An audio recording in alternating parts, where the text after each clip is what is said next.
So I'ma light it up just like a cigarette smoke till it's in my head, take it all away. Yeah, I'ma light it up just like a cigarette smoke till it's in my head, take the pain away.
Good morning, everyone. My name is Oksana. I'm head of the SheIsTech Organizing Committee and Director of Social Impact at Intellias. It's a great honor for me to welcome you at the first SheIsTech conference. I'm happy to share that over 2,300 people have registered to our event, so kudos to all the team who's been preparing this conference. We are all so excited here to see more and more participants joining our conference live, and I hope that all 2000s will be here soon with us. If you're already here, please write in comments where are you joining us from, and let us know how are you feeling today. It will be good to connect in the beginning with you. So let me check what we have in our stream.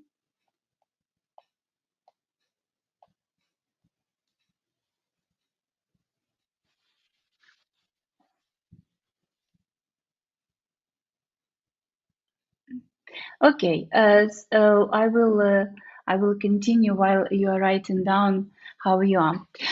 Today we are welcoming fantastic women leaders and experts from Portugal, Spain, Poland, Ukraine, UK, Croatia, Bulgaria, Finland, Sweden, USA, Malaysia, Colombia, and other countries. I'm so grateful to our speakers for joining us and willing to share their invaluable experience. Our conference will have three main stages.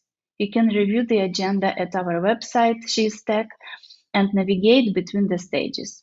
Choosing where to go is going to be a difficult choice because all of them are great, but let me help you a little bit introducing you our agenda. So the first stage is called workplace stage. Here we will explore strategies and best practices to bridge the gender gap in workplaces. It's a professional platform with the insightful speeches and thought-provoking discussions, and it will be interesting to everyone who works on transforming their organizations and creating a better workplaces for women.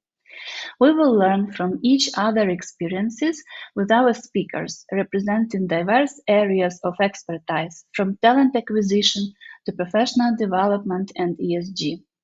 The second stage is focusing on leadership. We all have heard about glass ceiling and sticky floor and other barriers that prevent women from growing to leadership positions. At this stage, outstanding female leaders will share their own stories about overcoming barriers and building successful careers in tech. Here you will discover answers and ways to empower your careers in tech. And the third stage is about communities. I think a lot of you witnessed the power of communities. They unite like-minded people, amplify their voices, and encourage change.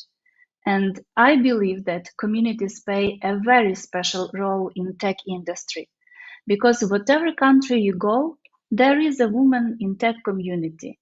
Because building tight-knit communities of women can be a powerful tool of changing the industry and making it more inclusive. We will listen to community leaders and learn about their successful projects. But before we start, let's go back to the very beginning for a second. The idea of organizing this conference has been hanging out in the air for a long time. At Intellias, supporting and empowering women has always been one of the strategic priorities. Since signing the Women Empowerment Principles by UN Women in 2021, we've been consistently creating a better workplace for women and contributing to overcoming the gender gap in the tech industry. And during our journey, we met so many amazing experts and impactful organizations that at some point it felt natural to bring all these leaders together for a meaningful conversation about leading the tech industry towards a better gender balance. This conference unites many wonderful people and some of the finest organizations who support women in tech. And I would like to thank our community partners, SODA, Geek Girls Portugal, WeTech, Porto Tech Hub, Women in Agile Bulgaria, Wiz from Spain, No Fluff Job, NBOSoft, DNA 325, Talenti, ProIdea, Hackye, Invest Porto, Women Who Code Kyiv, Because Talents Matter, and Ladies at UX Lisbon. I'm also extending our gratitude to the amazing media partners of SheIsTech, including Dow, Dow.eu, TeamVisor, Just Join IT, Joberty, Netocratia, Great Place to Work Spain, Marie Claire Ukraine. It's good to have you here and see your genuine support of gender diversity and female leadership. And A special gratitude goes to UN Women for supporting SheIsTech and promoting gender diversity in the tech industry and beyond. Please give a warm welcome to Sabine Fraser-Gunesh, an honored representative of UN Women Ukraine. Sabine has over 25 years of policy and programming experience in good governance, gender equality, human rights, civil society development, and conflict prevention and resolution.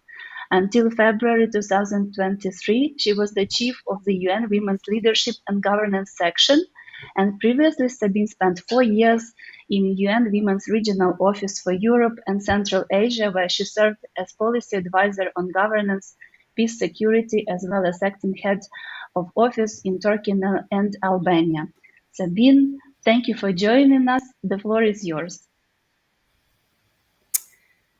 Hello, it is wonderful to be able to join you today. I hope that you hear me well. Thank you so much, Oksana, for that really warm introduction. I found your words to be very, very powerful, and I loved when you said that the whole aim of this initiative is to ensure that to lead the tech industry for a better gender balance. As we know, gender balance in tech is still something that requires a lot of work. And I know that all of you that are connecting today that are part of this initiative are dedicated to ensure that women and girls feel better included in tech and can succeed in this exciting area of work and of transformation of the whole world. So I'd like to start by greeting all of you today at the SheIsTech conference organized by Intelias, our partner and a signatory of the Women Empowerment Principles. I would like to also give a big thank you to all of the partners from government, from the private sector, and civil society for implementing initiatives to support women and girls affected by the full-scale aggression in Ukraine. We here, I'm representing the UN Women's Office in Ukraine, so I'm joining you today from Kiev. And we are working very closely with a range of partners in government, in the private sector, in civil society. And it's really through these deep partnerships that we are able to see progress on gender equality and women's empowerment in Ukraine, despite the large-scale aggression. I know that you are all connecting from different parts of the world, and particularly from Europe. But I, as the UN Women representative in Ukraine, will focus a little bit on our work here in Ukraine. I hope it's interesting for you to hear how a United Nations organization, which is dedicated to gender equality and women empowerment, how we function in a war context like we're seeing today in Ukraine. So we have been present in Ukraine since 2016. And what we do, working very closely with our partners, is try to advance gender equality and women's empowerment. Ukraine is a country which has made very strong progress on ensuring gender equality and women's empowerment, but there are, of course, still issues to address. Many of the problems on gender equality have really been exacerbated and compounded since February 2022 and the start of the large-scale aggression. What we're seeing is that the vast majority of refugees, of Ukrainians living outside of the country, of course, they are women and then children. But also the majority of the internally displaced persons in the country are women, and those that are in the greatest need of humanitarian assistance, the majority are also women. So unfortunately, the ongoing war has had a disproportional effect on women. Of course, it has affected the entire population, but what we've seen is that women are more affected than men, and that their needs are sometimes different from the needs of men. And so what we try to do here in our work is to ensure that the needs of women are met in the humanitarian response. So what we have is something called the Gender and Humanitarian Action Working Group, which UN Women co-leads together with a national women's organization.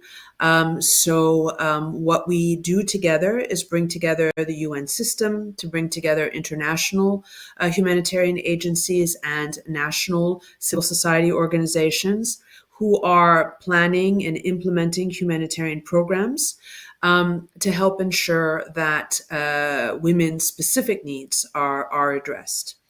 I also want to mention here, within the context of our work on humanitarian assistance, we have something called the Women, Peace, and Humanitarian Fund. So it is a fund which last year allocated $8.5 million to approximately 42 projects in the country to support women through humanitarian assistance. What I like to say is that this is the biggest feminist fund in Ukraine currently, because what we see is that very often in Ukraine, but also around the world, is that women's rights organizations have a tremendous amount of challenging access funding.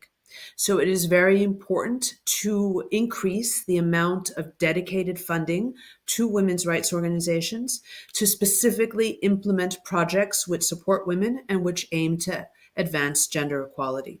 So that is one thing that we've successfully done in Ukraine last year, as I said, with the allocation of $8.5 million to women's rights organizations to address the most basic needs. So it could be, for example, last year after the destruction of the dam in Kherson, we were able to, working with our partners, to quickly support women who were affected by that disaster. So, of course, this is something that is very evident in our work, that the need to respond to the humanitarian crisis. But I also want to say that that's not the only thing that we do. Even within the humanitarian situation, what we're trying to do is to build community resilience and really start preparing for the recovery and what will happen after the victory. So here, another thing that is very important for us is to work at the community level, to work in hromadas, to work in oblasts, to ensure that local and regional governments, but also that women's organizations are already starting to plan for recovery, that they're already involved in prioritization for local and regional development. And that that we see full and transparent participation of women at the local and regional level. So some of you may be representing businesses that are working outside the capital of Kyiv. And so it would be really interesting to see how we would be able to partner more closely at the hromada and regional level, because what we're seeing is that particularly for the recovery, a lot of that planning is happening at that level. Finally, what I want to mention is that what we do as UN Women, of course, is we work very closely with national level authorities on ensuring that laws and policies of Ukraine are gender responsive. So currently we have started a study on the effects of the war on women's economic empowerment, on women's potential to create their own businesses, to find jobs. So what we're trying to understand now is how the war have affected women's economic opportunities. This study is just starting now. And based on this study, we then hope to really increase our programming on supporting women to access economic opportunities, either as business leaders or as employees or as members of boards. One thing that happened last year, which was very important in Ukraine, is that there was the passage of a strategy on equal pay.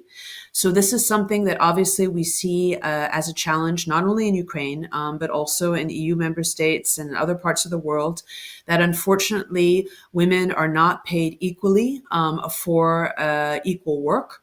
And Ukraine has now committed to try to reverse this and try to improve women's access to pay so that it becomes equal to what men earn. And this is, of course, an area where we're looking forward to working very closely with the private sector for the private sector to itself within its own companies analyze its pay structures and to look into how to increase women's pay so that they can be paid equally to men. Actually, this is a much more complex issue than just changing pay scales. There are a lot of root causes for unequal pay that have to be addressed by companies. Now, if we turn particularly to the issue of tech, I wanted to tell you that every year the UN Women leads the organization of a commission, which is called the Commission on the Status of Women. This commission is held every year in March and has a different theme. Last year, the commission's theme was particularly technology and innovation. So the Secretary General of the UN published a report which has a very deep analysis on gender and tech around the world, and very concrete recommendations on how to ensure women's better access to tech, to ensure that women feel secure on online platforms and within the tech sphere. And it also gave recommendations on how tech can be used to further advance gender equality and women's empowerment. So for those of you who are focused on this topic, I strongly recommend that you look at this report of the Secretary General of the UN that came out last March. But then in addition to that, at this Commission on the Status of Women, every year we have agreed conclusions. So that means that member states of the entire world agree to conclusions on the priority themes. So last year on how to advance gender equality through tech and innovation. So this is also an area where there are very interesting recommendations for the private sector, for government, for civil society on really how to ensure a more gender responsive tech and innovation ecosystem. So I just wanted to also mention the Commission on the Status of Women this year will be addressing a topic which is quite closely related, which is on financing for gender equality. Because as we know, we can have all these great ideas on how to advance gender equality through tech and through other sectors. But if you don't have the financing and if you don't have the budgeting for it, then it's very difficult to make progress. So the Commission on the Status of Women will be focusing on that this year in March. So I don't want to take too much time for this introduction, but just to say that for also what we know, particularly for Ukraine, but also for other countries in the region, that it is very important to look at the European Union and its directives.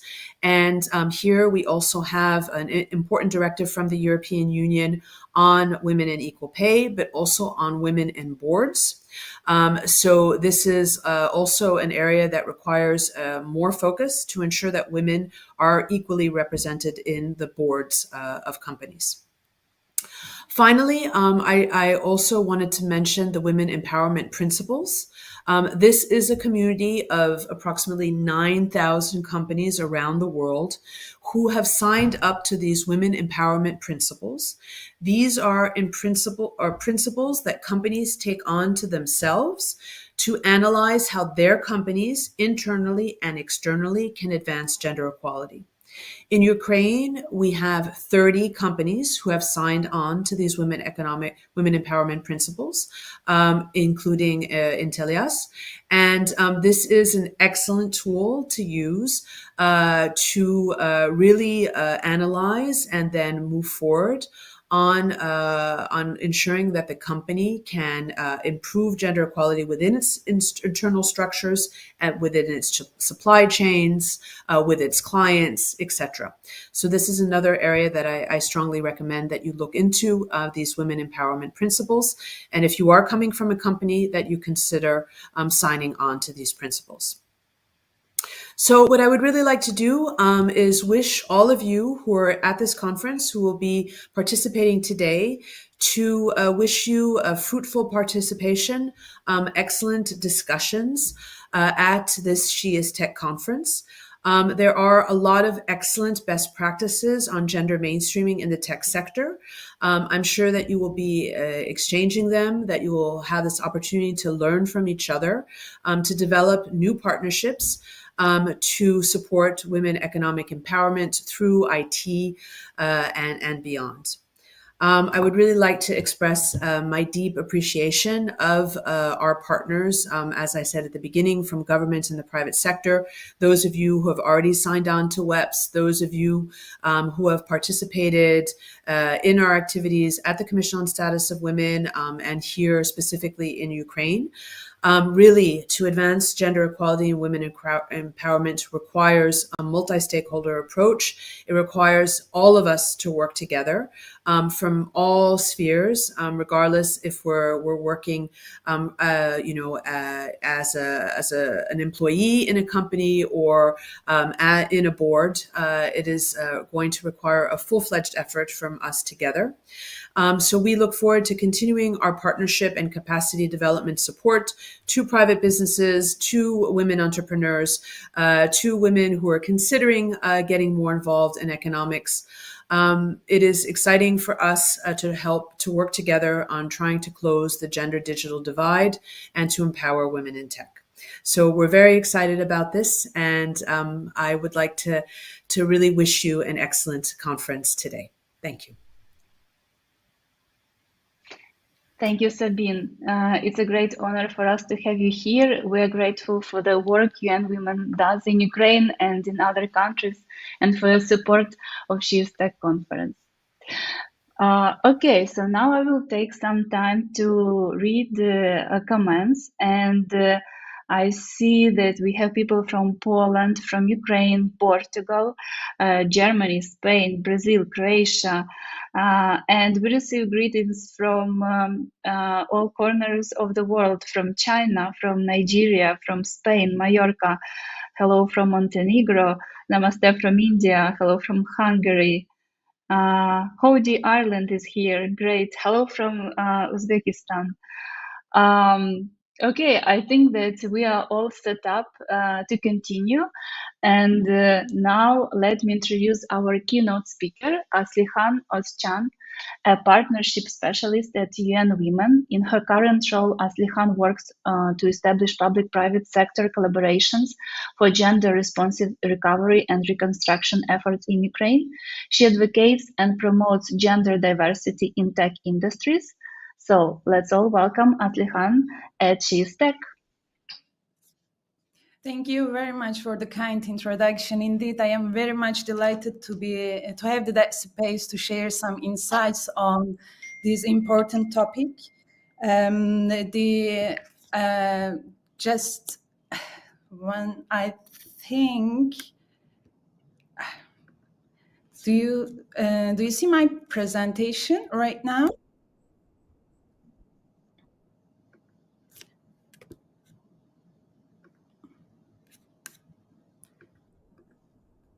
Yeah, that's I think my bad luck to start a tech conference with a technical issue. If I can have a couple of seconds. My apologies.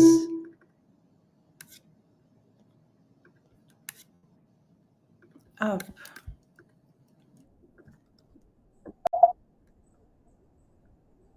Okay, all right. Okay, so again, okay, apologies for the couple of seconds I have taken. I'm wishing a good morning to everyone once again. So we are here today taking one step back and taking a look actually again why the gender diversity and why in tech. We heard from our representative Sabine Fraser that it is not just about the fairness, but it is also the diverse teams driving innovation and enhance problem solving, and have shown better performance in the technology and actually in addressing the needs of the society. However, the current state of gender diversity in tech is far from ideal, and this is not a problem particular to Ukraine, but on a global scale as well. So today I will be underlining not only the current situation, but instead will focus on the real challenges, and that each one of you as key players has the potential to make a change, and also what the international best practices advise us to localize and implement at the country context. And this brings us to the concept of the ecosystem approach, and which we hear very often in the tech sector as well, which is about understanding and recognizing that actually no single actor can solve the gender issue in the tech sector alone. And it requires a collaborative effort, it requires a concerted, interconnected effort from various stakeholders that forms the sector. And maybe let's start a bit exploring today and like these challenges and roles a little bit, which I hope will provide an umbrella overview of the important topics that you will be covering today in three different mainstream areas. And but please bear in mind that also the upcoming strategic actions, although because of the structure of the presentation will seem assigned to different roles, we are actually, in reality, most of us are wearing more than one hat.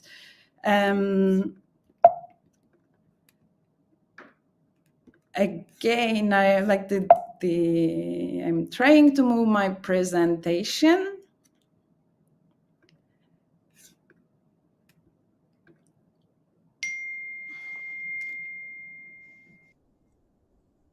Share it again. Of course. Of course. Let's hope that.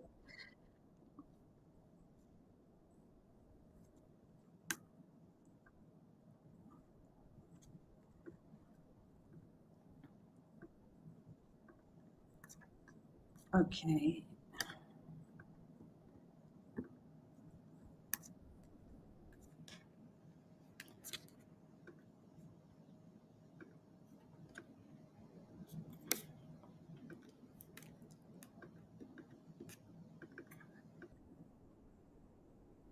I think I got it now. Hopefully, here we. How about now? All right. So, who is in the game? So, in this landscape of tech industry, of course, we have various actors, starting from educational institutions, tech companies, startups, NGOs, advocacy groups, investors, venture capitalists, media and influencers, professional networks, individual professionals. And I do believe among these audience right now as well, we have various representatives from each one of these areas, professionals as well. So I am here today to drop a little bit food for thought, but I am also willing to make it a little bit more interactive dialogue. So on your right side, you will see a QR code, which will, after you scan it, it will take you to a question. only one question that will actually indeed serve as a bridge between me and you. And the question, after hearing the role of young women, and while we are talking about the different roles of each one of these key actors, please think along with me and maybe drop a couple of sentences about how you see the role of young women in Ukraine and what we can do, what we should be doing to achieve the gender diversity in tech industry in Ukraine specifically. And maybe let's start with the educational institutions, which is at the core of everything in every sector when it comes to achieving gender diversity. One of the observations that we have, particularly when it comes to education, it is actually the organizations, the institutions, they are facing difficulties when it comes to encouraging female participation in STEM-related fields. This sometimes happens due to traditionally rooted stereotypes and also the lack of role models. It is just unfortunately deteriorating the situation. And most of the times in reality, this is rather than the lack of role models, it is the lack of visibility to given to the successful models. And what we can do within the educational system to mitigate, to change this landscape, this current existing situation, it starts with the playbook. So the including more gender inclusive language, not only a couple of additional sentences, but also maybe let's call it maybe a revised chapter, including a revised chapter in the current existing curriculums that challenge gender stereotypes are coming one of the first strategic actions that the educational institutions can take on. And of course, like this next one is coming when it comes to bridging the gap between the theoretical and practical experiences by collaborating with the private sector, such as Intellias, the education institutions can actually create mentorship and internship programs promoting the participation of women in this very important sector. And of course, organizing community gatherings, hosting tech talks to raise awareness about the importance of women's participation in tech is also one of the strategies that commonly voiced out in the international practices. When it comes to the implementation, walking to talk side, tech companies and startups, we hear very often from them that they are facing difficulties in creating inclusive environments and ensuring equal opportunities for women. Most of them are complaining that when they advertise positions, that the majority of the applications, they come from male applicants. However, this doesn't really reflect the reality. So what actually can tech companies and startups do to contribute to gender diversity? The first touch point when it comes to the way that they advertise their job vacancies, it is important to use a neutral, inclusive language as much as possible. The second big pillar, it is when it comes to creating a family-friendly, child-friendly practices within the companies themselves. And of course, it is important to map out the career trajectories of women and to see maybe whether there is a cause preventing women not only entering to labor in the tech industry, but also whether there is any barrier preventing them from laddering up. And if there is an existing barrier to that, like the companies should commit to take the actions to remove these. And I do know some of you are familiar with that. Intellias, especially being one of our web signatory, in case among our audience there is any tech company or startup willing to contribute to gender equality and advance inclusivity within their organization, I also invite them to check our Women's Economic Principle initiative, which is a tool and a framework that will provide you guidance along the way. And of course, the NGOs and advocacy groups, they are at the front line when it comes to ensuring inclusivity in all sectors, but particularly in the tech sector. Our recent consultations have shown as well that some of the challenges they are facing when it comes to creating impactful campaigns that actually support and advocate for women in tech, and of course, what are the strategic actions that could be taken? It starts with raising awareness. So the campaigns, whereas on the topics such as increasing the role of women, the visibility, it is also important to raise the awareness of the general public about the importance of female participation in the tech sector, from the angles of that it increases innovation and the sustainability, for example.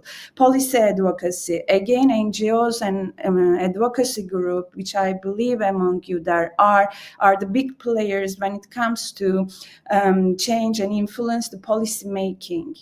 And in a way to create, establishing the basis to create an enabling environment for the tech industry and to enable and ensure the gender diversity in tech. And another action that comes very strong when it comes to NGOs and advocacy group, networking events. They are not only gatherings where people exchange business cards, but they are indeed where you find the collaboration, they are where you find the inspiration, and they are the venues where all the previous strategic actions actually translate into the community level. Investors and venture capital. So this is an emerging area in Ukraine, although the legal ground is pretty complicated.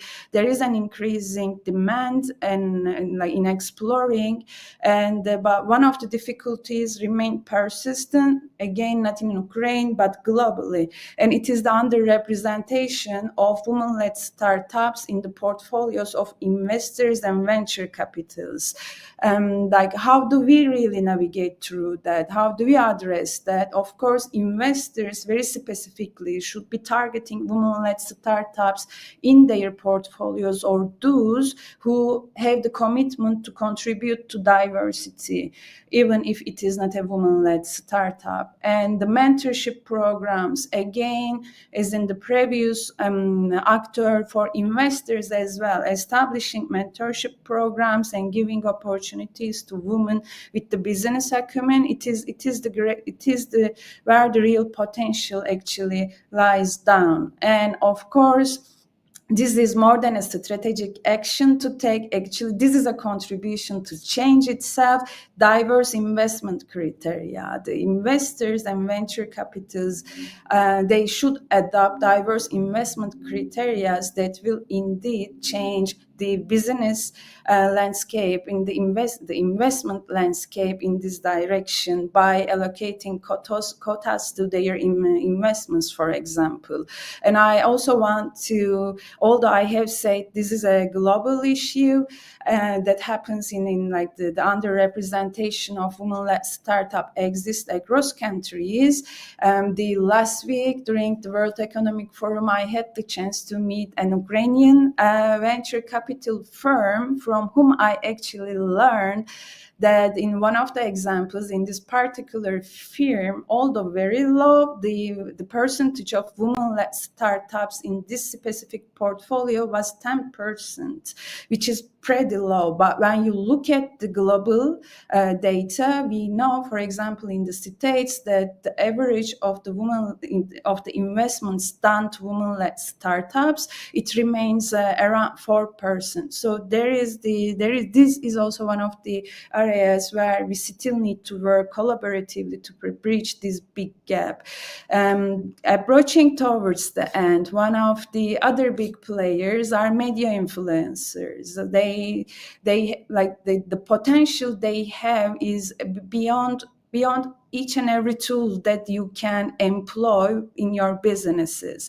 And if not use consciously, they may actually perpetuate stereotypes about gender roles in tech and influence public opinion. So like the role of media influencers when it comes to contributing to gender diversity in tech, it comes with simple actions, promoting positive role models, telling the stories of the successful women from the industry, inspiring other new coming generations. And then we have the educational content side. If you are a content producer, it is a tool for you as well to include a couple of messages within your circle, within your content to amplify this message. And of course, continuously challenging the stereotypes in each and every message that you are voicing out using your tools. Another actor, another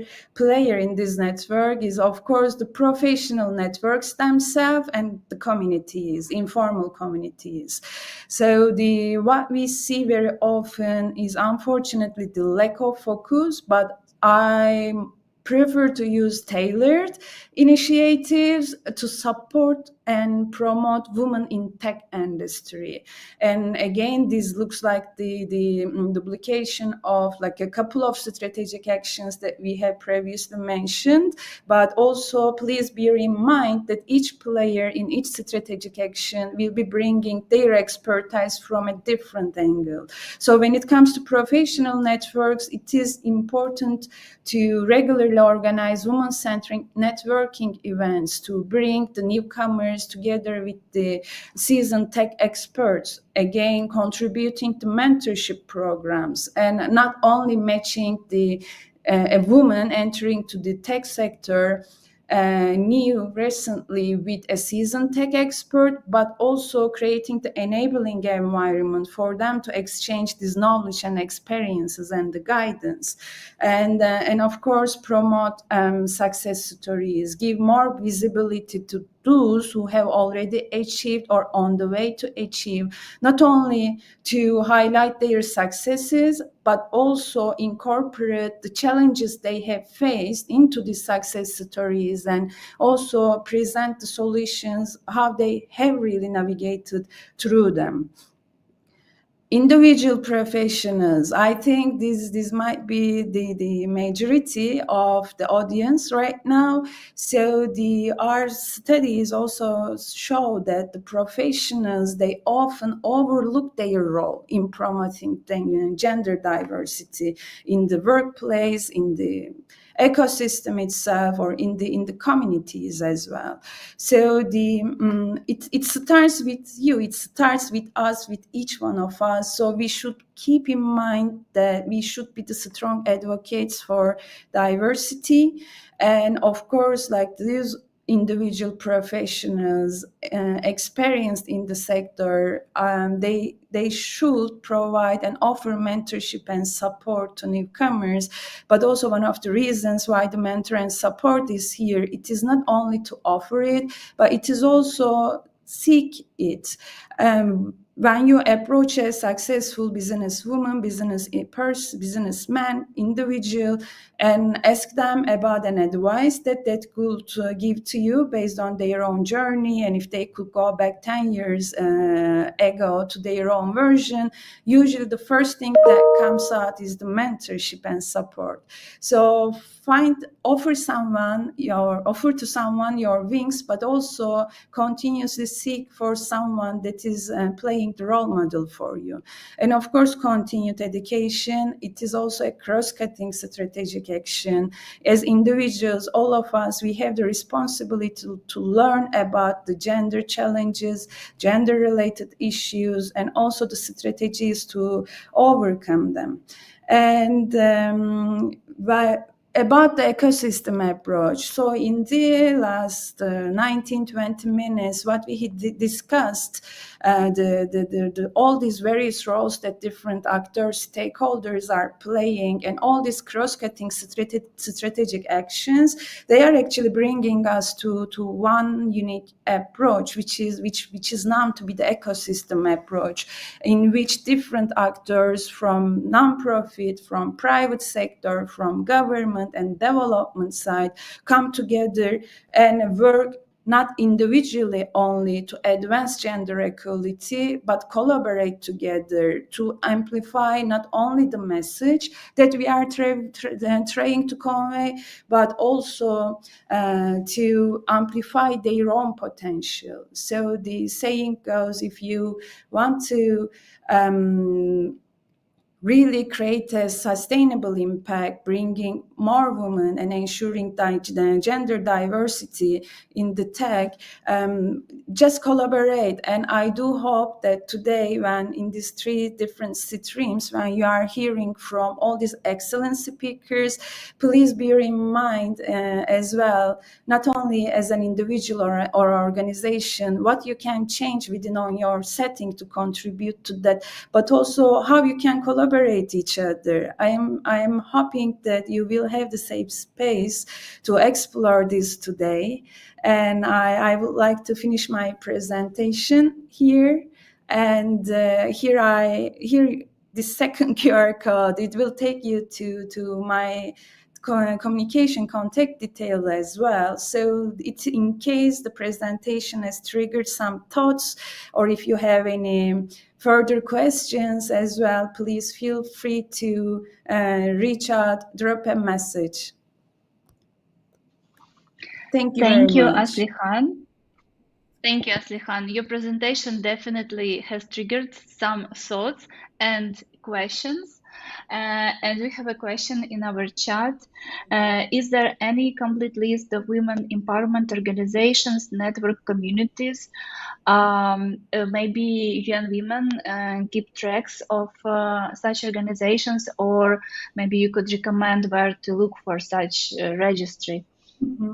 We do keep our database, which actually we are also working on a tool right now to make these resources more accessible to public audience more openly, like that kind of a database that will be updated on a daily basis.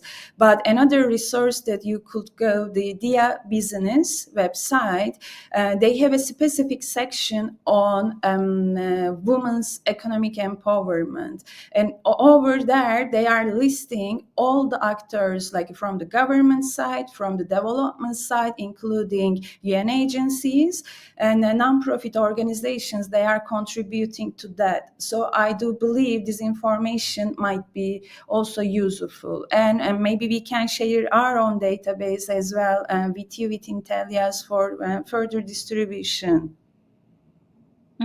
Okay, sure, we can do that, and we can share the links later in our Discord chat community, and also we'll send a newsletter after the event with materials. So we will keep you posted, and thank you, Aslihan, again for your insightful words. So now we are approaching the beginning of the 3 stages, and I'm happy to introduce hosts of each stage.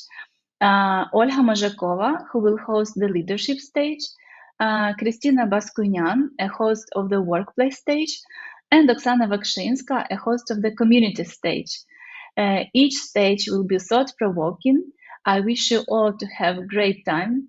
And those who will be at the workplace stage will see each other soon at lightning talk about the power of employee resource groups at 2:30, where you'll learn about the best practices from Slack, EPAM, Revolut, and Intellias. Thank you all for joining us, and wishing you to have a truly barrier-breaking experience today.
Hello, hello. So, welcome to the community stage. My name is Oksana Wakshinska. I'm head of sales enablement at customer marketing at Intelias, and I will be your host for today for speaking sessions. So we are here together to listen to women tech community leaders from all over the world. So Bulgaria, Portugal, Ukraine, Colombia, Spain, Croatia, and Poland, to enlighten our women cross-border experience. So our leaders will share their stories of breaking barriers, of promoting diversity, and driving innovations in their respective regions and even beyond. So we'll together embark on a journey to gain a deeper understanding on the global landscape for community in tech. So let me highlight a few topics that we will discuss for today during our sessions. So first of all, Women in Tech community building journey, empowering girls for tech careers, women visibility and recognition, and mentorship and women support. Before we start, I would like to express my gratitude. So this conference is organized by Intelias, and we are honored to have the support of UN Women in our mission to empower and celebrate women in tech. So hope you'll enjoy our sessions today. So let's start our journey. And we will kick off our stage today with extraordinary leader, Marisol Menendez, with over of 25 years experience in open innovation, fintech, digital transformation. Marisol is the CEO of and founder of WIS, Executive Women STEM's Ecosystem, and Bilakatu, IT company dedicated to open innovations and ecosystem orchestration. Marisol, welcome. You will be the first speaker on our stage today. So how are you and where are you joining us from? Hello, everyone. Thank you very much for having me here today. I feel privileged because there's such a good energy and you can feel the power of the worldwide connection. So it's truly a privilege. Oksana, thank you very much for welcoming me today. I'm connecting from Bilbao. It's a sunny day here. Cool. It's nice to start from Spain.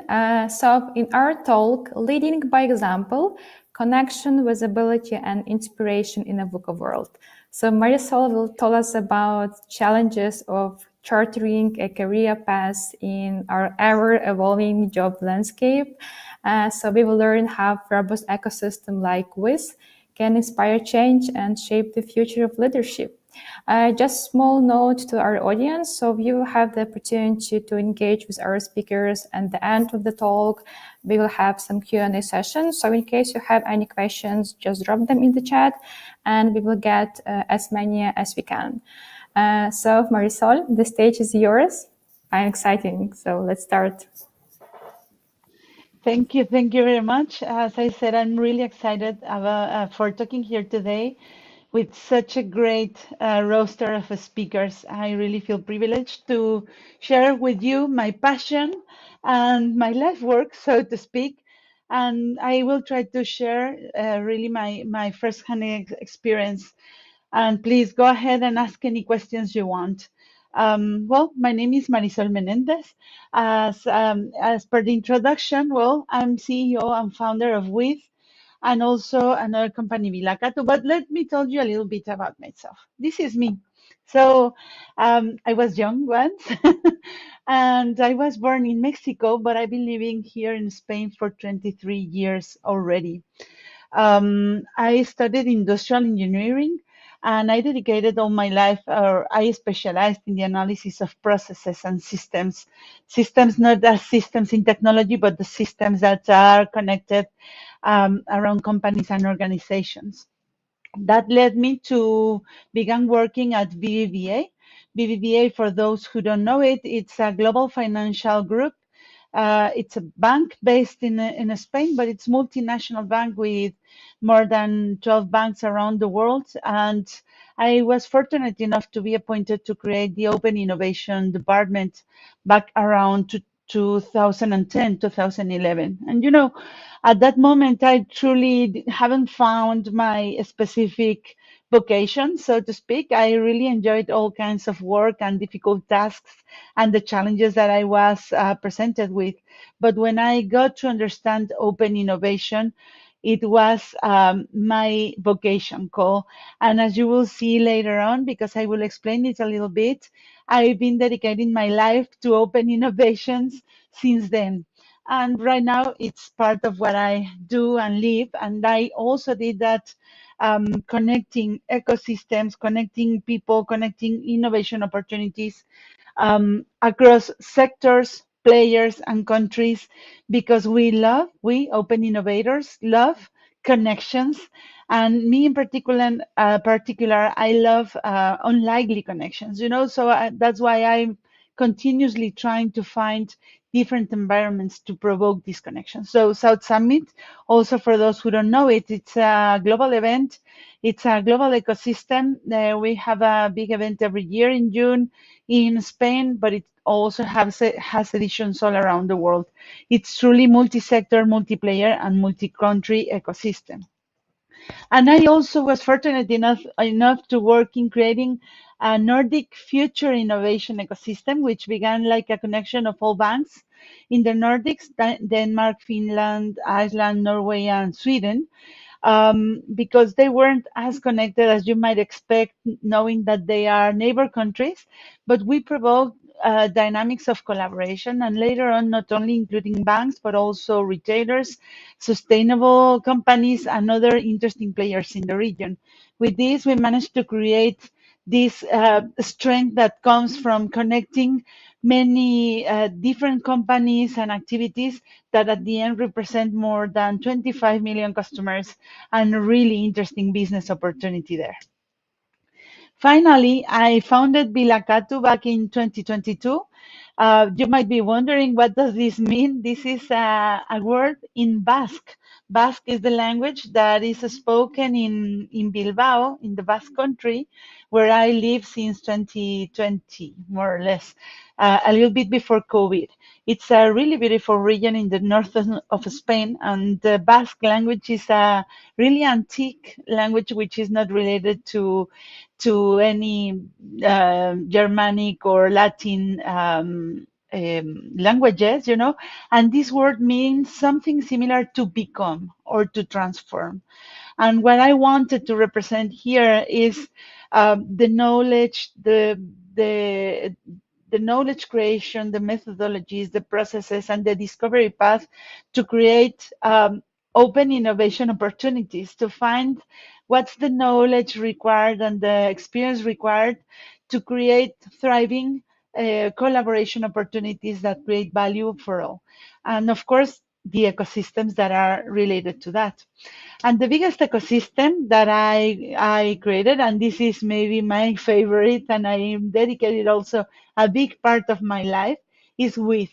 WITH was originated as WomenInTech Spain back in 2018. And I will tell you the story about it later on, but this is an ecosystem of executive leaders. And together, since 2018, we've been reflecting about what does being a leader mean today and what role we can play in influencing what's the role of leaders in general in the world right now. So just to finalize my presentation, I'm an ecosystem orchestration. I view myself as an ecosystem orchestrator. If I told you that open innovation is this dynamic of collaboration, then we begin creating connections, and with connections we have systems of connections, and those systems we call them ecosystems. And for ecosystems to work, we figure that there needs to be a role that orchestrates this. And I sometimes visualize myself like this, like trying to to orchestrate what's happening around the ecosystem and finding these unlikely connections. But sometimes, and many of them, is more like this, like listening, paying attention to details, and finding the right spots to connect one to each other. And sometimes, and this is a big part of this, is finding connections among those characters that might seem unlikely partners and try to create these friendships that sometimes for some people might not be like very natural or immediate to think about.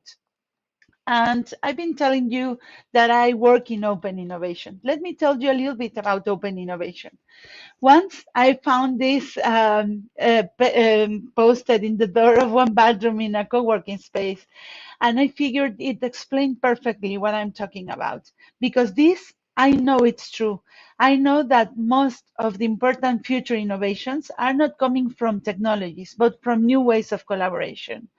We think that technology is like an end to the mean, but it's not. Technology is a tool. Technology is a means to grow, to create as humanity, And I think, I truly believe that we need to put collaborations and human in the center. And this is what I see as the summary of open innovation in general.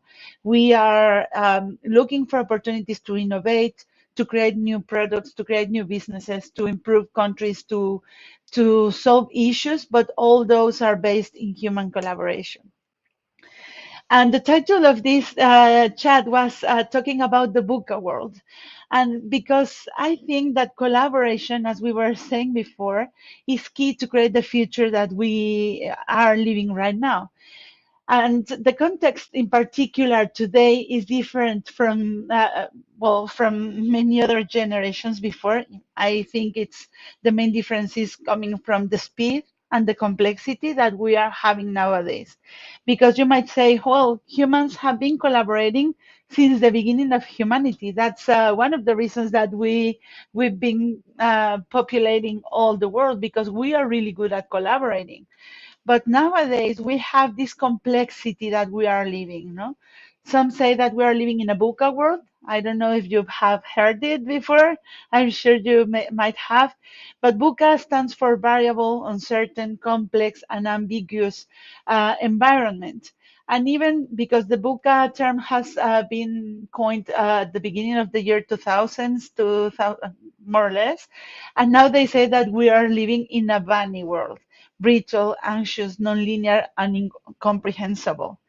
But I sometimes think this is, of course, true. No, we are in an uncertain and variable world, complex and ambiguous. But it gives me the sense that this is like a doom perspective to see the world. No, what I like to think is that we can create the skills and the abilities to survive and thrive in a world that is like this. And for me, there are many skills that I will tell you about that can help us even to leverage and create value, because this is an amazing world full of opportunities nowadays if we face it with the right tools and the right perspective. There's this other term that Rittel and Weber coined back in 1973. I don't know if you've heard about it, but we talk about wicked problems. And this is very related to the complexity I was talking about. What they say is that there are problems that are so complex that are not solvable by just one individual or organization. We call them the wicked problems, and there are several wicked problems around there. And of course, the Sustainable Development Goals for me is a list of the main wicked problems that we are facing as society. These are huge problems that are not solvable even maybe by one generation. No, of course, gender equality is one of them, but everything related to climate, to justice, world peace, work, environment, the seas, and the oceans. These are the goals that we, as the world, as humanity, have agreed are the goals that will help us to create a future, sustainable future, looking far away into the future. No. And I think that we can all agree that these are the relevant issues and challenges that we are facing together. But if you take close attention to these sustainable goals, you will see that collaboration is considered as one of the main leverages to solve these goals. In fact, the 17th goal is partnership for the goals. And this is stated clearly within the list because it's key to solve this list of wicked problems. So all this story to tell you that from my open innovation perspective, collaboration is key, not only for innovation and technology, but for the future of society and the sustainable future that we are working together.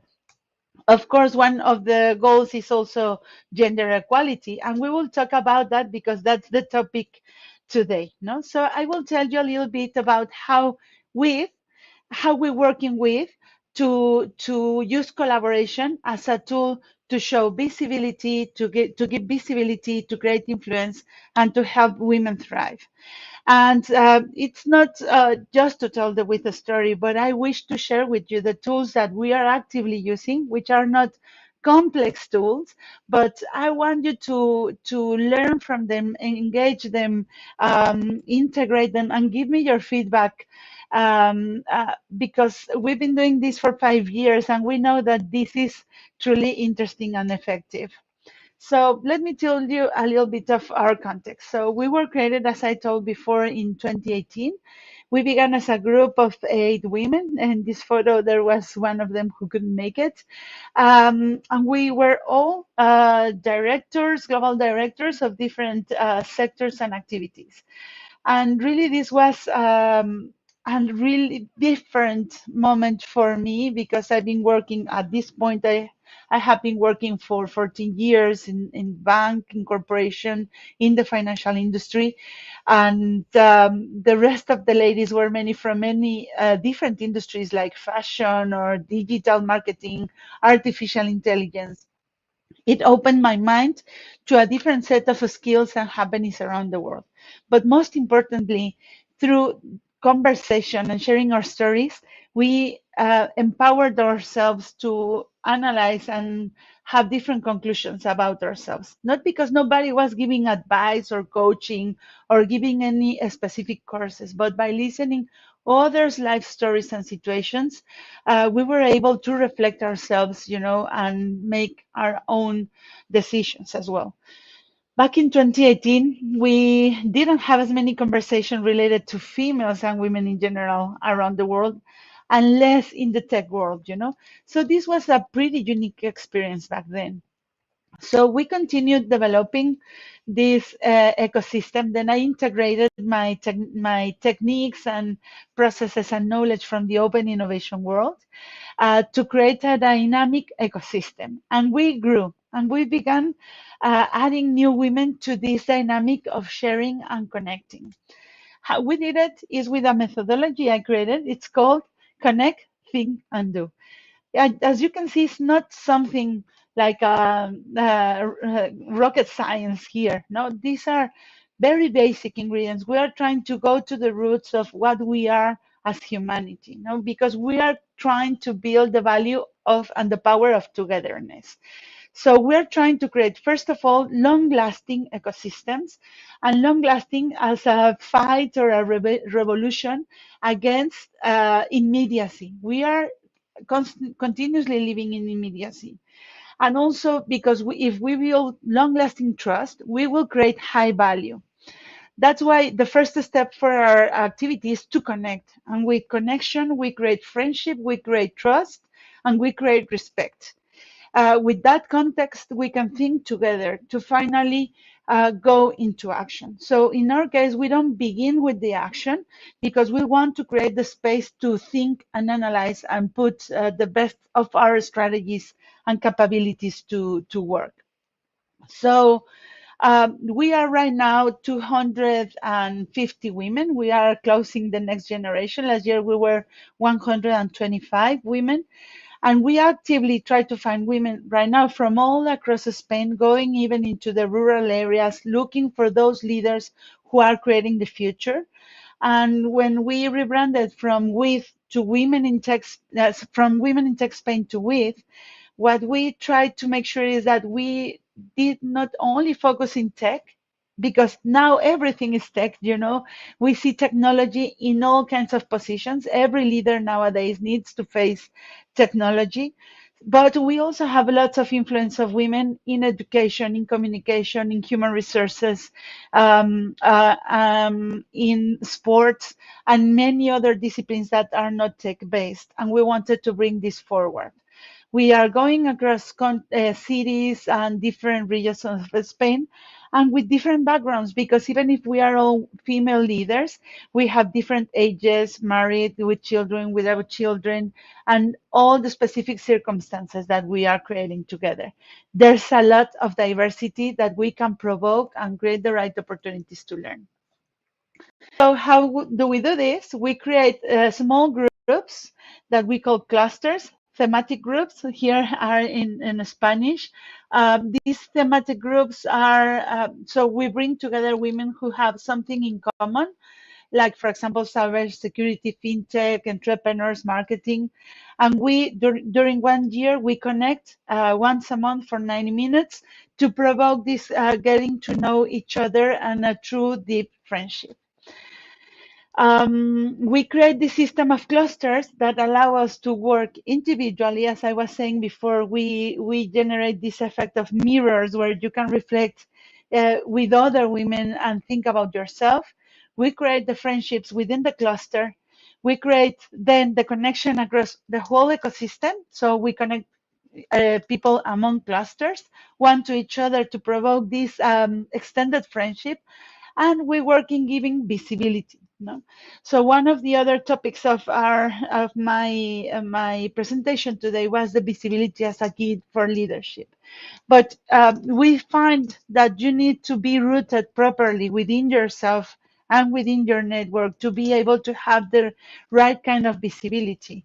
And the visibility is important because we need to create examples, exemplarity, to show to others what other possibilities and opportunities of leadership and new professions are around there. So we do many activities to connect. And connect is important because this brings, as I said, the trust, the knowledge, the friendship. And this is the base for lots of things to happen. So this is, for example, a picture of a gala that we did last year in the Guggenheim Museum. It was a really interesting gala. We all dressed up. We gave awards to many interesting women, but we connected, and you could feel the strength and the power and the happiness and the sisterhood of almost 300 people who were sharing with us the space here in the Guggenheim Museum in Bilbao.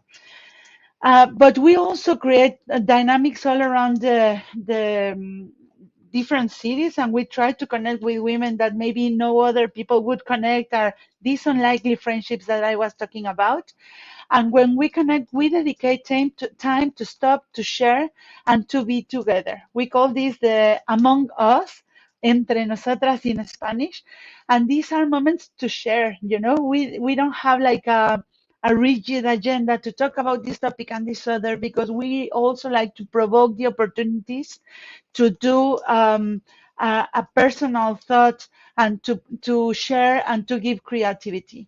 If we are thinking as female leaders, imagine that all these women, what have in common is full pack agendas, strategic objectives. Everything we do, all moments in our lives, is to achieve something, to create something, and it's a minute plan. So another small rebellion that we do is find moments in our lives that are not planned and scheduled. So giving the opportunity to new creativity and new ideas to come and to think about stuff that is really important and is not in the agendas. So these moments are important for us. And the moments to give visibility to the people who are also important inspiration figures, but maybe don't have the visibility that other more popular figures have. So we are giving these awards every year to the leaders that represent the values that we admire. We give the awards to people outside our network. So this is important for us because we want to give this visibility around the world. And there are all interesting women, women in government, women in sports. This is an Olympic wrestler, and she has now a cheese factory, for example. No, so we need to give visibility to all these possibilities of influence, and to connect, and to generate these opportunities to share, find, and discover new women all around the world. We go with this is a Michelin star chef. We talk to her. We find opportunities to find these really strong and close connections among each other. And you can see in all these circles regular women talking and conversing. But here we have the top leaders of different disciplines in Spain, no? And some worldwide companies. And this is important to create the right moment to trust, to share, to discuss important things, professional things, but also personal things. We do have also personal moments. We connect, we share, we create these long-term friendships, and we also create projects together, doing experiments, following initiatives, giving visibility to others, creating impact, um, creating this dynamic to share to the world other stories that are not regularly well known. And you might think, well, okay, this is all cool, but it's a nice thing to do. It's not only nice, but this is also a good business and has great influence in what we are doing around the world. We just did this quick statistics for this year. Of course, by creating this sense of togetherness, we know that we are creating together. You know, we know that we are creating the sense of belonging, and this is the root for a long-lasting ecosystem. But also we are creating a loop where we have high participation and engagement continuously throughout the years. And we've been going for 5 years right now. And we have this dynamic to avoid the entropy, to create chaos and distance among ourselves. Last year, we did 27 different activities, amounting 95 hours almost. In all these activities, we had 414 people traveling to get to the activities. Imagine that. This is an impressive number, with almost 1,500 attendees, dedicating in total almost 3,500 hours with all these people, those top senior leaders. And we did this example that if you value, these are CEOs, high influencers, if we estimate 600 euros the hour for each of these people being conservative, we could estimate 2 million euros per year just by their time that they are not charging to anyone. Of course, they are not paying also for it either. But we are creating dynamic of value, because we create business among the people who are connected here. Last year, we created 35 business among people in the network who haven't met before being part of WIT. 3 of these businesses are more than €500,000. The total estimated of the volume of business creating within the network is €7 million, and we are not aware of all the businesses that are happening because sometimes those are happening without us noticing. So we say we have an internal product, an internal revenue of 9 million euros just by our connection. So this truly has value. And of course, it's highly evaluated by all the members, but also has a high reputation among the people who are around us. So if you can see, the recipe for us is a strong value and connection, visibility, and inspiration with others. So just to finalize, what would the Marisol of today would say? No, my main learnings is that my advice: apply curiosity, resilience, adventure, and flexibility as the key values that will help to navigate the VUCA world, because these are all adaptability values that help you to thrive into a complex environment.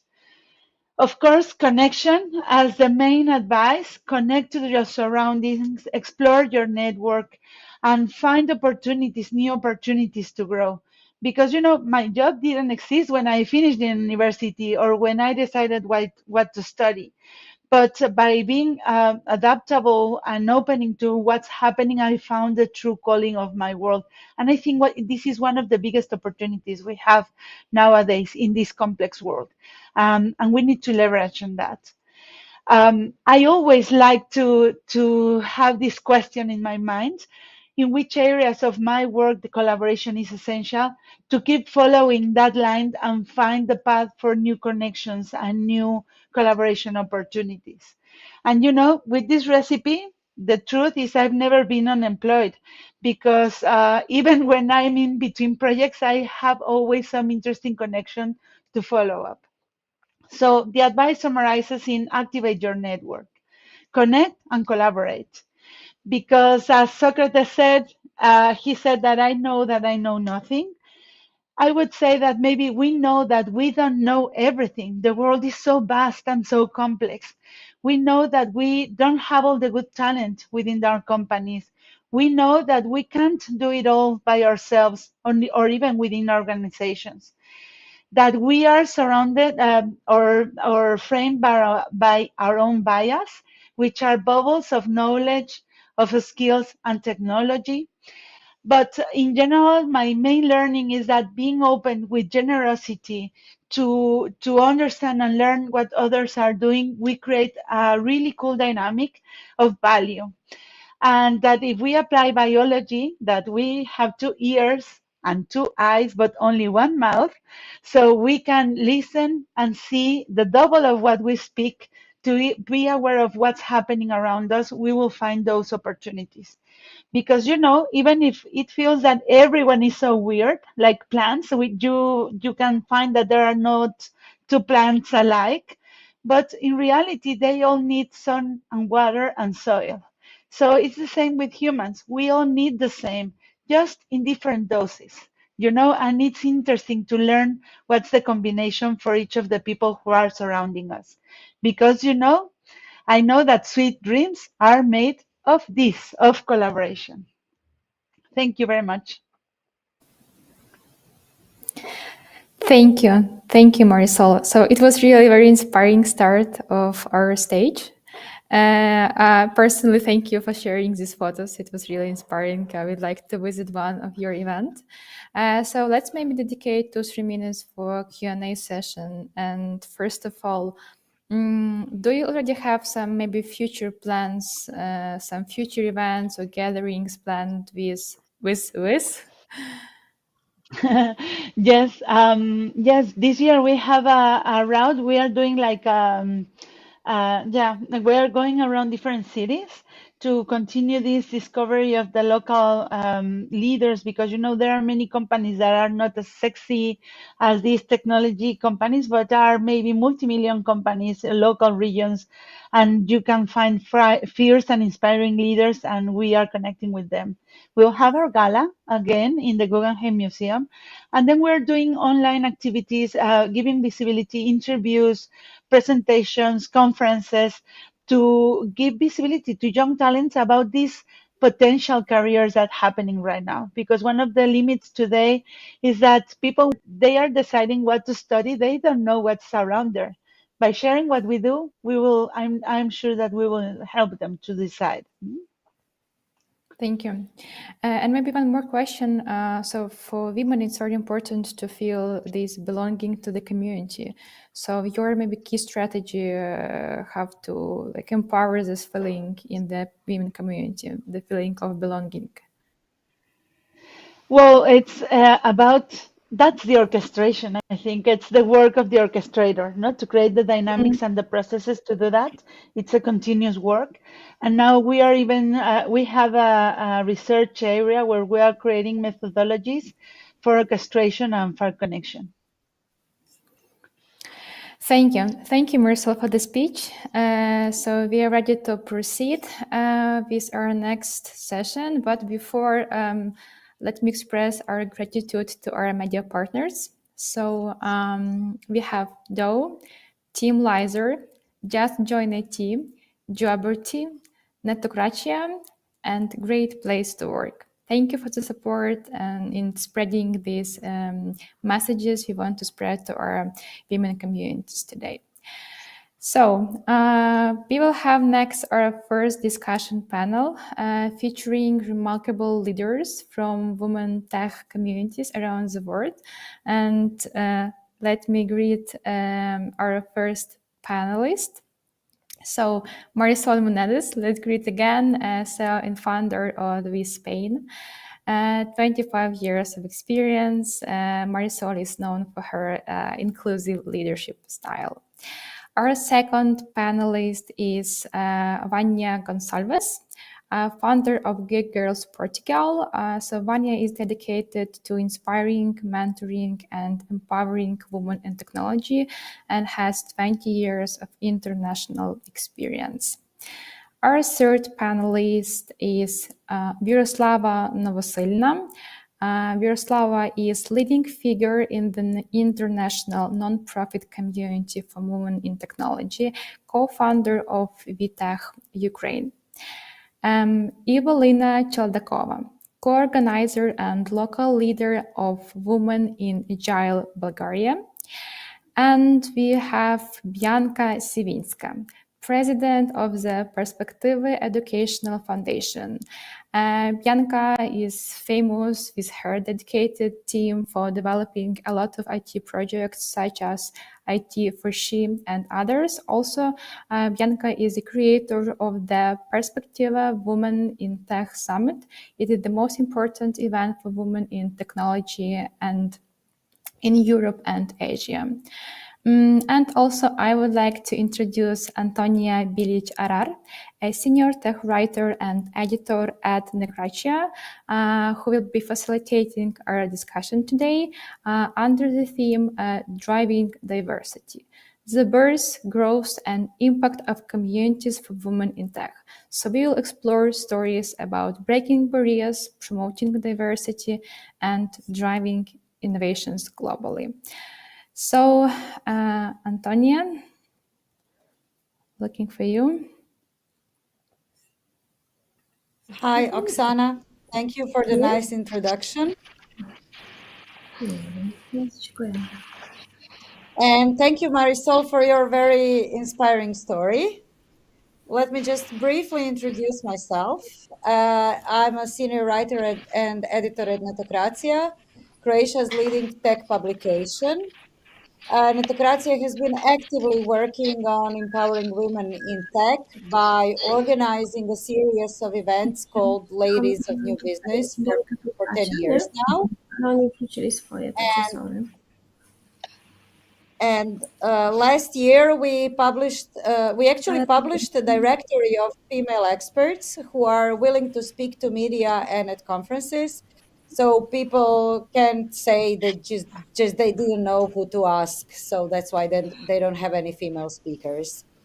I am very happy to be moderating this stage, and I'm actually kind of close to saying that this community stage might be the most important, because we've heard in the introductory presentation from Aslihan how important networking, community, and having a visible role model is.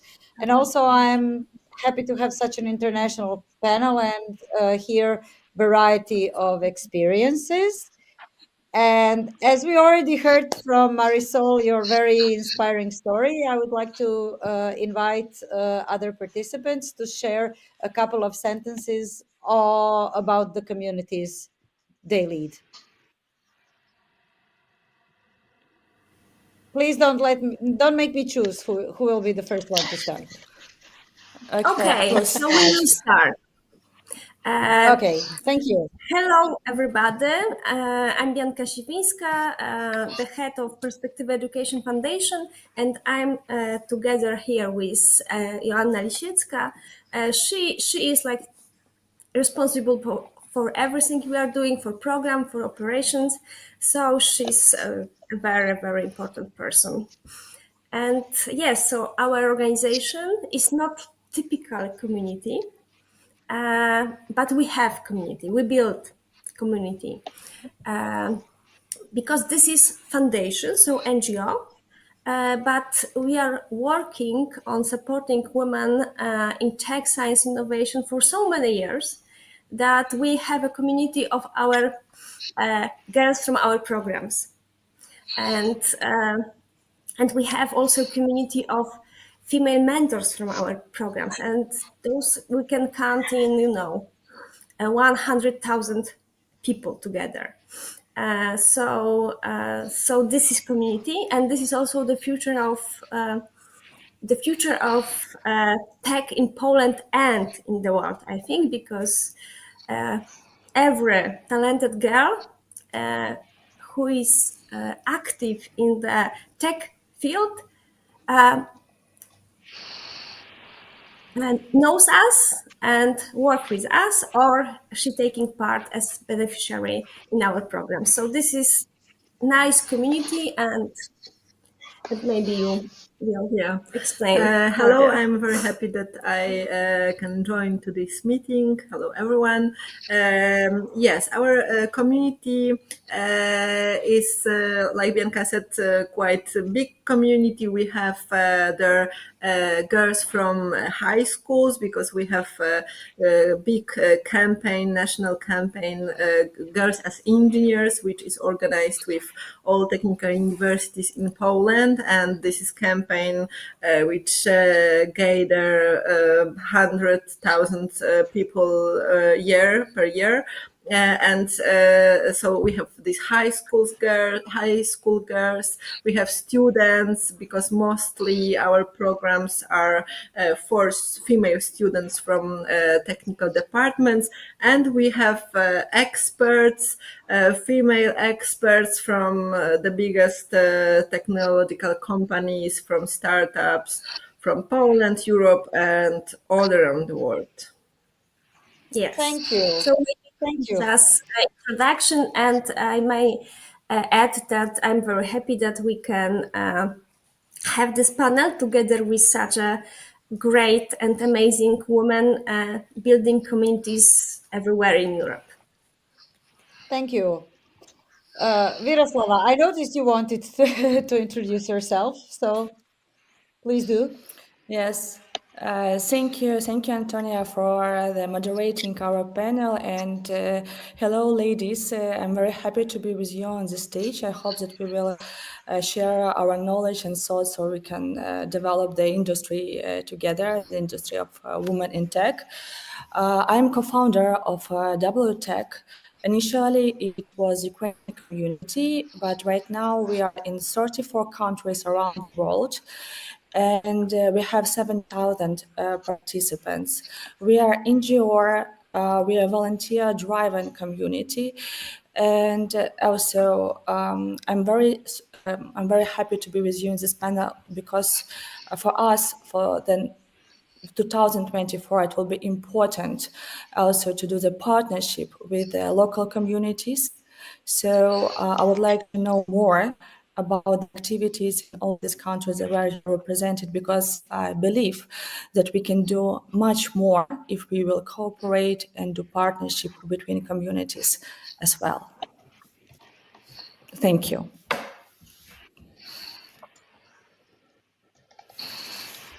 I can go next. Look, okay, please do.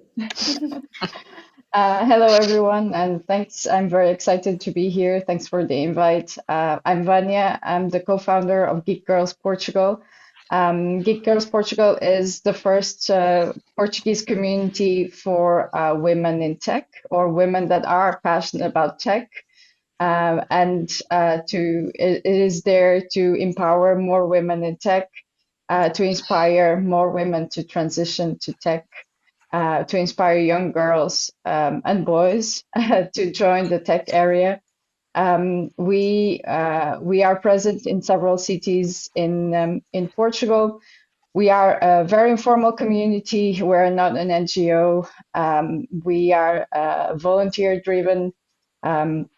We have 40 women leading the activities in several cities in Portugal. We're now currently present in 5 cities and hopefully growing this year to another 2.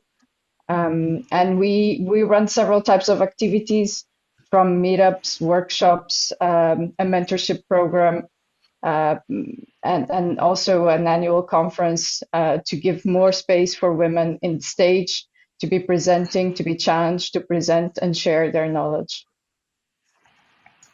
Thank you. And finally, Ivelina. Yep. Hello. My name is Ivelina Chaldakova, and I am one of the co-organizers and local leaders of Women in Agile Bulgaria. Maybe I should split the introduction into two.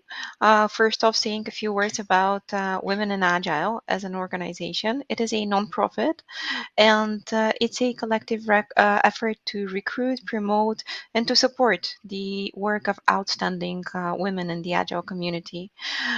Then the second stream would be Women in Agile Bulgaria, which is a local group. We do share the values of Women in Agile, and we are here to support the local Agile community in Bulgaria. So we look to focus on diversity and on inclusion. We do organize events where we aim to share knowledge from proven professionals, and we also look to provide a stage for young professionals where they can share knowledge or even know-how on something that they have found. We open up our events to everyone, not only women. That is something very interesting for us. And that is our way of showing that we indeed care about inclusivity and diversity. We focus on women, we provide opportunities for women, but we open up the events for everyone to hear so that women can actually be seen and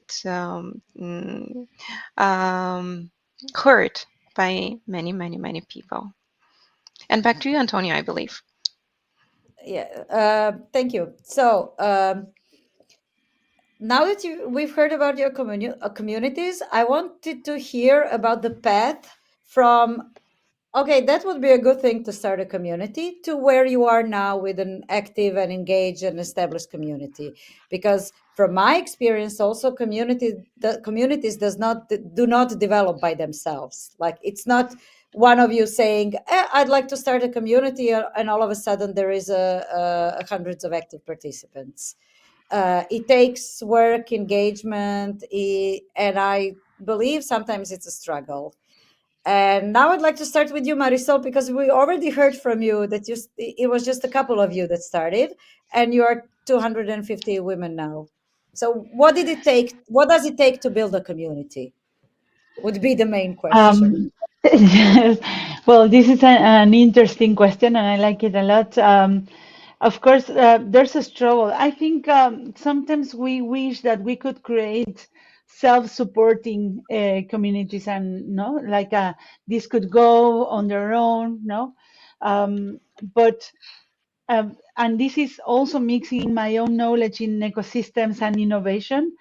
I know that to really have the continuity and the long-lasting communities, there needs to be a player who is connecting, orchestrating, integrating, and renewing the waters. Of course, it doesn't need to be the same leader all the time.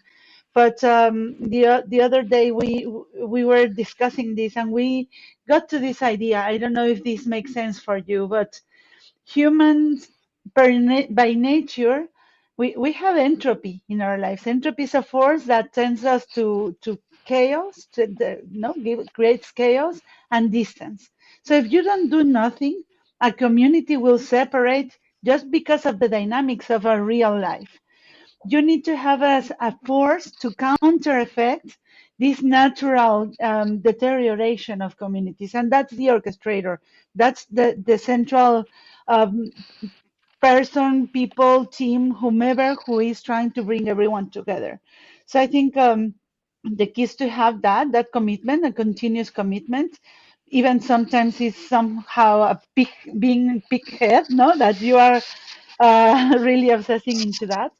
But I think it's listening to what the ecosystem needs, evolve and adapt, and bring what is relevant to what's happening around it. And also like being participant with the ecosystem. No, as Ivelina was saying, invite also men and create this kind of connections that also will create continuity through time. I don't know what the others think. Does this make sense for you? I think I it very much definitely like makes sense. what you said. Yeah, go ahead, Vânia. Thank you.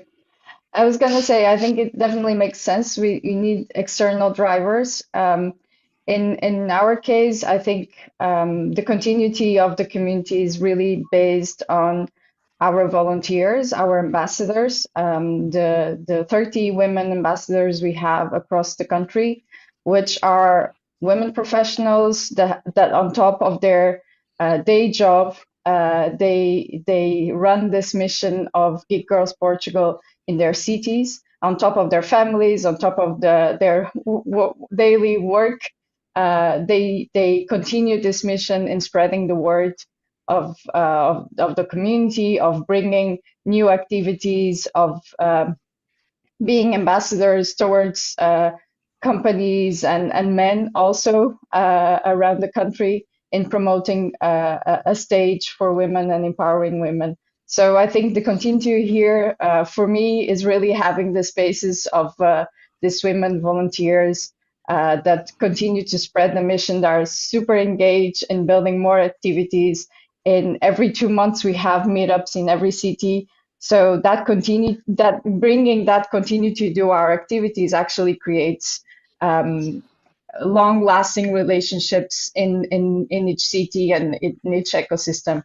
So that's what I think for us makes the ball running, in the sense that we always have something going on every 2 months in each city. So it makes the community get stronger. And over the years, this has been really the pillar to make the community run. So there should be one orchestrator or initiator driving things forward, helped by a network of ambassadors. I was going to ask you, Viroslava, because you lead a really international community. How does that work? Thank you, Antonia. So the main thing about WTech, we became international after the full-scale war came to our country. So the main thing is we receive a lot of asks from our participants to follow them around the world and to open the branches of WTech to help them to adapt in the new countries, to adapt the new ecosystems, because it's complicated to restart the career in one hand, and the another hand it's complicated to understand how other country or ecosystem works, how to have the easy entrance, because we don't have a lot of time to learn everything from the scratch again. So to manage this, we needed, of course, a huge team, and right now we have more than 70 volunteers around the world who help us to manage WTech in 34 countries. All these volunteers, they have a very good place in the tech companies. They are all have C-level, or they have their own companies or startups, and they are ready to share.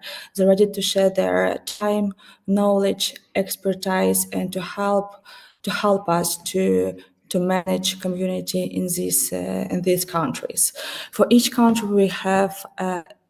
For each city, not country, for each city we have minimum 3 partners, because of course it's volunteer job, so it requires a lot of time, a lot of work, and the bad thing is to diverse the roles in the team between several partners who can help us with it.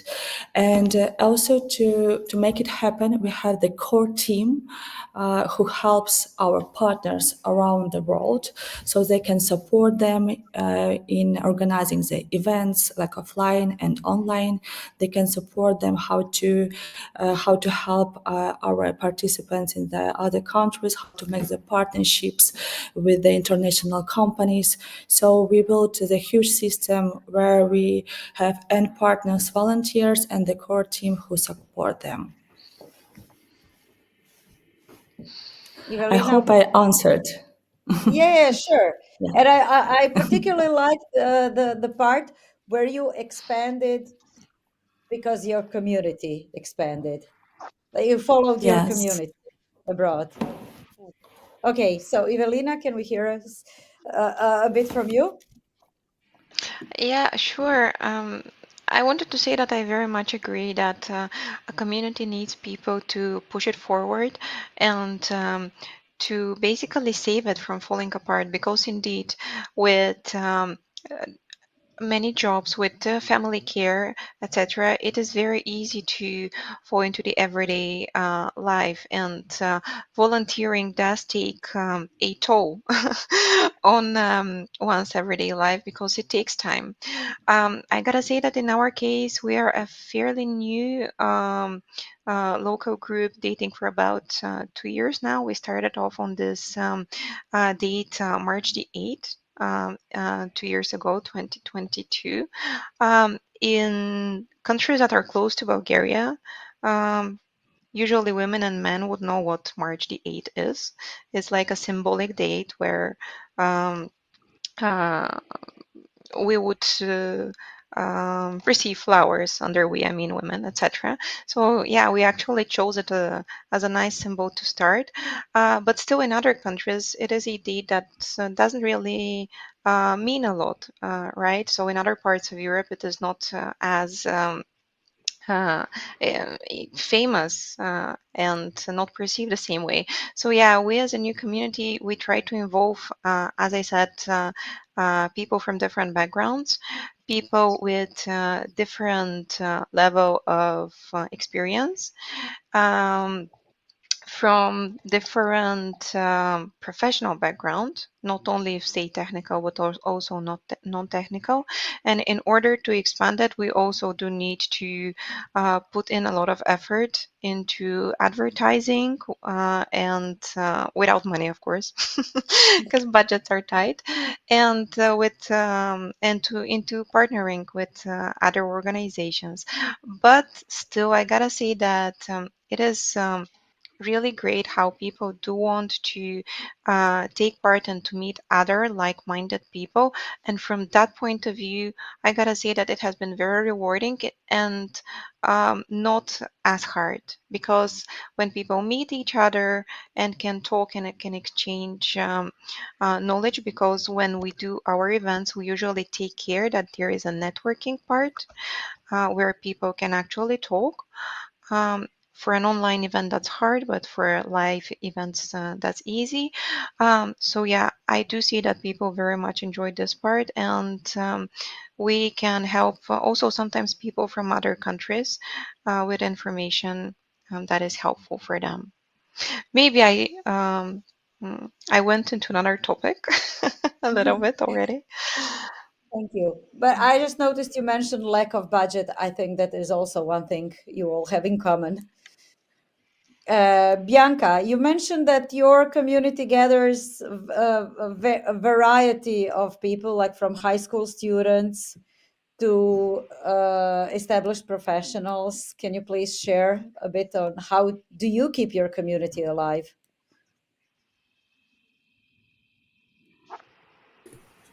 Okay, so I would name our community as a generational community. So different generations are included, and we are gathering the whole community once a year at Perspective Women in Tech Summit, which is a very huge event in Warsaw in June, and we hosting 10,000 people, for example. Yes. So this is not only our community, but also like our partners, also a lot of guests from the world. But all our programs, and we have a lot of programs, are like gathered together at this event. So I think this is very important to keep everybody in contact and to make everybody to work with other people. Yes, I think it's very important to mention that we are building our community from people who are participants of our programs, and we have many programs, mentoring programs, scholarship programs, big Women in Tech camp, volunteering program, and these programs are many years programs. So you can imagine how many people are participants of these, and they have friends, and we have also people who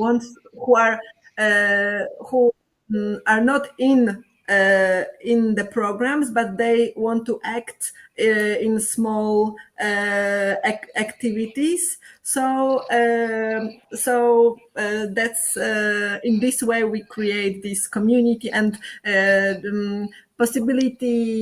this possibility which we have. I mean, this summit, this huge conference, is very important also for build this community, because we can gather everyone there. So, like Bianka mentioned. Yes, and I would add that this kind of community is working very well also in the area of lacking financing. Yes, we know it works. So now when we are going to meet our potential sponsor, donor partner, usually those are companies.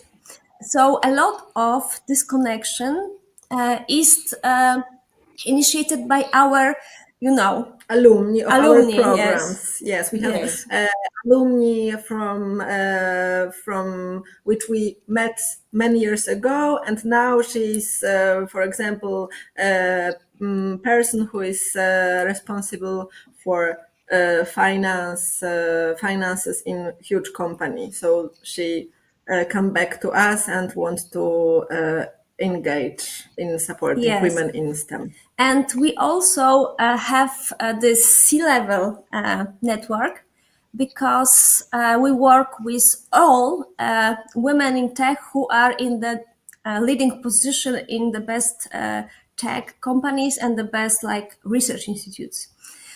So this is also easier to work in this kind of environment. We support each other with those women. We started, for example, a campaign to encourage more women to take part in last election. And as you know, women votes changed the situation, changed the government in Poland, which is really, really, really cool. And we started this with leaders, female leaders from tech companies, because we decided together that we need to start something because our potential is enormous. And this campaign, what is also important, was made by no cost, like zero, only volunteers and only a passion to do it. So this kind of community is a different kind, of course, of a typical classical community, but it works very well and on the very big scale. Yeah, congratulations. That sounds like a really great project. Engaging women to vote, and it's starting from Women in Tech. Very impressive. Yes, because we as women in tech need to take responsibility for so many things, I think. Yeah, so we only have 15 minutes more, and I wouldn't want to miss hearing from you on the last word in the title of our panel, and that's impact. So, and I think this initiative of yours is a great example of impact beyond just tech industry. And I think, Marisol, you've mentioned that you also at some point decided to include women from various industries. And you also mentioned a very, very concrete number for the impact, like the number of participants, the value of businesses created. How do you measure impact? All of you. Well, and I think we can also a little bit connect with the previous point, because this is a continuity, and durability is connected also to the impact in the long term, no? And I think also, if you think about the impact that you generate, you are also maybe creating a loop that feeds back into durability, no? If you have impact, this will also will have good possibilities to keep existing, I think. So for us, well, the question of impact has many different dimensions. First of all, of course, the impact that we create by provoking the main mission, or the main conversation that we want to have. We want to present a new leadership model that today's world needs, because we come from industrial era, and we are used to those leadership models, but we all know, women and men, that this is not relevant anymore. So for us, impact is to provoke the change and the reflection in all the organizations and players and people about the leadership that we need today. This leadership is depending on having more women in leadership positions, in decision-making positions. We want to be present everywhere, but it doesn't stop here. After we are there, we need to think about what do we need to do together to make it work. So that's our first pillar for impact. And we do studies. We also bring men into the conversation. So we work with our female ecosystem, but we also have common topics for conversation. The second part of impact for us is to be relevant for the organizations. So now we know, because we have studies here at country level, but also at Europe level, that one of the main constraints for innovation right now, and for evolution and business and growth, is the people management, isn't the social dimension of our companies, you know? So if we manage to create impact and influence in the companies who are generating right now the main business, there will be, of course, impact in employee happiness, in growth, and in evolution and everything. So that's another kind of impact. And also, of course, in working with the community that we have, which is across all sectors, as you were saying. We are also bringing, by the way, women in sustainability and impact. So we can also think about like our seas and water, and the ecology, and the climate change, poverty, justice, employment, and all those causes. But this is, we want to also be relevant in the business world, because this is also creating this continuity that we need. Thank you. So encouraging female leadership, motivate, empowering women to vote. Yeah, this is one takeaway I will mention in the future. Thank you, Bianca. Anyone else? Like I can share from my Yes, experience. I can. We have had a really like small individual stories that are very rewarding. One exceptional engineer, we invited her to speak at our conference, and she later came back to us and said it empowered her to ask for a raise for a more demanding position. Sorry, please do share. Thank you.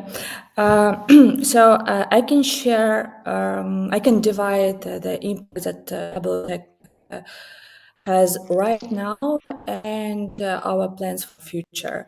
So I can say that we have the direct business and economical effect, because WomenInTech is a business community. So we can see a lot of examples when our participants creating the companies or finding the co-founders, managers, or fundraise the funds for their startups. So we have the dozen stories like this, and it's very inspiring for us. Another thing,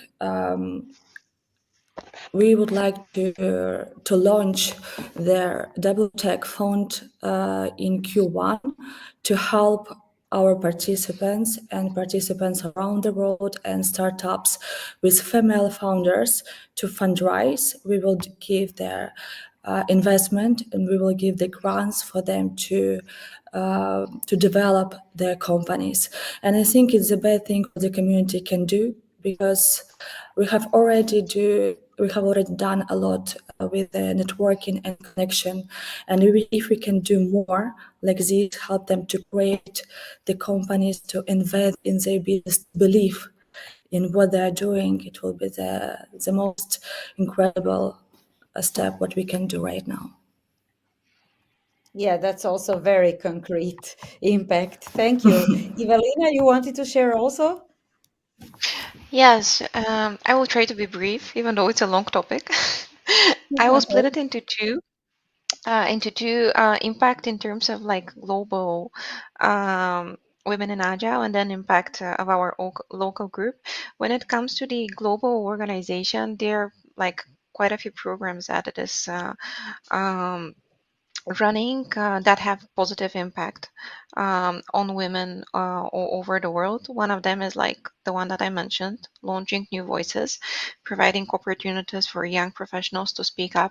Another one is the seeding local communities where people can form local groups and be of support for each other on the local level in many countries. So the impact here is in the thousands in many, many countries worldwide. Another one is supporting conferences, like there are a couple of conferences that people can join. Yet another one that I missed to mention, but the ladies like Bianca that remind me of it, is the opportunity of taking a scholarship. So anyone who is in our area can become a member free of charge and actually apply for a scholarship with Women in Agile. There's also mentorship. The impact here would be not in the thousands, probably in the hundreds, but still a very, very nice way to connect mentors with mentees. And there's also a podcast that Women in Agile is running, where great and famous voices from around the world that, for example, I have been dreaming of hearing, actually speak with a moderator and share their opinion on many topics that are intriguing for us. And then on the local level, I would say impact in the hundreds for sure, because we aim to connect people and to share knowledge. And because our area is more or less agile, I would say that we're mainly impacting the way that people work with each other, because after our events, usually people have new ideas on how to work together, or how to try out new things so that they can feel better at work. And that's, I gotta say, important, because we spend at least 8 hours at work every day. So that would be me. Back to you. Thank you. And Vânia, let's hear from you too. I think for us, the main impact is women's stories. Over the 14 years, how many great and successful stories we've heard from women participating in our meetups and building a network and changing jobs, landing new opportunities, breaking the glass ceiling in being promoted to higher positions in tech. And so over the past years, we've seen over the community, over the support of the long-lasting relationships within the community, we've seen women progressing. We've seen women that had just started in tech landing great jobs, always because they were in this meetup and met this person at that company, or that person that was already part of the community that they were talking, and they presented new opportunities too. So also, our mentorship program has been essential in driving impact, especially for women that are transitioning into tech. We have a lot of cases of women that had a former career and then decided to do a boot camp or do a new training in tech, and then they need to land a job in tech, their first opportunity in tech. And we've been having a lot of success, very successful stories in this women supporting each other, having their mentors supporting them and sharing their network, and allowing these women to really first land their first job in tech, which has been really, really impactful and really rewarding to hear all these stories. Our network always presents to the members new opportunities to participate in tech conferences for free. We always try to find ways of gathering free tickets for conferences, but also to new trainings. So we have a lot of partnerships with training companies with more courses for tech, and allowing either people to gather more knowledge in tech, or actually to transition to tech, to a tech career. So I think mostly the impact is, as we have seen, is really hearing great stories, in knowing that women participated in this meetup in this company and they found a new opportunity there in the next month. So this is really the most rewarding part of continuing to run the community. Exactly. Yeah, that's the rewarding part, and that's the beauty of communities. We have one question to finish this discussion, and thank you all for your really inspiring stories. I have just one. We have a question from the audience. I'm sorry, but we only have a couple of more minutes, and we have to honor our audience. And we won't be able to hear from all of you. And the question is, as leaders fostering communities for women in tech, have you observed any influence or inspiration from other initiatives from other sectors and industries? And yes, of course, we really were inspiring the creation of a lot of communities in Poland, but in different niche fields. At industry, of course, but also like women's mathematicians community, women in cybersecurity. So, and we cooperate with all these communities. And we also like to cooperate with you, ladies. And our invitation is for the next Perspective WomenInTech Summit. Let's connect on LinkedIn, and we want to have you, because this is the best way. Also, Antonia, of course, this is the best way to learn about us and to maybe to develop some projects in the future together. And we also will invite your communities, and we will just give you a space, everything. So if you are interested, just come to Poland. Yes. 11 and 12 June, I hope we will meet in Warsaw, and we can spend a great time together. You are invited, and we have also some grants for free tickets for your community. So I hope we can do something together. And of course, we are also inviting all participants. And if you are interested, you can also check grants for free tickets on our webpage. Or contact me on LinkedIn, please. Everybody, thank you so much, all of you. And I'm sure as community leaders yourselves, you will find ways to connect and collaborate. And of course, thank you, Intelias, for organizing this conference. Thank you. Thank you, everyone. Thank you for having us. Reach out to us. We will be connecting. Thank you. Again, thank you from my side, from our Intelias, for the speech which we have today. Thank you to all our esteemed panelists. So it was cool to hear that we can help to connect the dots of all the global community that we have in the world, and even this session was helpful. Before we conclude this session, so I have an exciting opportunity to share with you. So share your SheIsTech insights on LinkedIn using the hashtag SheIsTechExperience, and you can win a Kindle. So results will be announced on January 26 at 12 p.m. Central European Time on the LinkedIn page of our conference. So best of luck, and thank you that you are part of our conference. So stay tuned.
Hello again, just very short note again from me. So now it's time to refuel, recharge, and perhaps grab some food, coffee. So we announce lunchtime now. We will be back very soon in an hour, so at 2 p.m. We'll be waiting for you for even more awesome stuff here. So thank you, everyone.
Hello again. Welcome back to the community stage.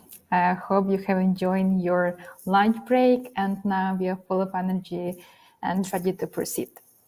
So our next speaker is a driving force in the Croatian tech landscape, and we are honored to have here Martina Silo.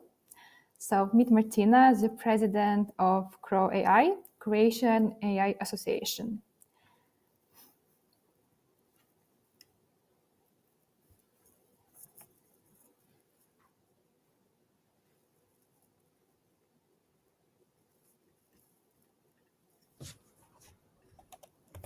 Hello, Great. Martina. Can you hear and see me? Hi. Yes, we can see, we can hear you. So how are you? Excellent. How did your day started? Really, really good. Really good. Thank you. Just a second. Sure.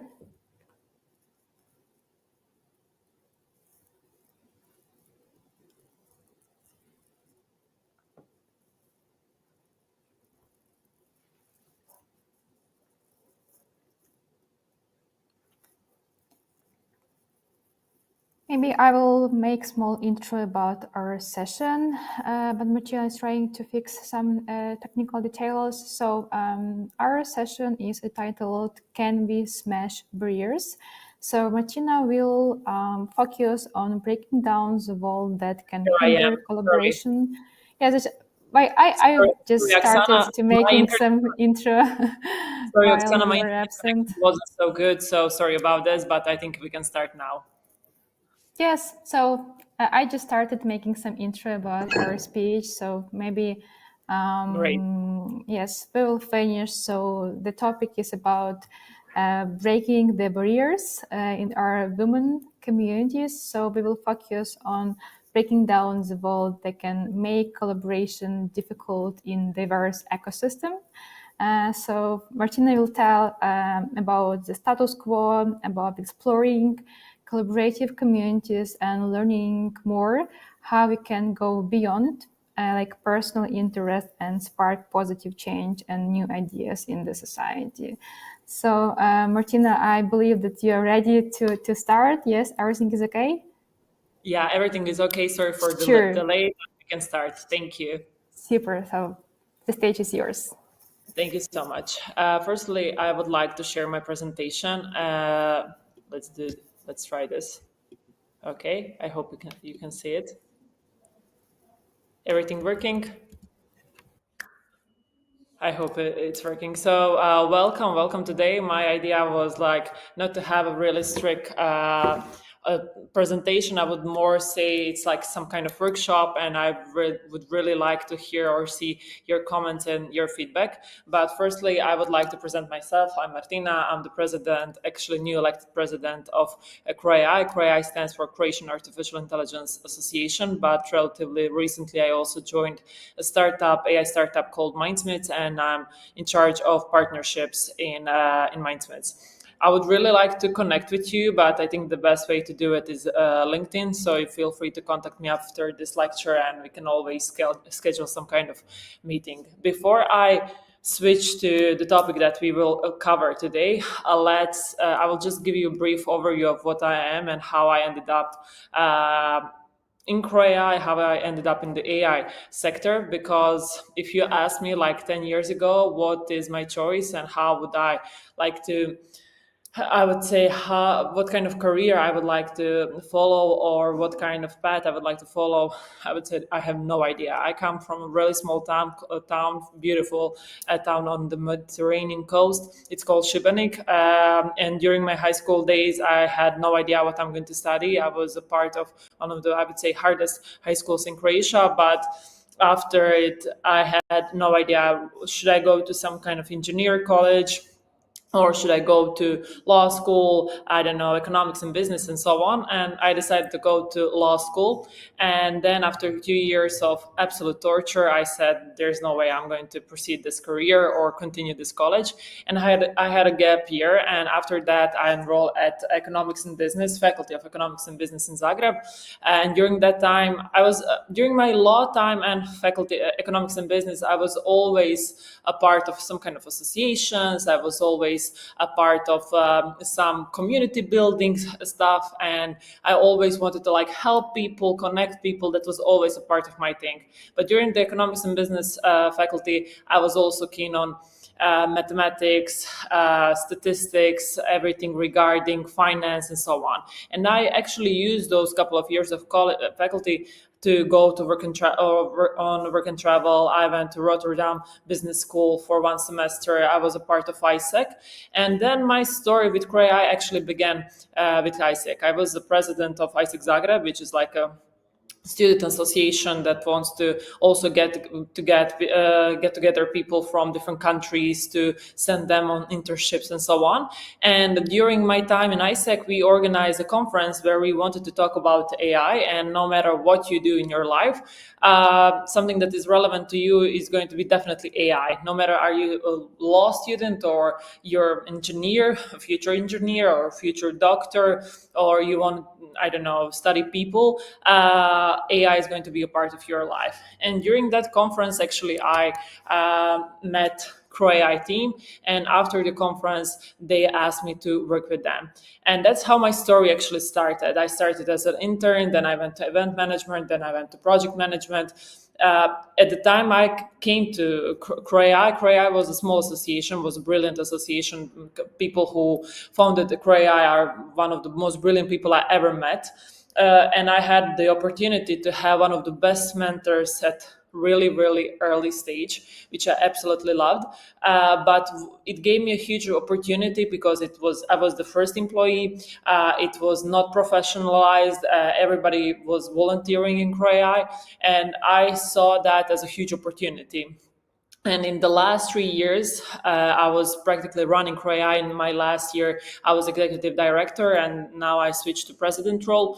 And my goal was like, okay, let's build one of the coolest tech ecosystems in Croatia. So this presentation won't be going in the direction, okay, of course, I'm focused on like how can we help other girls, help other, but I would be more focused on what I did in my job, like how did I created communities, because I believe that a lot of audience is also keen on like how can you create a community that I would say it doesn't have anything to do with each other. In Croatia, we managed to get together policymakers, startup founders, business people, art people, and so on. And we managed to do it in the last 4 years.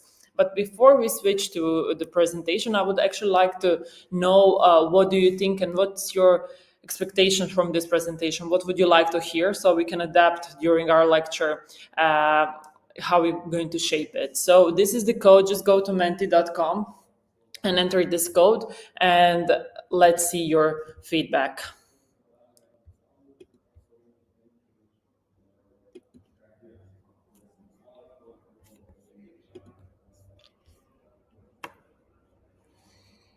If there is any feedback.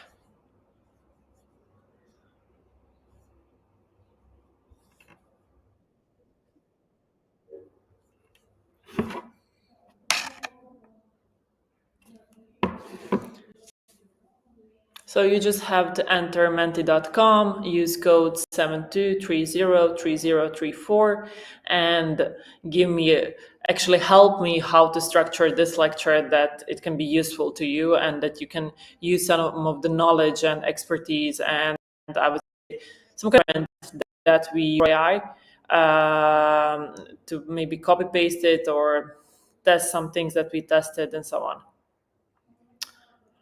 I can wait a minute or a couple of seconds. I don't want to waste a lot of time, but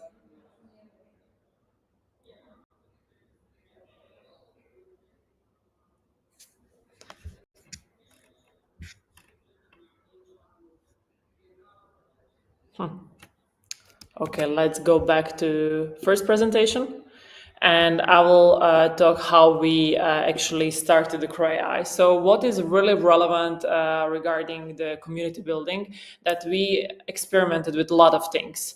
One of the first things that we did at the beginning of Croatia was thinking about policy. And we thought that if we change the laws of Europe, everything could be better. And in our first years, we were actually, when the white paper came out, we were dedicated to actually giving comments of the future regulation of AI.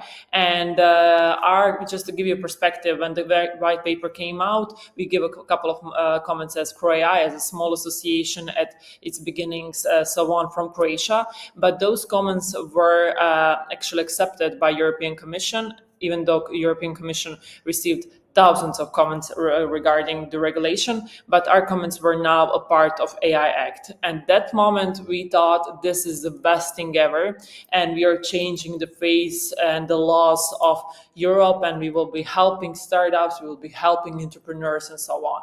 But at the end, it didn't go that way.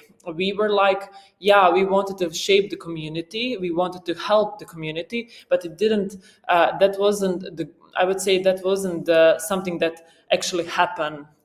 And we were like, okay, this is something that is not triggering or not helping our community. What's the next thing that we wanted to do?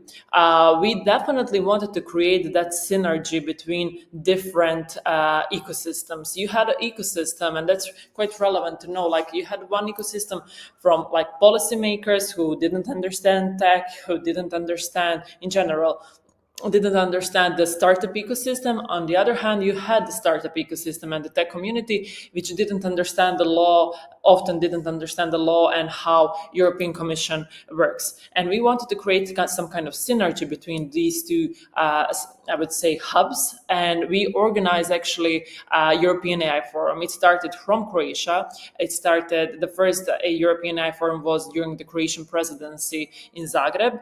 And we started that with AI Association in Germany and AI Association in France. And in the last 4 years, we organize an event every 6 months. We managed to get one of the highest policymakers from Europe and one of the biggest startup founders in Europe. So we created the synergy between, I would say, hubs that didn't collaborate before that. But those were like the beginnings of CroAI. What we wanted to do, we still realize that if we're going to have a huge impact on policy, a huge impact on laws, that's not something that our members will, I would say, value or think about it as useful. And we switched our, I would say, path, and we managed to create a community of, I would say, even teachers, artists, engineers, entrepreneurs, students, but also doctors, lawyers. We created some community and hub because what's the why of CroAI? The why was, let's not, I would say, in 10 years, let's not regret of the opportunities that we missed. And in those communities, everybody is accepting. Like, we had so many women, we wanted to support other women grow their startups, we wanted to help other co-founders and so on. And everybody right now is in that community.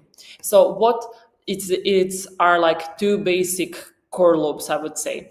The first one is build a community, and the second one is to educate public. How we managed to do that?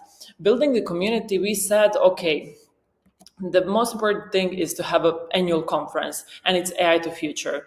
AI to Future is one of the biggest AI conferences in this part of region. We have one of the best speakers from Hugging Face, Meta, Google DeepMind, Lego, and so on. But on the other side, we managed to get ambassadors, policymakers, business people, startup founders.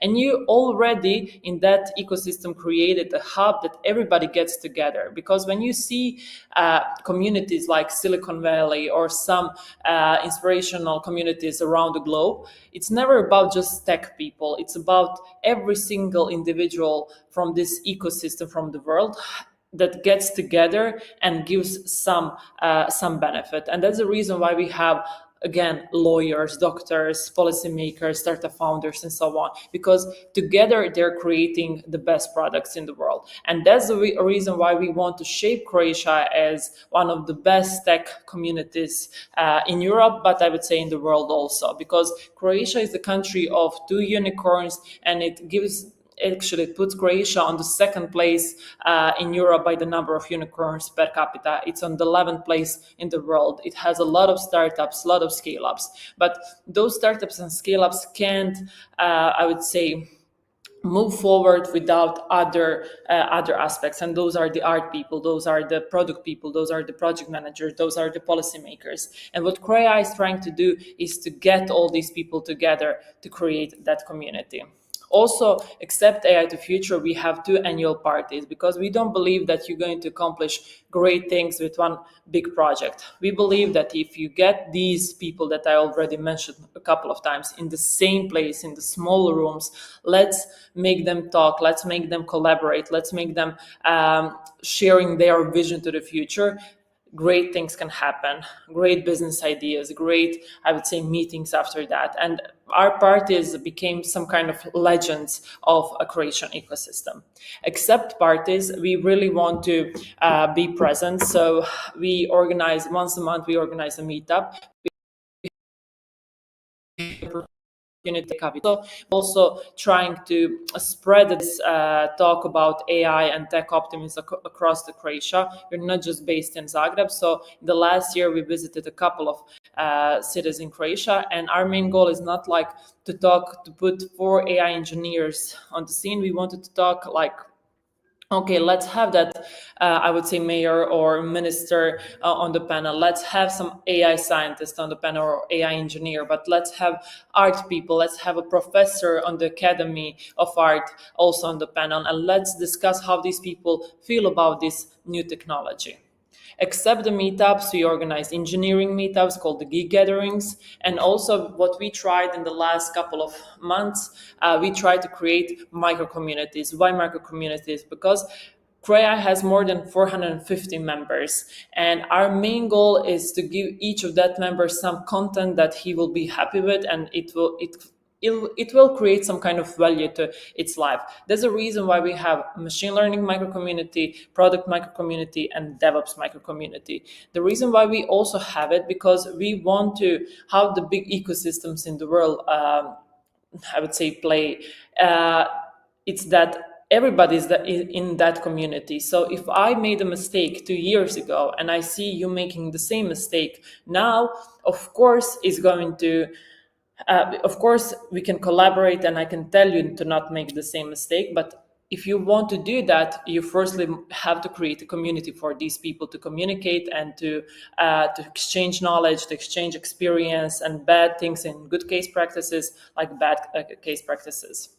Except these 3 micro-communities, we started one idea a couple of months ago with online meetups, in which we said, okay, we won't have a moderator, we won't have keynote speaker, we won't have a panel or something like that. We will just have moderator. But we as CREA, we will make sure that a lot of different people show up on these online meetups. And we had discussions about AI. Those discussions transformed into live events, and now we have a sort of fight club. So we make I would say, a topic that will cause a huge discussion between one side and another side. So that's also one thing that we accomplished. Except why I'm talking all of this, because that is, I would say, the base of building the community. You have to have rituals. You have to have micro communities that will meet once a month in the same room, in the same space, in the same, I would say, in the same space, in the same time. You need to have one big event for everyone, like parties. You need to have that, I would say, umbrella event like AI to Future, because all these people come together, and from the engineering part, and from ML, from product, and so on.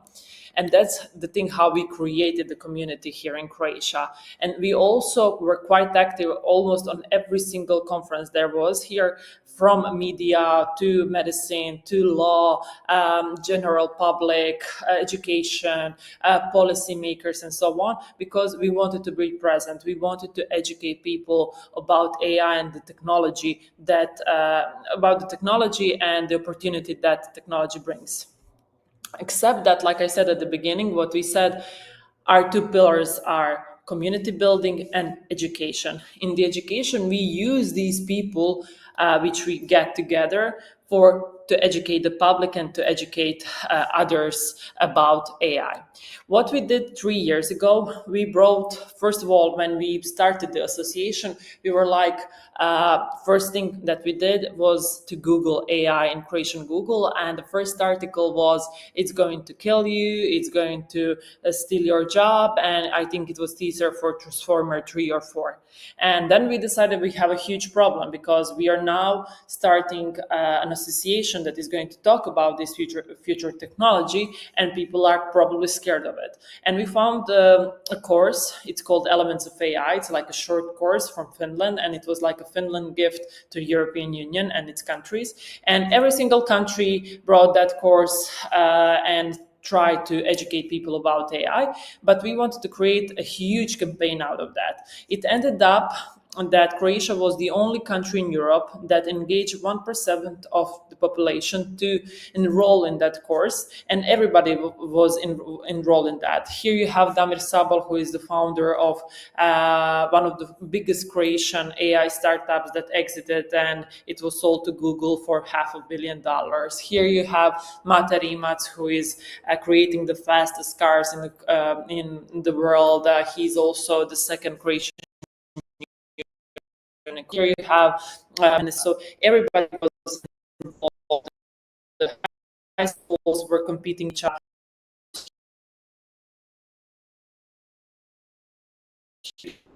Company were a job. At some points,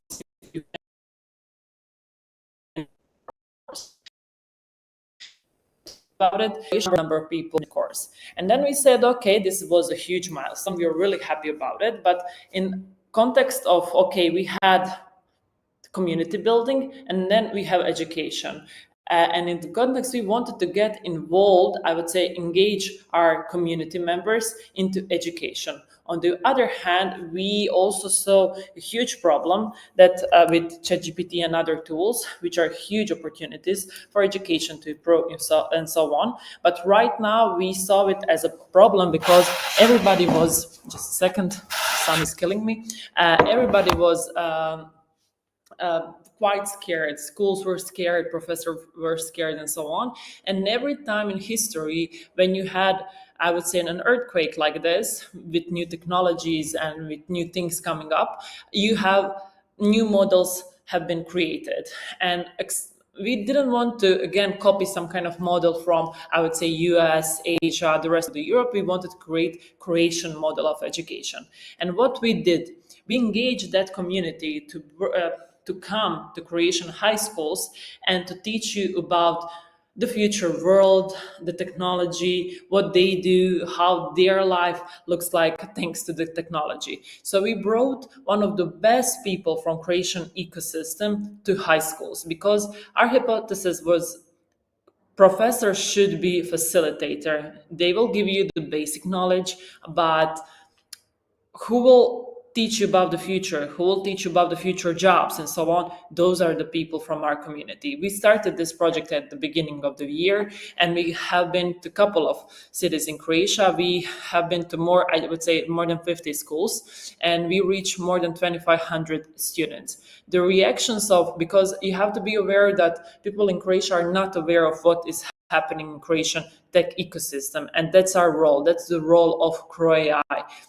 There, we wanted to make people think about unicorns, think about startups, and think about their role in that ecosystem. Because we are not saying that you have to be an engineer, or you have to love math, or you have to love, I don't know, informatics or something like that, or STEM in general.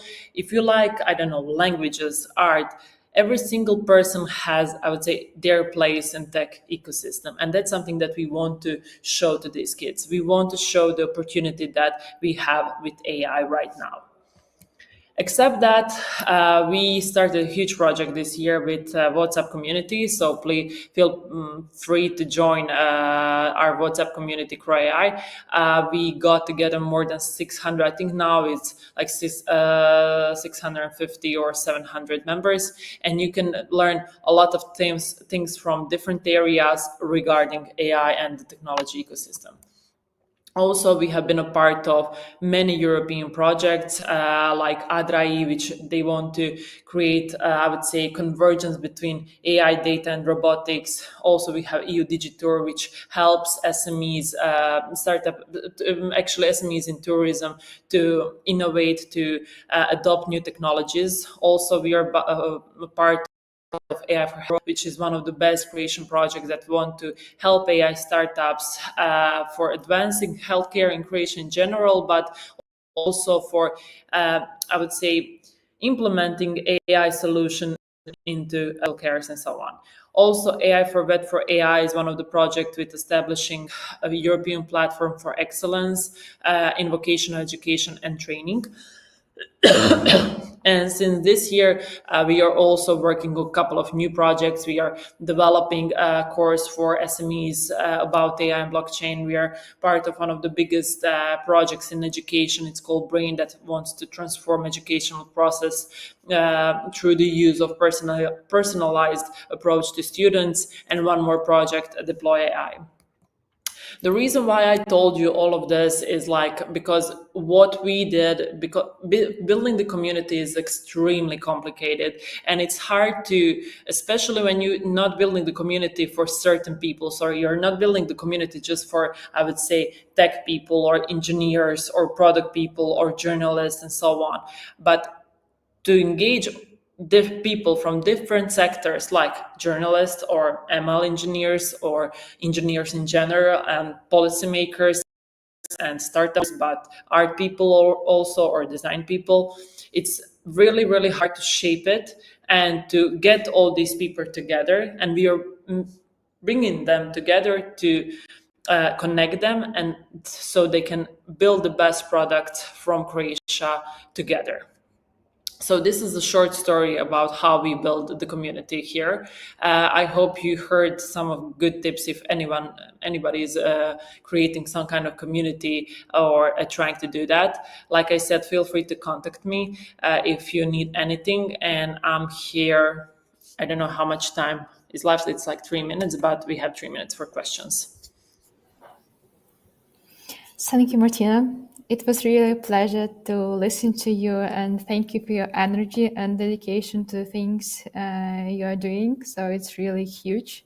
And a special thing for this beautiful view from your window, this blue sky. It was really nice. Also was inspiring. Yes.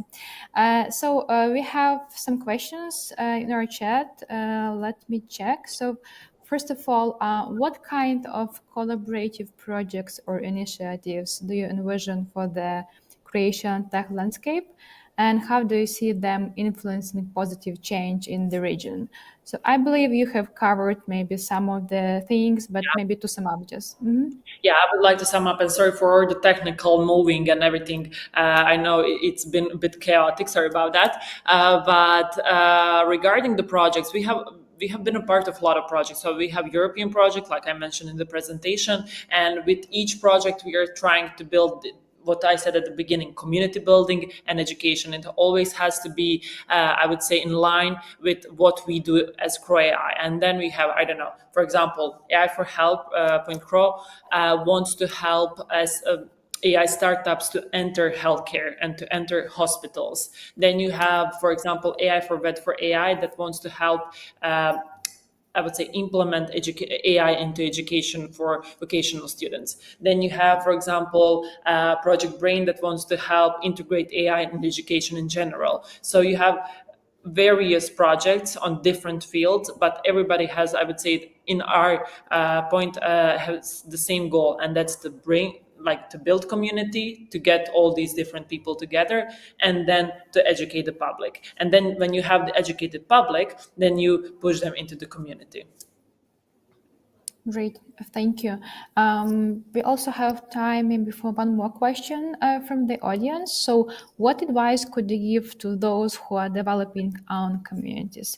Again, maybe some 1 or 2 highlights from your own experience. I would say that you have to be really, really open. You will have a lot of calls, a lot of emails. You will have a lot of meeting new people, I would say, and that's beautiful. And you have to be open for that. First of all, you have to have the energy. It's not like every single person in the world is for the community building. It's not. So you have to be really, really open to new people. And secondly, you have to be really, really there. I don't know how to say it better. You have to be on other events, you have to be on other conferences, you have to visit all these people, and you have to create I would say networks and communication with other stakeholders. And then you put them what we call CREAI's umbrella association. You put all these different people on this under the same roof, under the same umbrella, but you have to be that, I would say, with all these different different people. So my advice is definitely communicate with people, be open to it, go to events, go to conferences, go to meetups, go to panels, and so on. And one of the biggest advices that I would like to share is like have mentors. Have as many mentors that you can possibly have. Have a mentor from, I would say, journalism. Have a mentor from medicine. Have a mentor from engineering perspective. Have a lot of mentors from business side. It will help you grow your career so much faster than you would do it by yourself. So that's one of the biggest advices to you. It was really cool advice. So maybe we'll take one more minute, just the question really as a continuation of the previous one. So in your experience advocating these all collaborative communities, have you encountered resistance or skepticism? Yes, especially when you go like for all these conferences, all these meetings, so not like every time everyone is happy with this.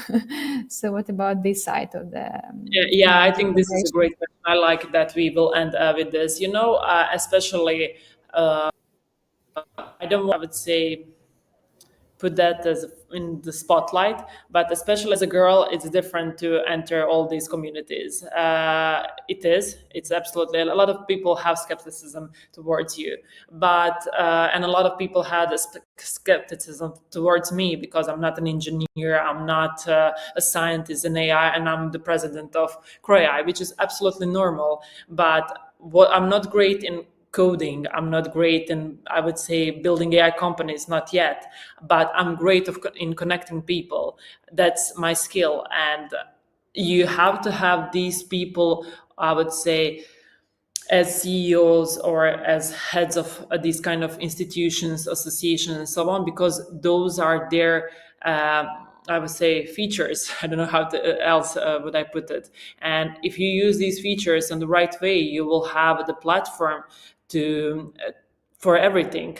You will have a platform to meet other engineers. You will have a platform to lobby. You will have a platform to work on the projects. Thanks to these people who were the mastermind and connected you all. So yeah, I have seen and I have felt a lot of skepticism, but I don't know, I have that drive in myself, and I really believe that we are creating a bigger value for the society. And that's something that that keep me going, and I'm still in that I would say algorithm. Cool. So sometimes this kind of skepticism can be really a driving force for further achievements. So thank you, Martina, for your conversation, for your answers. So I believe you will serve as an example for some of our audience. So thank you very much. Thank you, Oksana. It was a pleasure. Thank you.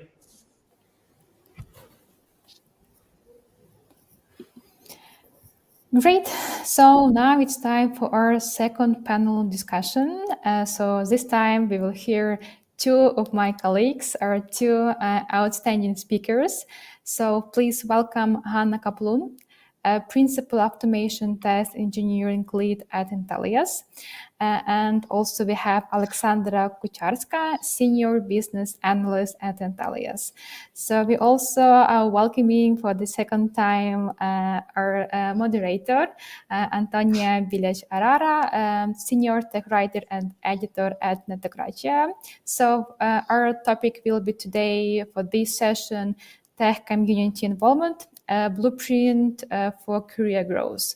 So our panelists will share the insights into how community involvement has shaped the careers and helped to get some success. So guys, this stage is yours. So thank you. Thank you, Oksana and Alexandra and Hannah. It's really nice to meet you. And my idea is actually to make this panel all about you and about your stories, because I'm really looking forward to hear how your engagement in communities and in tech communities has helped you shape your career. I don't think For starters, I would like hear to you, Antonia. hear more Sorry. about each of you. What do you do? And what role has community involvement had in your career And I so think far? that Antonia doesn't hear Maybe, us. I don't know, Alexandra, you can start.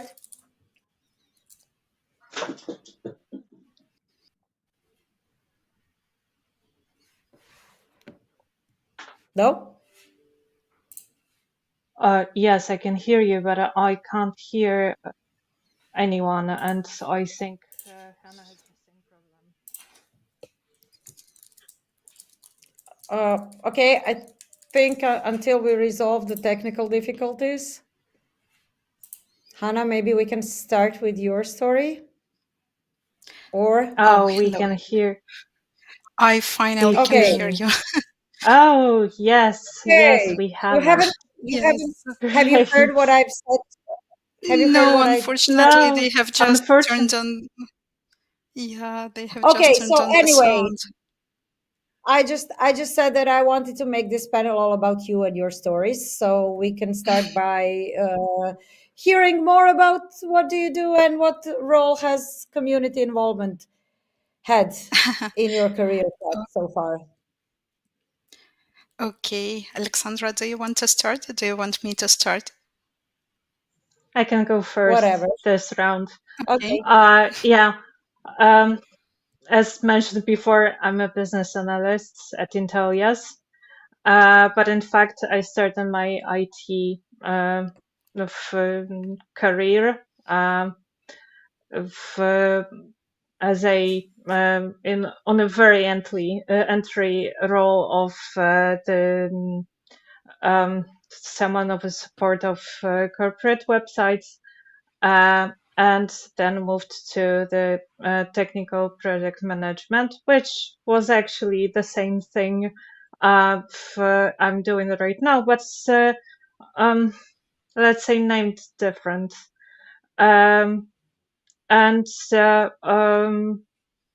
Actually, communities have great role in me joining IT, because if not for Geek Carrot Girls Poland, I would never be here. Because when I graduated uni, I ended up in school as a teacher, as you usually do when you can't find your way in life. And I just found Geek Carrot Girls, went for the first meeting, and so for myself that IT gives, and even back then, it was almost 10 years ago, even IT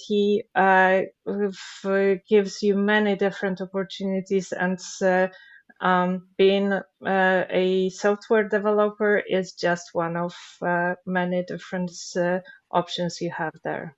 So here I am. So it played a crucial role. Yeah. Oh, yes. And what's your story, Hannah? I wasn't that lucky to have a community when I have started, unfortunately, but at the same time, I was lucky to have different experiences on my way to the community that brought me one of the most interesting projects I suppose I have ever worked at. I have started as a support specialist, actually, and there was quite a lot of work to do, but when it wasn't, they wanted me to do some testing. So I started doing some testing as well. And then they started kind of try and make me write some documentation. So I worked as a tech writer for some time as well. But afterwards, I got kind of tired of all the switching and decided to look for something else. And that's how I landed in my second testing job. And I decided that testing is very cool. I want to do testing. At that time, there were not so many IT companies at the city where I am from, but sometime later I decided to move to Kyiv, to the capital, and I have found the job there and met a few people at that job that told me that, okay, we have the very cool community Women Who Code Kyiv. You're kind of very suitable to join it. Do you want to give it a try? I asked a few questions like what they were doing and what I was supposed to do as part of the community. They told me like, just give it a try. We have events, come and see for yourself. That's what I have done. And it was a very pleasant experience that interested me a lot because the very first event I actually visited was about data science. It was not on such a hype as today. It was ages ago, in fact, and it was kind of an eye-opener to me. It was not such a buzzword, and I thought, okay, these guys are doing gals are doing something interesting, and I wanted to give it a try as well. I met quite a few people. They were very open to teaching data science to me and asking me in return to test what they do. So we could kind of create some collaboration together, and they appreciated my skills and I appreciated theirs. As a result, I had a very interesting data science related project I have worked on afterwards. It was definitely the most complicated one in my career as of now. And I worked there as a test engineer, and then I tried myself as a machine learning engineer a little bit as well. That was a very cool experience. So I cannot state that the community was really important for the career start. But the community definitely is what makes my life, professional life, interesting. And also it brought me quite a lot of very like really fascinating acquaintances, very cool people, very clever people I met through the community. And that is also the place where I started as a mentor. And I liked it a lot. It Okay, was also, yeah. yeah. So Sorry. you are also mentoring now? Yes, I do. And you, Alexandra, you said that Geek Girl Carrots, if I remember right, was crucial for you to finding your path to IT. Are you have you taken any other activities in that community? No, unfortunately, not in Geek Carrot Girls. I participated here and there, mostly as a volunteer and in an audience, part of the audience. But after COVID-19, during the pandemic, my activity dropped. In the meantime, I found myself being on the verge of the burnout at work. I had to redefine my work, my scope of responsibilities. I had to drop some, for example, management role, which was like additional to my role back then. and focus on analysis and system analysis mostly, as well as the business, obviously. And I lost touch with Geek Girl Girls, but I actually have met a new community, which is very significant right now for me, because in the meantime of all this pandemics and things going on in the background, I actually got my long-awaited autism spectrum diagnosis, and I met a wonderful Polish adult women on the spectrum community, which we have in which we have journalists, those very well known in Poland, with big names and so on, and a lot of great women from the IT community, and I think now, for now, that was my stepping stone after the pandemics, to actually build my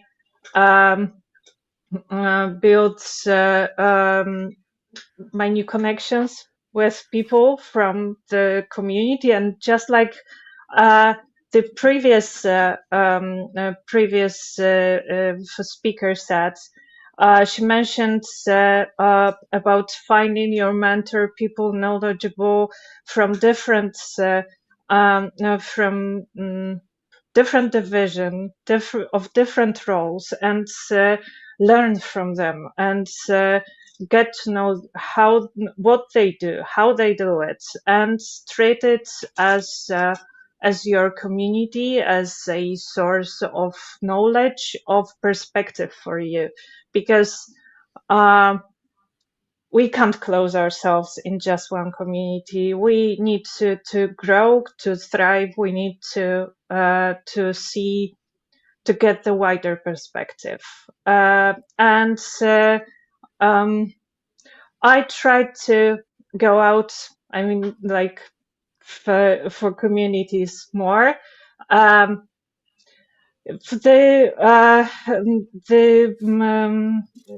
spectrum community empowered me a lot, because I found myself, like, from the private perspective, I was able to define myself, my strengths, my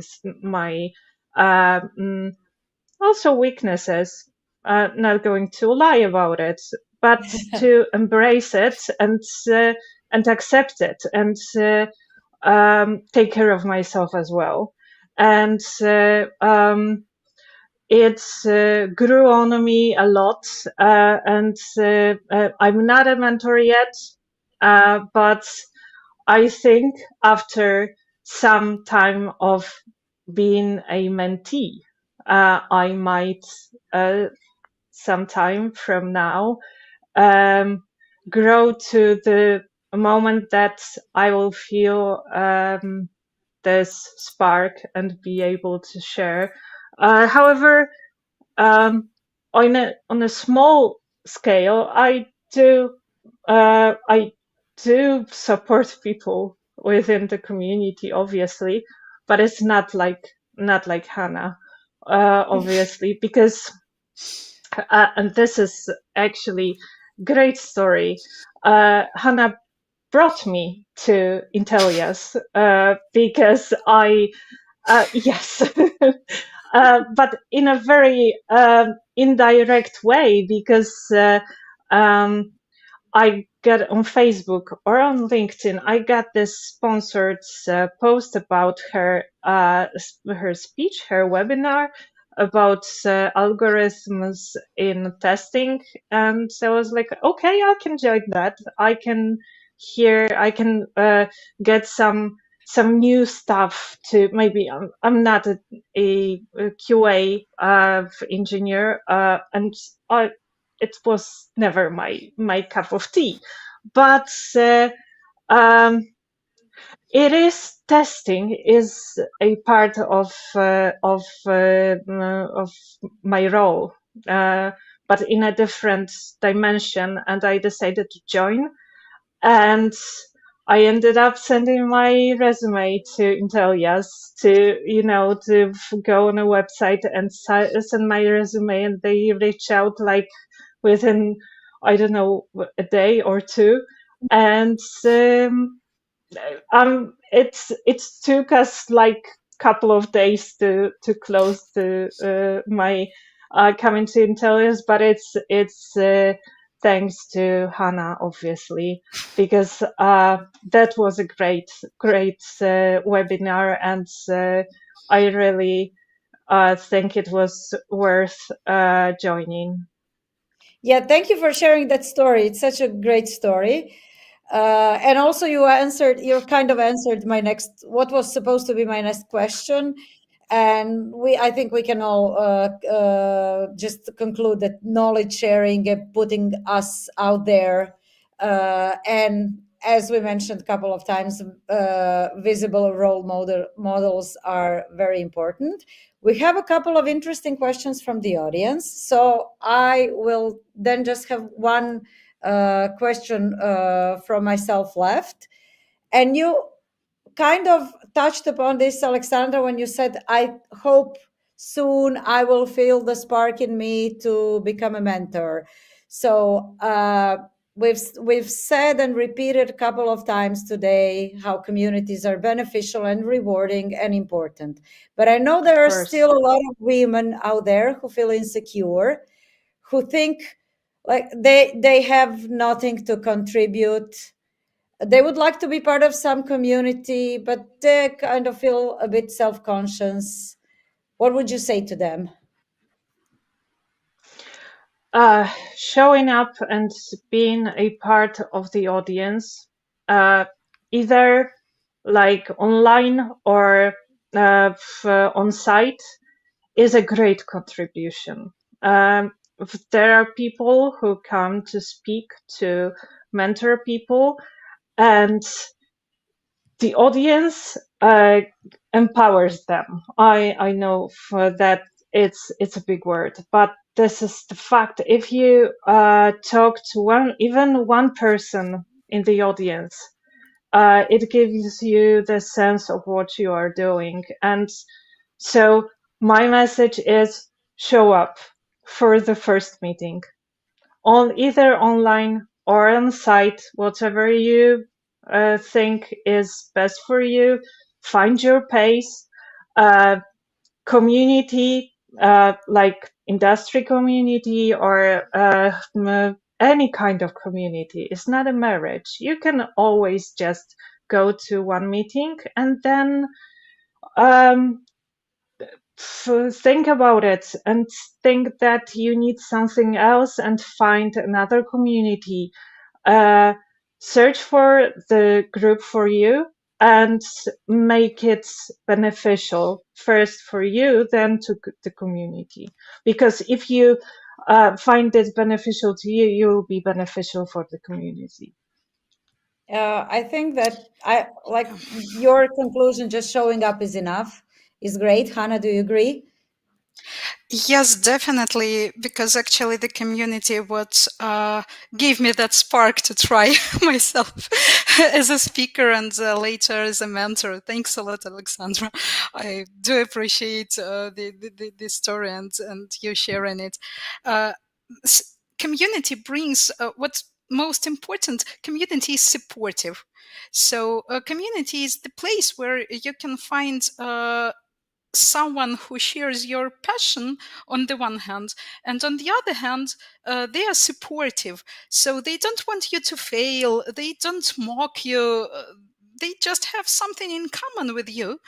And if you are looking for that spark, if you are feeling insecure that you don't contribute, this is exactly the place, the good place to start contributing, because the community is not mean. People are helping you to find that spark. And these are people who will listen to what you say because you speak the same language. And that's what can motivate you to start bringing something to the community if you're feeling up to it. So if you are not up to it, it's also fine. You can just be there and be that supportive audience for the others. I think that's very important because the audience is indeed something that brings this feedback loop to the speaker. And that is why being the part of the supportive audience is extremely important. And if you just come there, that's what you become, a part of the supportive audience. And then later, if you feel like it, you can become a speaker. Yeah, that's great. We have 3 questions from our audience. And the first one is, how do you manage your time? How do you balance a demanding tech job and an active community engagement? I have a schedule. I book time for everything. Like literally everything. I book not only kind of project meetings, etc., but also like this is the 2 hours slot where I do active testing. Please do not push me, do not touch me. I do my work, and I will come back to you later. Kind of right now, do not disturb, please. And that works for everything. I book time for lunch.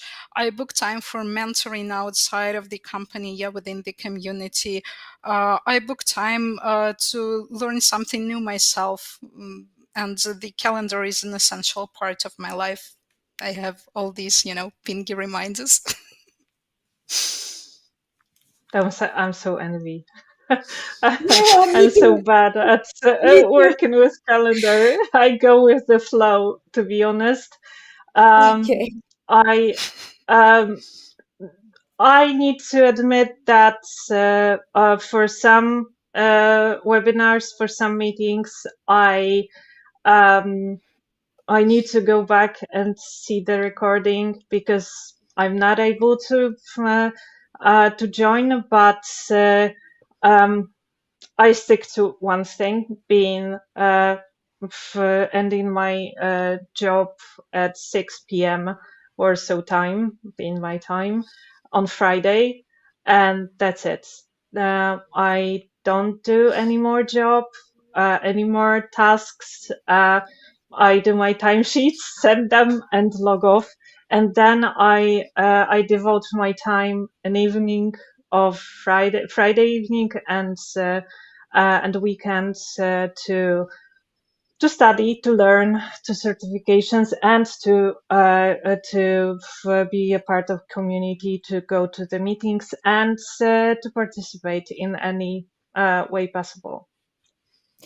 Okay, I'll blend these 2 questions into one because I think we can end on a right balance of challenges and the benefits. So the question is, what are the biggest challenges, and how do you make your participation in community the most beneficial? The biggest challenge to me was to start getting out of the pit of Dunning-Kruger. So to speak for the first time. That was the biggest challenge ever. Oh, wow. I am always nervous. I'm always nervous during such things. Kind of still. Nothing changed a lot. I just better at faking it. Yeah, me too. But I've realized the more I do it, the better I am. You just have exactly. To go out there and do it. Yeah. Fake it till you make it. that's how true. we do it, That's I suppose. Okay, so public speaking was the biggest challenge for you. Yes, definitely. And the biggest benefit? The support of the community. So I started, when I started speaking, it was an extremely supportive audience. They were so willing to listen to me. They were much more certain that I have something valuable to share than I was at the time. I was like, okay, I'm going to say something they already know. They will be bored, etc., etc. And they were so certain that everything would be completely different. That I was okay, and that's proved to myself that I can do that, and defined, I suppose, my further journey as being part of this community and my further professional life as part of my professional life as a speaker. And that still stays the hugest benefit to me. So when I feel insecure, I get back to the community for that support. So that still stays the most significant benefit to me. However, if you are thinking about joining the community because of, more material benefits, community can bring that as well. Communities have the additional kind of auctions to get the discounts for some conferences, or there are some grants to study, etc., etc. So that can also be a motivator. Why not? I had one of the grants as well through the community and used it to my benefit. That is very, materialistic, but still it is something that can motivate anyone willing to do the same to join. Why not? Yeah, that's such a refreshing message. Thank you. Alexandra, if you have something to add about the challenges and benefits. I would back Hannah that finding some very solid benefits of discounts, of materials, of certification access, or whatever, is nothing to be ashamed of.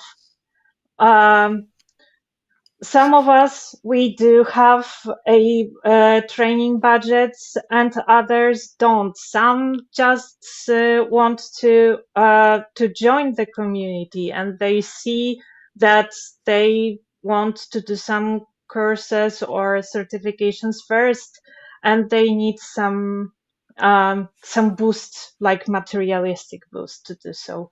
And that's all cool, because you get sucked into this community, and even if you come for the discount, you end up being a part of it, and you just get this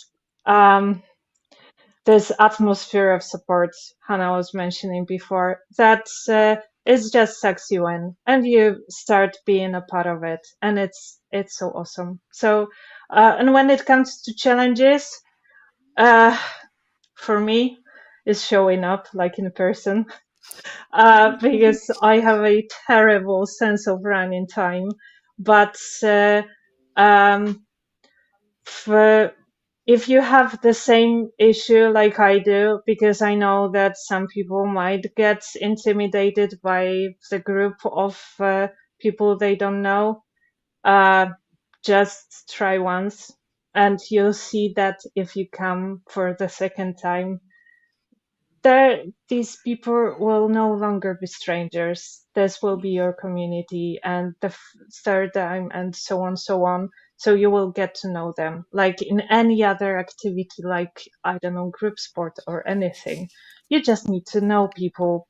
You don't need to be friends, like, from the get-go, but it's always good to find some place in yourself to open up, and to get in the community and try to find yourself there.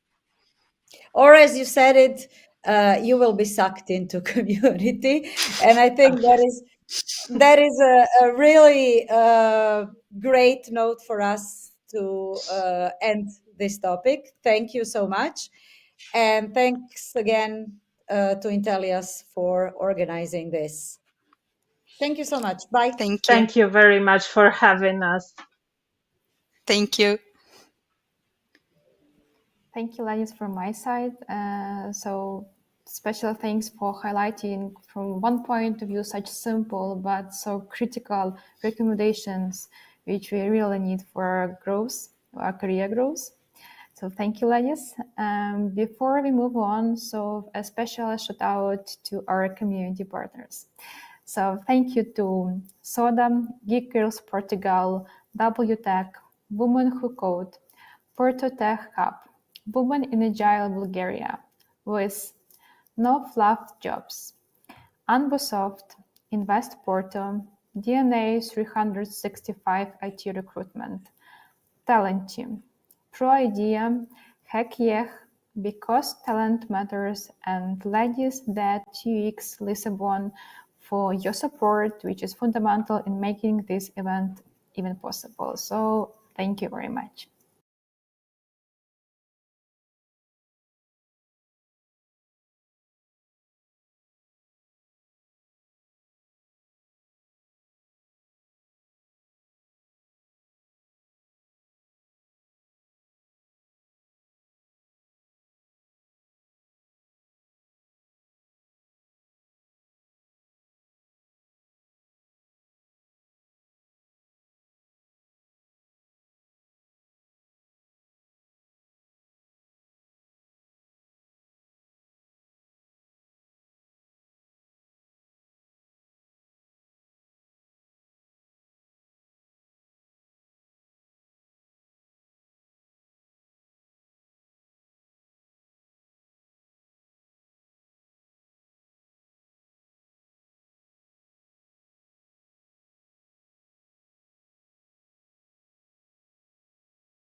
Let's proceed.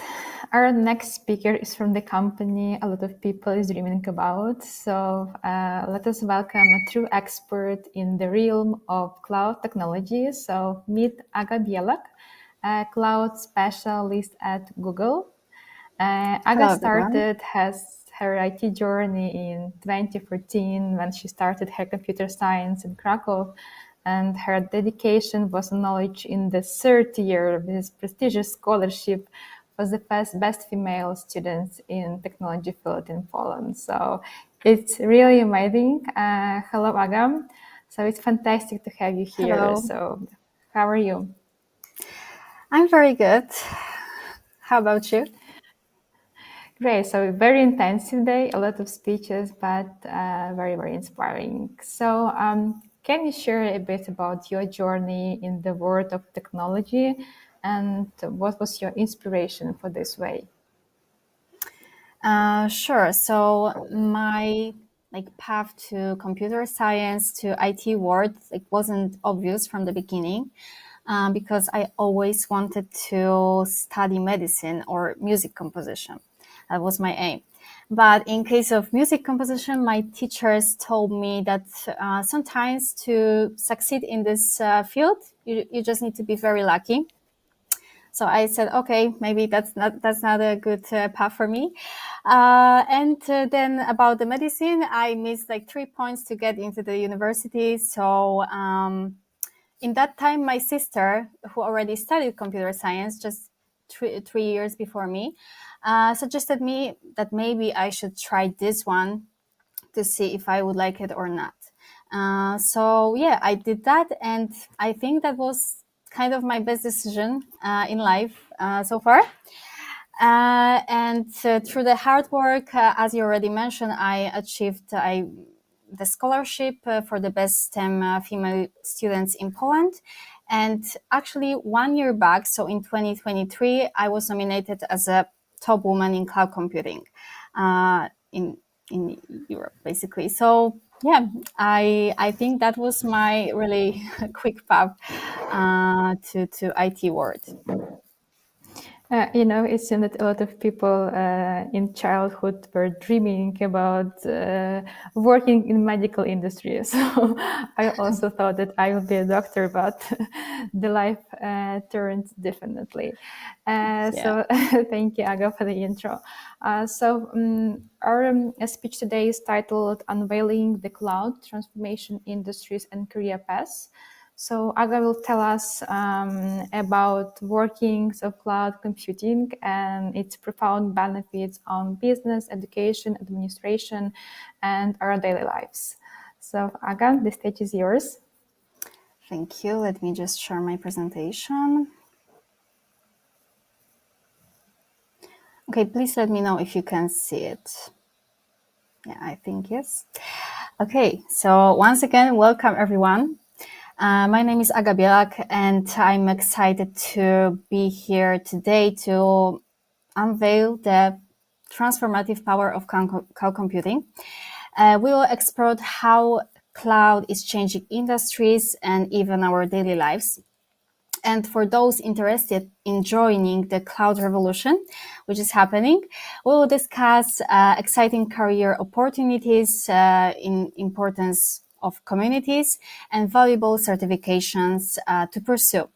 So whether you are just starting or want to advance your career, I hope to provide you with this valuable information. So yeah, get ready to unlock the potential of the cloud computing. So first, a few words about me. I'm a cloud specialist at Google with over 6 years of experience within the cloud industry. I have had the privilege of working for some of the biggest names in technology, including Intel and Microsoft before. So beside that, I'm also a mentor for students who want to pursue career in IT field. Yeah, and the goal of this presentation is show how cloud computing is changing the industries, explain its advantages, and share real-life examples and highlight career opportunities in this specific field. So in the understanding cloud computing section, I will give like a quick overview of what cloud really is and its importance. So yeah, like what is the cloud? Cloud computing is the on-demand delivery of computing resources on over the internet. Instead of maintaining physical servers and infrastructure, you access resources like storage, like databases and processing power over the internet. It's like renting a car instead of owning one. You only pay for what you use. And there is like this really nice quote from Bengt Hodger from the Unit company. So cloud computing is like electricity, but instead of plugging into the wall to receive power, you plug into the internet to receive computing services. With both, you only pay for what you use. Think of the cloud as a vast digital ecosystem accessible anytime and anywhere. Imagine not needing to manage your infrastructure, saving time, saving money and resources. So that's the beauty of cloud computing. You can scale your resources up and down based on your needs. So just like this renting a larger car for a family trip. And there are many cloud computing vendors, including the most powerful, I would say. So AWS, Microsoft Azure, Google Cloud Platform. There are also like others such as IBM Cloud or Oracle Cloud. But Amazon, Microsoft, and Google accounted for 66% of the cloud market at the start of 2024. And public cloud revenue in 2023 was around $111 billion and is projected to be worth $376 billion by 2029. So it's like only 5 years from now on. And now let's dive into how cloud technologies are transforming businesses. So we will explore case studies that showcase the remarkable impact these solutions have on shaping the future of organizations. Okay. Yeah, so like from factory floors to hospital wards, from Wall Street, trading desks to online shopping carts, the cloud is really reshaping how we work, live, and interact. It's driving innovation, efficiency, and growth across industries, creating new opportunities and possibilities. So just imagine accessing your medical records anywhere in the world or receiving personalized product recommendation based on your previous shopping experience. So all is thanks to the cloud. So as an example, Bayer and Google Cloud are teaming up to speed up the discovery of new drugs. They will use Google's advanced technology called TPU to enhance Bayer's research in computer modeling for drug development. The goal is to make the process faster and more efficient, with a focus on understanding how proteins and drugs interact at a really molecular level. And what is the scale of potential environmental benefits from using the cloud? So according to the consulting company Accenture, they estimate that if the world were to abandon on-premise IT solution in favor of cloud computing, the total annual carbon dioxide emissions associated with the IT industry at all would decrease by 6%. So in practical terms, this translates to 60 million tons less carbon dioxide emitted into the atmosphere each year. And this environmental impact is equivalent to taking approximately 22 million cars off the roads. So it's roughly the estimated number of passenger vehicles in Poland.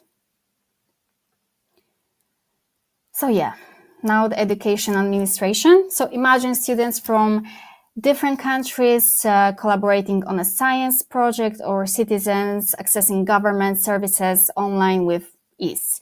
The cloud is breaking down barriers and democratizing access to knowledge and resources.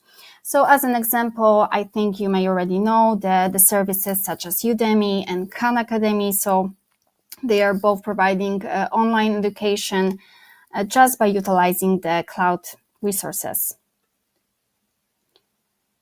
And now think about the last time you streamed a movie, posted on a social media, or used a mobile application. So chances are the cloud was powering that experience. It's seamlessly integrated into our daily lives, providing convenience, connectivity, and access to information at our fingerprints. So as an example, Netflix. So Netflix is the world's leading internet television network with more than 200 million members in more than 200 countries, I think. So Netflix uses AWS for nearly all its computing and storage needs, including databases, analytics, recommendation engine, video transcoding, and more. So hundreds of functions that in total use more than 100,000 server instances on AWS. So that's really a lot. And yeah, these are just a few examples of how the cloud is transforming industries. So as the cloud technology continue to evolve, we can expect more groundbreaking innovations and advancements in various sectors, so shaping a more connected and efficient future. And in the career development in cloud computing section, I will discuss technical skills required for a career in cloud computing. So this is basically the main question that I've been asked by my friends or my mentees. So yeah, let's see what skills we need. So what are basically the benefits from having a career in the cloud field? So firstly is the high demand. Cloud computing is one of the fastest growing industries with a really high demand for skilled professionals. And the second is wide range of opportunities. So there are a variety of roles available in the cloud computing, including cloud architects, cloud engineers, cloud developers, DevOps, and many, many more. And what are the skills required for this cloud career? So I think there are 4 phases. So the first one is Linux and networking, the second programming, the third cloud platform, and DevOps practices. So if you are completely new to the tech in general, I do believe you could gain this entire skill set that you need to go from zero to a junior cloud engineer skill set in about 6 months to a year. Depends on how much time you put into it. For each phase, I'm going to tell you why it matters, and I would share some resources that I've used that I would recommend, and some tasks you should be able to accomplish, and maybe some project ideas. So yeah, the phase 1 is this Linux and networking. And the reason why I put this together is because the cloud is just a bunch of Linux servers that are networked together. So obviously having a foundation in both of those topics is pretty crucial. You are not expected to become professional in either one or both. You know, just like gaining this fundamental knowledge and becoming comfortable with command line terminal, things like that. And it's all what Linux administration is. And a lot of networking tasks are also accomplished via commands. So you get sort of your best of both worlds when you become comfortable to the command line and moving into programming, moving into other sections. All of those are going to use commands to accomplish tasks. So if you start with it, you're going to set yourself up for success. My absolute favorite resource for learning Linux is this book called Linux Basics for Hackers. And trust me, you are going to learn everything that you need to learn in terms of becoming comfortable with Linux. For networking, there is this great course called Computer Networking, Network Engineering, which is on free Codecamp, and it's about like 10 hours long, I think. So there are like a lot of information.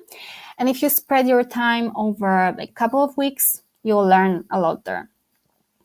And one of the network fundamental is DNS. So how does it work? What happens when we type google.com in the browser? How your browser is navigating? Like, is it actually hitting Google servers? What is like the path of this call? And the last point is like the project idea. So you could do the most obvious, and the first one you should just definitely do install the Linux on a virtual machine. You can use something like VirtualBox or install it on a spare computer maybe. So there are like so many things that you can do in terms of Linux or networking. So give those a try. And also the book and the course I recommended will also have some project ideas. The next section, the programming cloud. So this is the phase 2. So when it comes to cloud, or actually full roles that are dedicated 100% the cloud development, you will be building full on applications, and you need to understand how to program absolutely everything. But when it comes to cloud engineering, cloud administration, DevOps, you will be utilizing cloud more in the context of automating your tasks and sort of building scripts and building infrastructure as a code to deploy your stuff to the cloud. Now, it doesn't mean that you don't need to learn to program. I personally believe that if you pick one language like Python and understand basics like variables, functions, when to use arrays, the dictionaries, basic data types, it will highly benefit you. So you don't need to go more in depth into those things. So in picking up a way to learn Python, there are so many Python books out there, and a few that I can name and recommend are this Python Crash Course and Automate the Boring with Python. It's really also a fantastic book. So Free Codecamp also has Learn Python courses. So in terms of projects, all the resources that I mentioned will have projects for you to do. And just let it try to do it yourself. And I think that's it for this programming phase. The next section is about cloud platforms. So now you may think that, okay, I want to learn to become a cloud engineer, but like in your sort of list of phases, cloud is on the 3rd place. And I'm trying to set you up for success. And there is some sort of prerequisites and skills that throughout the rest of your career in cloud are going to be very, very crucial. So that's why Linux and networking and programming are before cloud itself. So I personally think that the best way to pick up a cloud platform and learn one as a complete beginner is studying for certification, because that guided learning, that's sort of, every certification has sort of curriculum that you need to be able to know before you take it. And that guided learning is crucial at the beginning. I think for those first steps, you just really studying for one certifications of like whichever cloud you prefer. So there's also this project called Cloud Resume Challenge that will get you hands-on with a bunch of AWS, Azure, GCP cloud services. And in terms of which cloud you pick, no matter which one you pick, go to the Cloud Resume Challenge, and you will get hands-on with those tasks.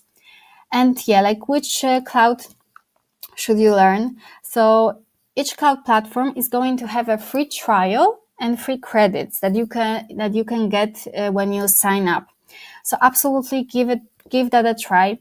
Give a try for each cloud and see which one better suits your needs, which one you like the most.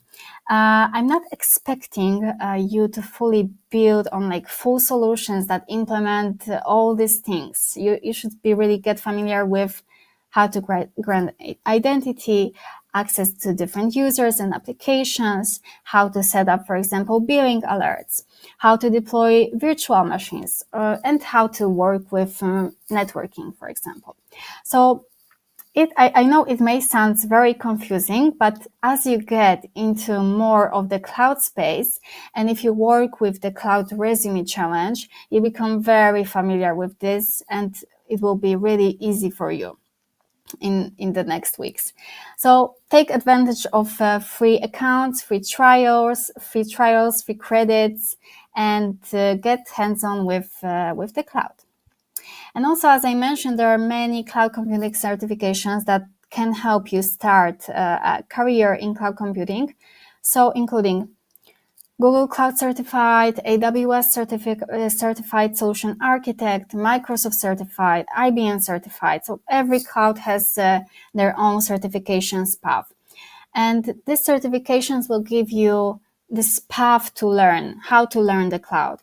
And you should be aware also about the documentation, how to go through it, and where to find what specific information you need.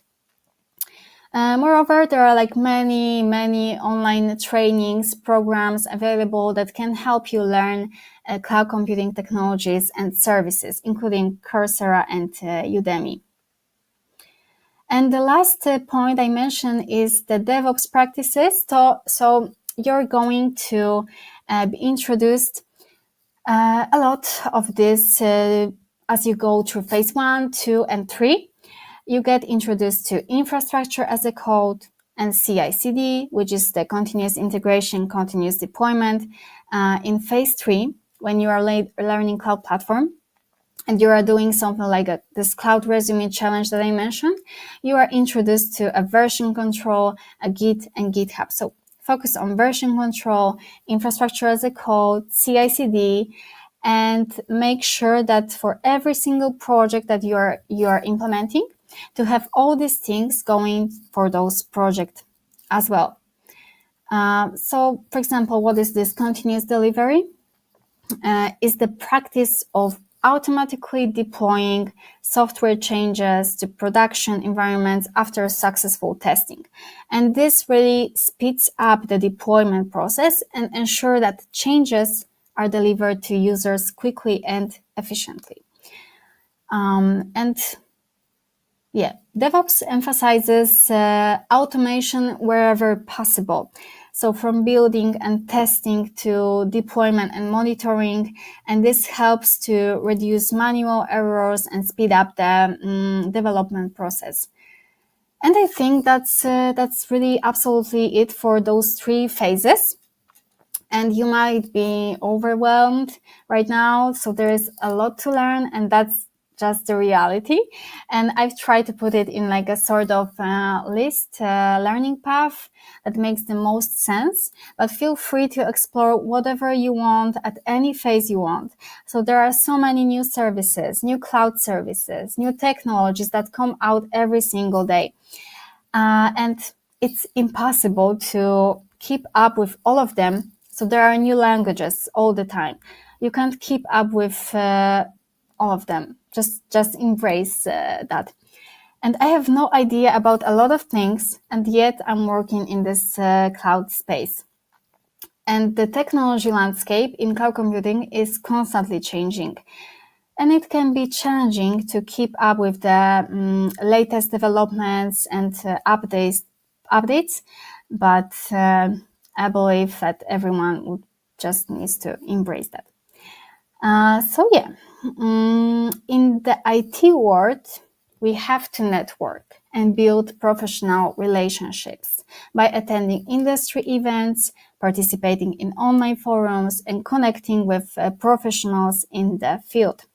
Attending industry events and conferences can be great way to network and learn about the latest developments in cloud or in different fields.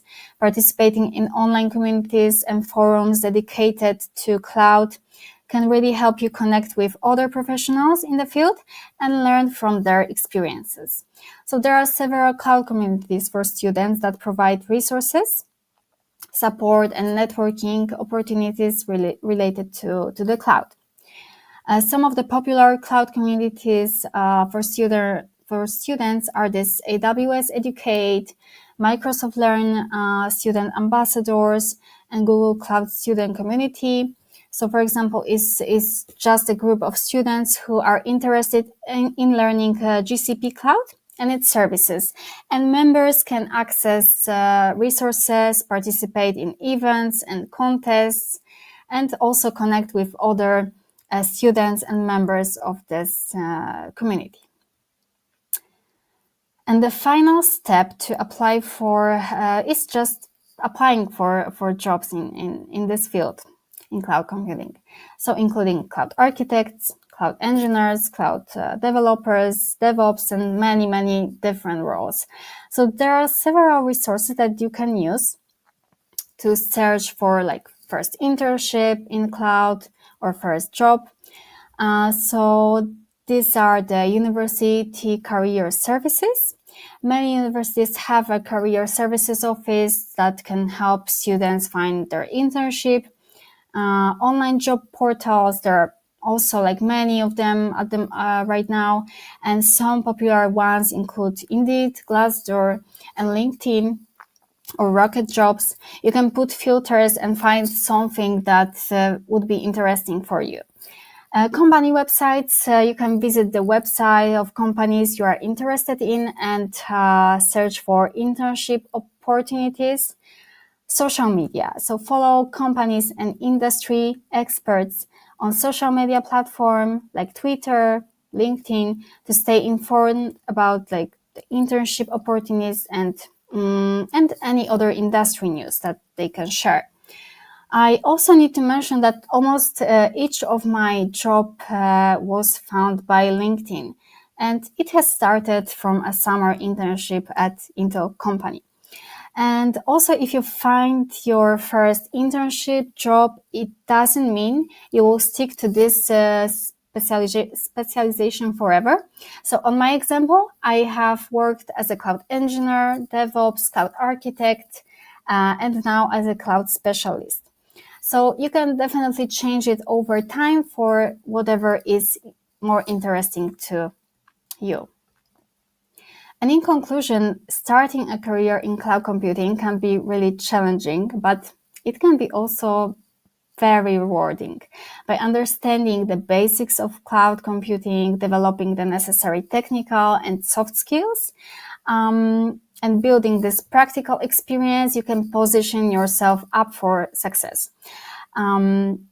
with the right resources and the commitment to continuous learning and development, you can build a successful career in the cloud computing. And this is what I really wish you. And yeah, I think that's pretty much it. I really invite you for my social media. Here I shared my LinkedIn QR code, so feel free to scan it. Also, I shared my website. And yeah, like if there are any questions to me, you can always reach out on LinkedIn or now if we still have time for this, so I can answer any of them. Thank you, Aga. Thank you for shedding the light on the technical side of our conference. I believe your speech was really beneficial for young specialists, or maybe for people who would like even to switch their career and start cloud computing. Just maybe to have the very, very short Q&A session, since we are running out of time, we have one question which was even partially covered during your speech. So the question is, how has your involvement in various tech communities, particularly those like around cloud technology, influenced your career as a cloud specialist? So you have mentioned events, that it took a lot of great part in your career development. So what about communities? What can you advise here? So I would say attending communities, as I mentioned, it's super important. I started attending different communities, like not only strict cloud computing, but also like the business startups communities, starting my first year on university. And I've been always asked on this on my first internship searching, like first internship job interview about these communities. There were so many questions, and what I felt, people really felt that I'm trying to put much more time, much more investment in my career than other students by attending these different communities. But if the question is specifically about the cloud ones, so yeah, I've attended also many of them. So if there was any, let's say, there's also this good site meetups.com where you can find different events happening in the specific city. So for me, it was Krakow. So whenever I found any interesting event around cloud, around AI happening in Krakow, I just put myself on the list and went there whenever it was online or in place. And that really helped me to meet really great, amazing engineers within the cloud industry that I could talk about it. And they also recommended me how should I proceed with my career. So that's what I really recommend, to attend as many events as you can on the beginning of your career. So say yes to communities. Yes. Great, Aga. Thank you. Thank you for the speech. Thank you very much.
So we are in the middle of our conference, and now we are going to enjoy our keynote speaker.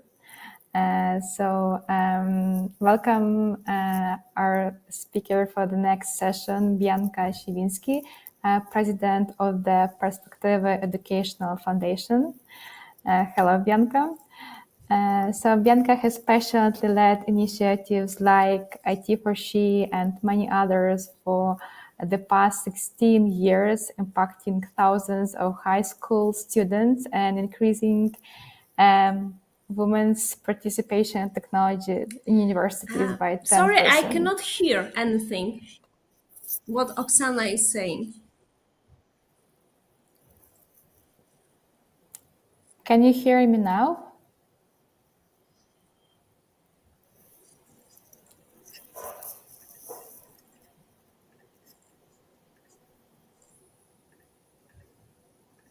So if the audience can hear me, so give us a few seconds to check the connection, my and Bianca's, just to make sure that Now we are I can hear, so it's okay.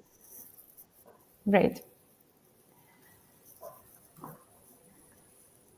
Cool, Bianca. So we are thrilled to have you here. So it's our second meeting for today. How is your mood? Very good. I really was energized by our first meeting, and I did a lot of new connections. So thank you for this. And I'm ready for short speech right now. So our speech will be focused on recipe for women's revolution and tech and everyone else. So very nice topic. So Bianca, the stage is yours. Thank you so much. I wanted to ask first, how many people we have right now online? So we have near 25 people here who is listening to us now. Okay. Good afternoon, everybody. I'm Bianka, and I'm a president of the Perspective Education Foundation and Perspective WomenInTech. And we are based in Poland. This title, Recipe for Women's Revolution in Tech and Everywhere Else, this is just excuse for me for some thoughts about what I think is important right now.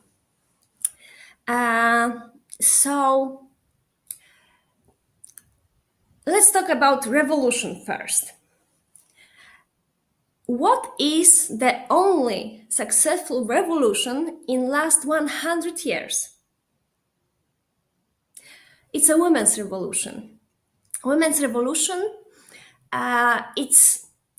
it's real revolution, but maybe not as violent, not as fast, but this revolution is already here. And revolution means that in the result, we have a real social change. And in this case, women changed their social position, economical position, and advanced. It took a lot, as I mentioned, 100 years, and we are still on the way. But I have this feeling that our sisters, suffragettes, for example, all women fighting for women's rights, all women's politician, the first politician, all women scientists, and of course, women in technology. We are doing together a very great job for the world because women are the future of the world. It's not like I don't like men or I want to, cancel our men. I think it's great. Men are here. But I think that to include all this, wisdom, all these experiences, all this energy, all this empathy of women, and join this with specifically male way of acting will give us finally a better world. And we have a lot of problems right now, as always, actually. And as human beings, we have problems with planet, we have problems with climate, we have big question about the future of technology. Some of us are scared of development of AI. We have a lot of wars right now. We have the crisis of democracy, like worldwide, and we have a lot to do. And if we manage to include women on the same level in all important decisions, in all important areas, so I think it could be the way to save the world. And yes, so this women's revolution is real, is here. I think that you all know that this is happening. You feel like me that this is happening. And in front of our eyes, everything changed. We listen to stories of women. We see women's leaders. We see women's leaders acting.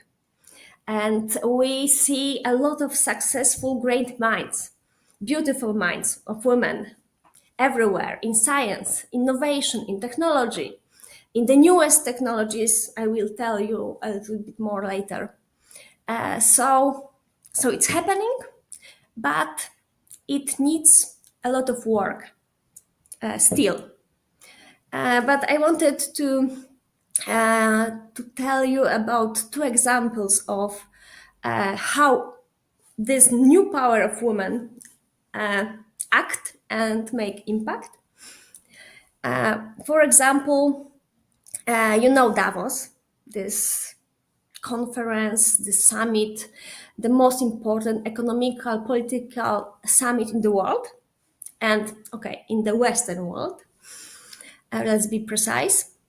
And it was always the main place to take the most important decision, for the whole world good. And this year, and the last year also, women who couldn't join as much as they wanted to this conference, because it was only invitation only, and it was mostly for representatives of the country and the biggest business. So of course the share of women was not big. So women went together. World Women Foundation organized it and created at the same time in the venue next to official Davos male venue, and women organized the conference by themselves. Of course, conference was also focused on the most important question, problems, challenges the world right now is experiencing. So this is one way of making revolution. So don't wait to be invited. Don't wait that someone will think about your interests, but you need to take your shit in your hands, and you need to act. Maybe sometimes in unusual way. Actually, in Poland, the voting right, election right, was introduced very early, because it was 1918. So before many Western countries and even more developed countries. But how it happened? So actually, women suffragists, Polish activists, they went to the home outside of the city of the leader of the country, and they were staying as long, and knocking with the umbrellas into his windows. That they finally received, approval for taking the rights.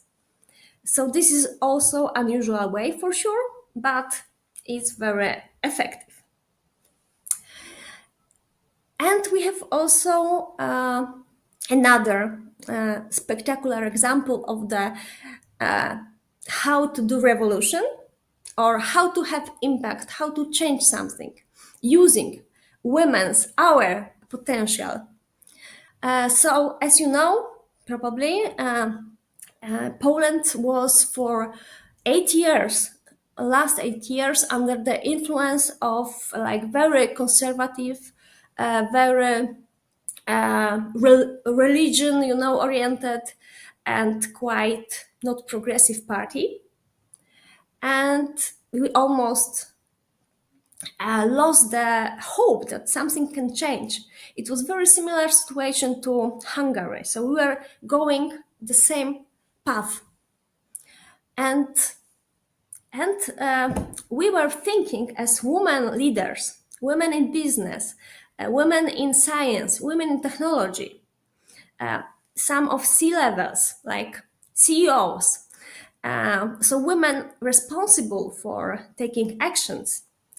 We decided to organize something with our hands, and we created huge campaign for women to be encouraged to join election voting. Yes, because almost 50% of women in Poland didn't use her voting right so far.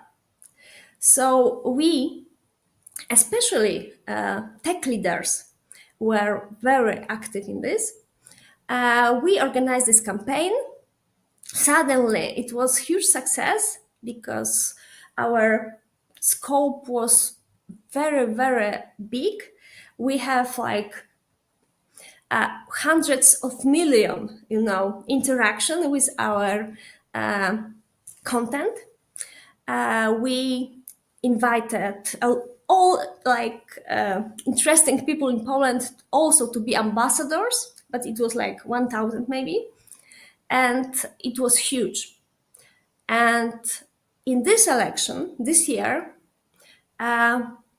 more women really went to vote. It was in October. And finally,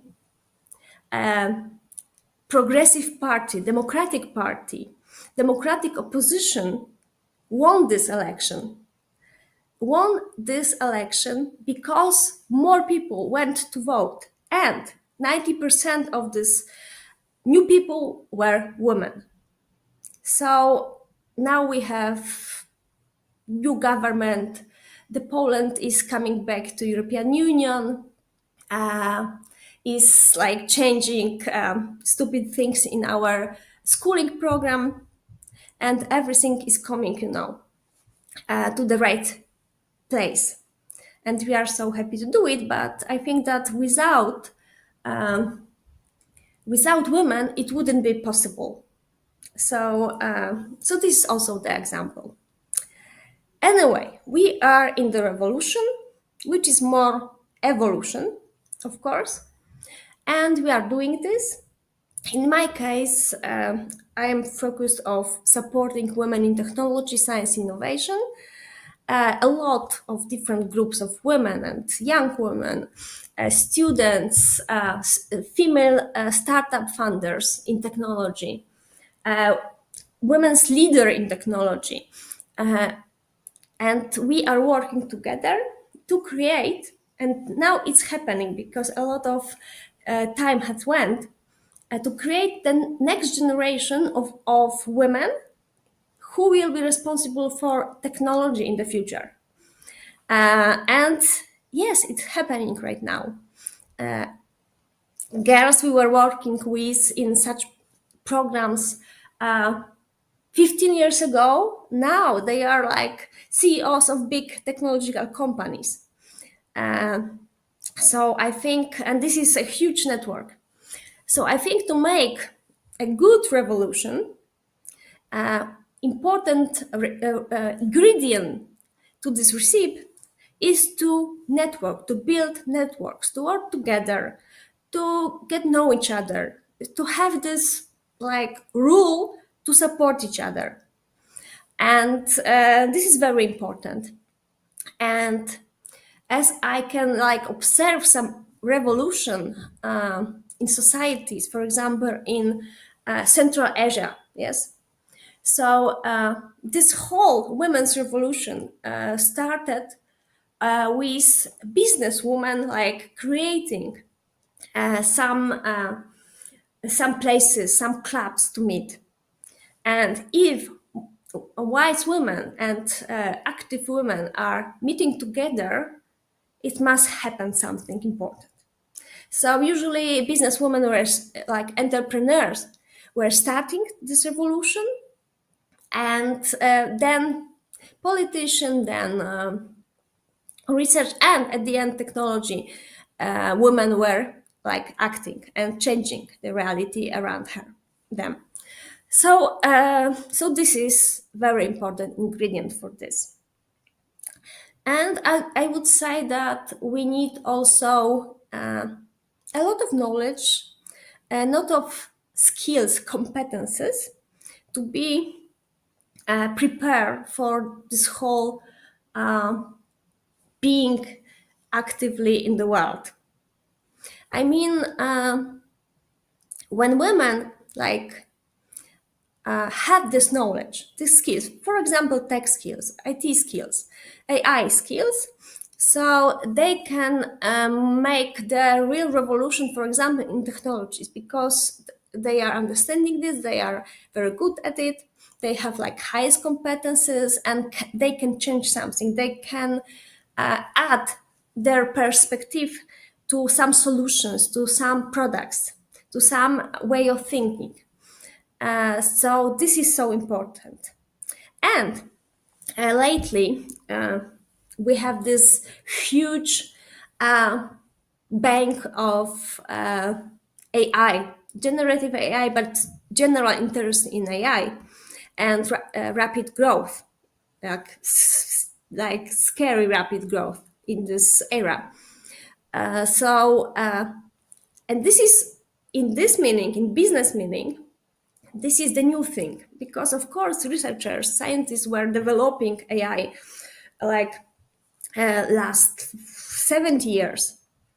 But now this is not anymore, like experiment, but this is reality, yes? And now women have the same chance to join this important era of AI, to have their impact, to include their perspective, because this is new. So AI is not a field where dominated by men, yes, because this is like in the fresh development. Everything is happening at the same time, but women have changed to make this environment of working in AI female, open for female, like not male dominated, like patriarchal culture we experience from tech fields. So this is a huge chance for women to like be really equal and to have really impact. And there is also even newest field in technology than AI, quantum. This is huge topic. This is beautiful topic. This is physics. And quantum computing now is becoming slowly the real business case, because before it was just experiments and it was research. It was so difficult to keep it stable, to make a quantum computer really work. But now we know how to do it. And everywhere in the world, some companies, like very progressive companies, and a lot of like research institutes are interested in developing of this. And this field, this is the future, because if we will join the power of AI, and we will give this power, it's huge, like you cannot compare the abilities of quantum computers with the digital computers. So this is like different world. And if you combine this, this will be the most important topic ever and the biggest change.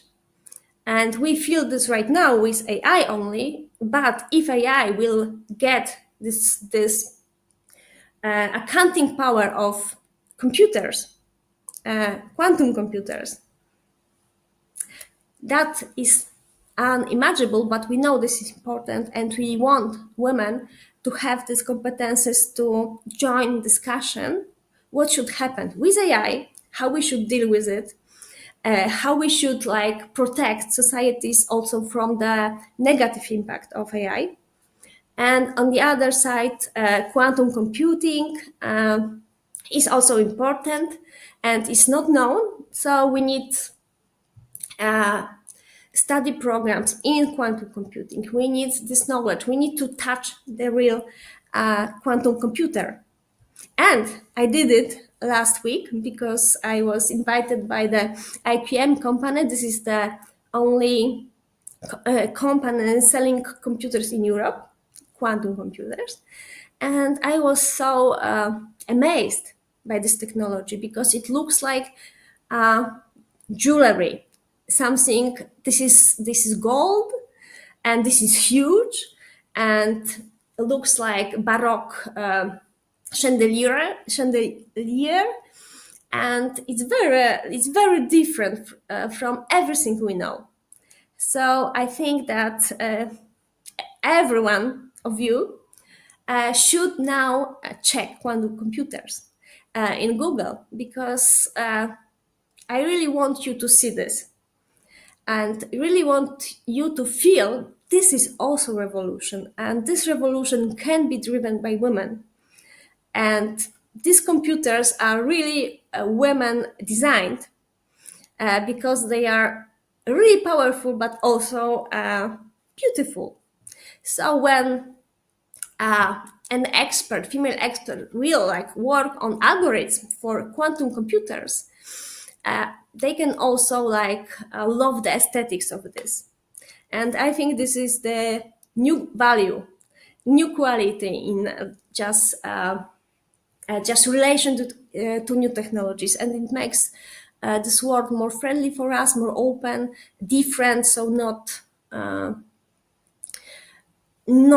like in the old culture. We need this, and quantum computing also needs us. And the start for quantum computers and quantum mechanics is, of course, physics. So this year is definitely the year of physics. Okay, I see that my time is finishing slowly. So maybe there is someone who is having some question about the revolution, because I want to finish my speech with the 1 minute short movie I want you to get inspired from. Do we have any questions? Thank you, Bianca. Indeed, we have. So I didn't finish yet, but I'm just. But you want to take this about... time for Q&A? Okay, let's have it. So just to ask now if there is any question, because if not, so I will finish. Got you. So we have 2 questions from the audience. So first one, could you share some results of this campaign in Poland you have mentioned? Maybe some not now, for sure, high-level but overview. I invite you to talk with me on LinkedIn, and I can show you some presentation. Because this is really huge. There was more campaign like this by different organizations, but this one was volunteer, not political one, and it was the most effective one. And the second question? Okay, so we'll contact you for the details. And the second, what have been some of the most innovative or effective approaches you have found for encouraging young women to join tech-related fields? So, in my opinion, and also research we are doing is like showing this. The most effective way of getting more women into the STEM fields is just to show them example. Our research showed actually that what is the difference between the group of graduates, female graduates who are choosing like STEM education, and from this the majority which are not. So the most important critical factor is that this group, which was interested in new technologies, in engineering, in mathematics, programming, met a little bit earlier in their life women who was successful and active in this STEM and around STEM fields. It could be someone from family, it could be someone in, I don't know, media or anything else. Maybe someone who came to school, to talk about her profession. And if there is this kind of impulse, so there is a huge chance that this person will be considering at least STEM as a future field of profession. So this is the most important things. And I think this is the real revolution, that we have now so many great women, role models, like successful women in all these technological fields, science fields, innovation fields, that we can really spread this. And it will be not a question of chance that they will meet great women, but it could be a systematic part of what we are offering as a society to young people, to socialize and to be prepared for being a part of society. So this is the real revolution. And at the end, I want to invite you for the biggest event for women in technology in Europe, which is taking place in Warsaw next June. If someone is interested to get invitation, please write me on LinkedIn, and you will. And this is a great meeting of 10,000 women in technology and 100 best companies who want to work with women. And there is like 4 stages, a lot of workshops every hour, around 30 additional events at the same time. So this is cool, and you can learn a lot.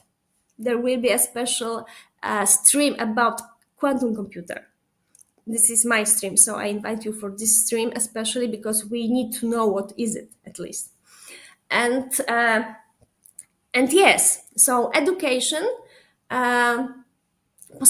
opportunity to meet like future maybe employer, and to get information about everything, to make networking, and to talk with them, which is really important. Because to have like 100 employers who are like deliberately looking for women, this is something, yes? This is great opportunity.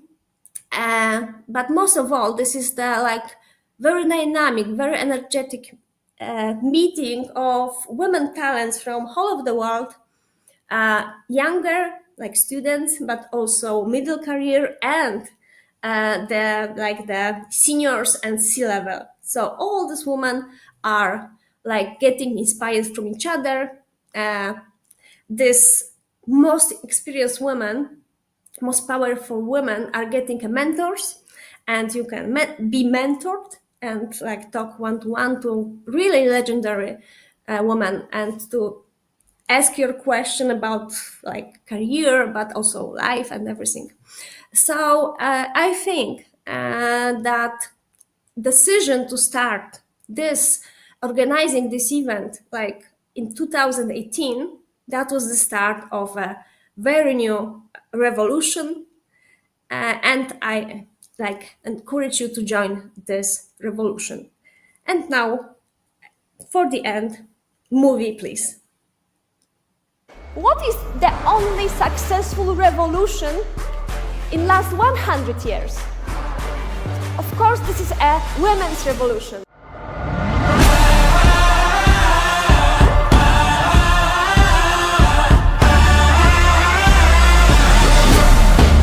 I'm a revolution. You could start a revolution from a spark, just one voice shouting in the dark. You don't need an army to make your mark. I stand up, tremble your heart. So get to your feet. You're gonna show them how. The world's gonna listen up. So let's start right now. I am a revolution. I am a revolution. I am a revolution. I'm a revolution. No, you never see the struggle scare me, 'cause I'm a revolutionary. A revolution. A revolutionary. I'm a revolution. Revolution. A new revolution. Revolutionary. I'm a revolution. A new revolution. I'm a revolution.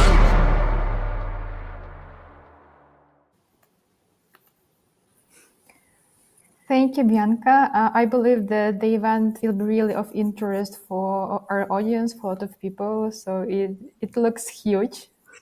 And special thank you for your huge work and that you do for the community, for the people, for Women in Tech. And thank you for organizing today's conference. I think this is also a very good one and useful. And thank you for inviting me. Thank you, Bianca. Have a nice evening.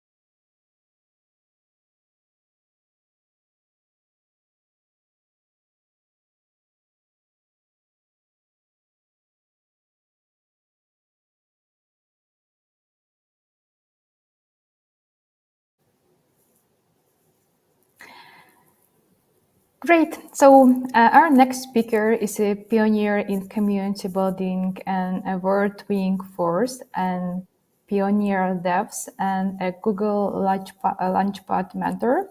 So please welcome Marianne Villa Roldan, our next speaker.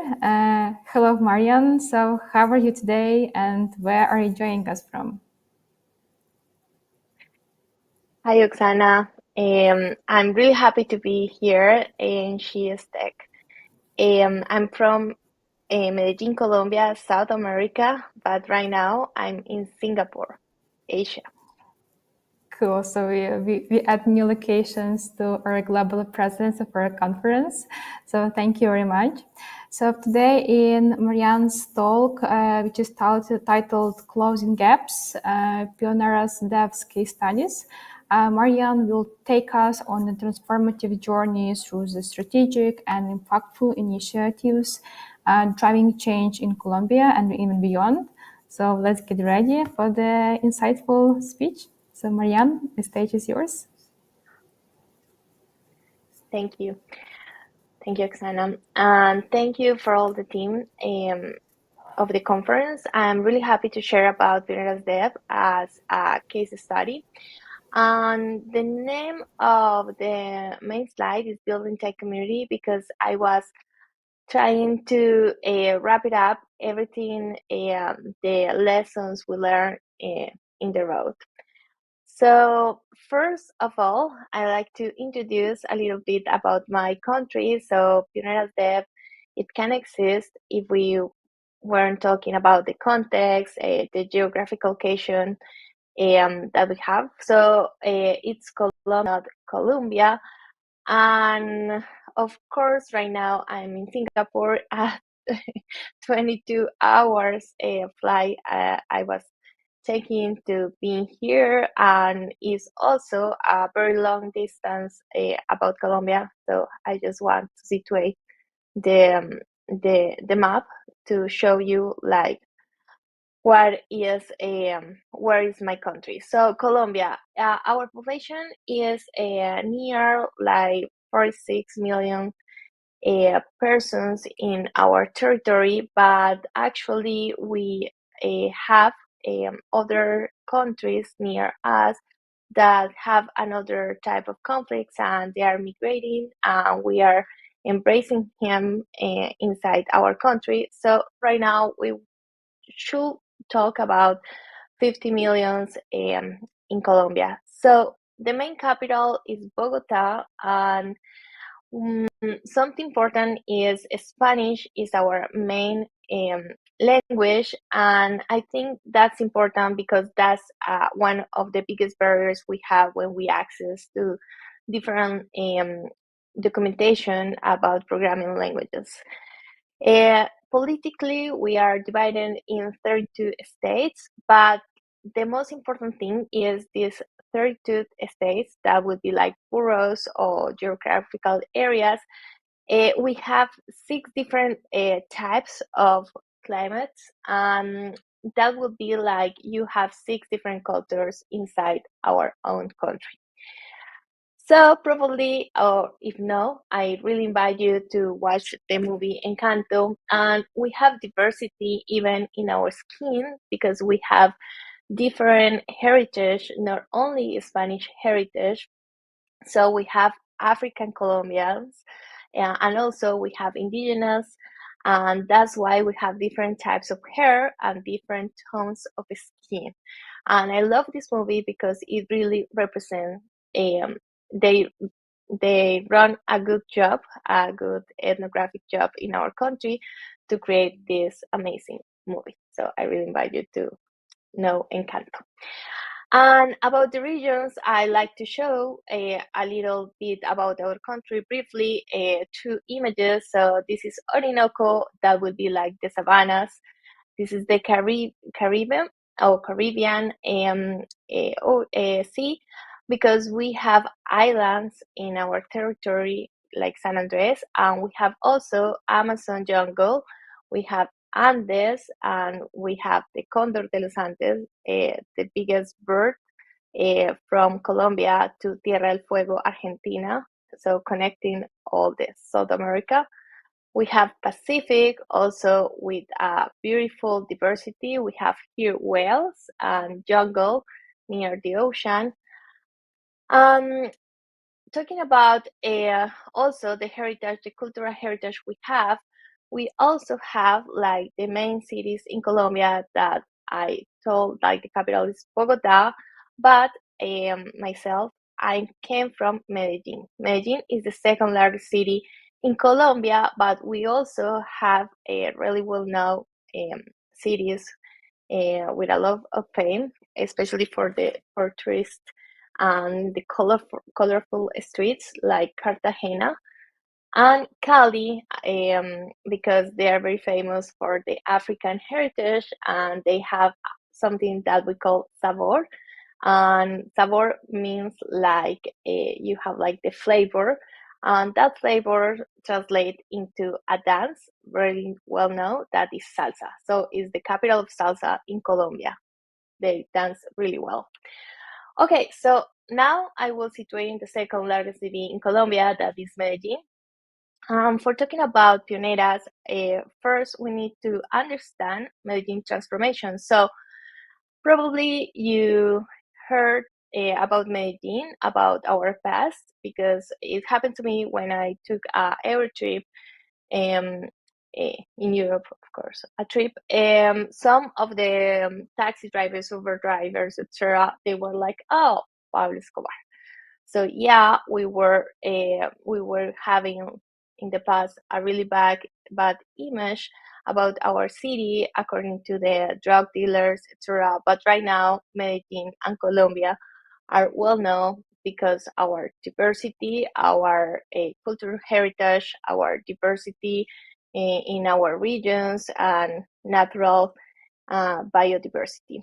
But especially I'm very proud because Medellin transformed all this violence past and drug dealers, etc. Things into innovation, into technology, and Ruta N, it was huge part of that. So this building is our innovation hub in our country, and it was founded in 2011, 30 years ago, and is really a big piece of the ecosystem. So the first community is born there in Ruta N. For talking about the first communities, we need to talk about open source communities, specifically Linux and some distributions of Ubuntu. And the first technological conference also in our territory in Medellin, that is FLISOL, a conference when some enthusiasts about open source reunite to discuss these technologies. So the first technologies we have like data to understand that they start in our country and in our city 18 years ago. Then we have in our stakeholder maps the communities of Startup Weekend that talks about entrepreneurs, but directly in startups, also in digital products, and Medellin.js JavaScript community that it was like the first well-known, especially in Ruta N, and it was huge part of what happened in our city. Okay, a little bit about me. So I started in the communities near 2012, and I was part of one special event that it was WordCamp. The translation of that flyer is technology always connect us.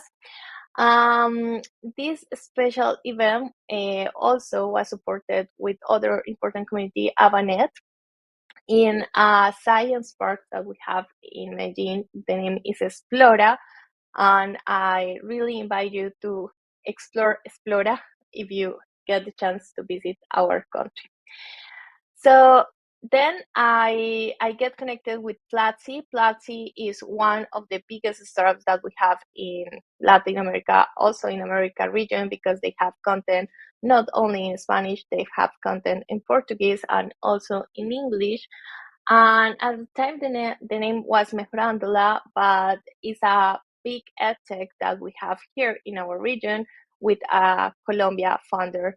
So Platzi reached near 5 million right now. They have 5 million students in all the continent.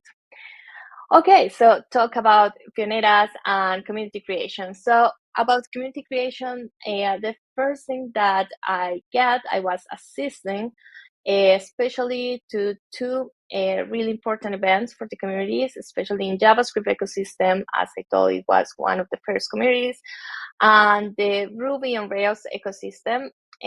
This conference was JSConf Colombia. The last JSConf was during last year, but the JavaScript ecosystem or community are reinventing themselves, so they are going to run another chapter of City.js that is became huge in other locations worldwide. And RubyConf Rails or Rails it happened that it's decreasing in time, but huge platforms like Shopify are using, for example, Rails and other amazing organizations, for example, as GitHub. So, but they didn't get like the chance to run another RubyConf in Colombia. So we start actually joining forces with Medellin.js through a workshop. The name of that workshop is Notes.io. And with that workshop, we was trying to get a group of women or girls that were interested in learning programming languages, especially Node.js, JavaScript in the server side. So we start Pioneras as an extension actually of Made.in.js, or with the support of Made.in.js. Myself, I don't have like a properly technical background. I have 2 bachelor degrees, but in other fields. And when I started with them, my role was more like a supporter, but then we didn't get like the software engineers to support with the classes, so I decided to take an active role and study like self-taught developers, and then as self-taught developers, and then share with the community. So we start near 2015, 2016. And when we started the community, it was amazing because we started like with 5, 10 enthusiastic women assisting to our meetups, but with time, we reached to increase that group. In 2016, we were near 30 emails learning different types of technology. I want to highlight the role of some special women in that picture, because the girl that is in the right down corner with glasses was the one that made me realize like Pioneras, it was changing lives. Not only was something cool learning new technologies or creating my first Hello World, because I have the opportunity to assist to the university and get 2 bachelor degrees and then my master's degree, but something important is to understand that the context in Latin America region is only 12% of the population get the chance to get to the university. So there is a lot of people, if we take in care, like we have 50 million inhabitants, and we have young population or women that are in productive age that didn't have the chance to get the proper education. So creating these spaces that at first it was like, we need to know like programming languages, we really need to be part of this industry. It was also an opportunity to get knowledge and to get some education they didn't have the chance to get in the university or in other type of format. In 2017, finally, I joined forces with 2 amazing ladies, Laura Ciro and Ana Sosa, and we were like the first core team members of Pioneras. And at the time, we have the chance to run like our first bootcamp, our first workshops, and this community that start with like a supportive group of Node.js began to grow. And in 2018, something amazing happened, because we joined to our team other 5 amazing women, and one of them I want to highlight is Manuela. And with Manu, I say that is my partner in crime. Right now, I'm in Singapore because she is also part of the Google Developer Expert in Web Technologies program. I think it's the circle closing with her. We have the chance to encourage these women to take in an active role in the communities. For example, in the first picture, you have the support through sign creating for us to support one speaker that we have in ScaleConf.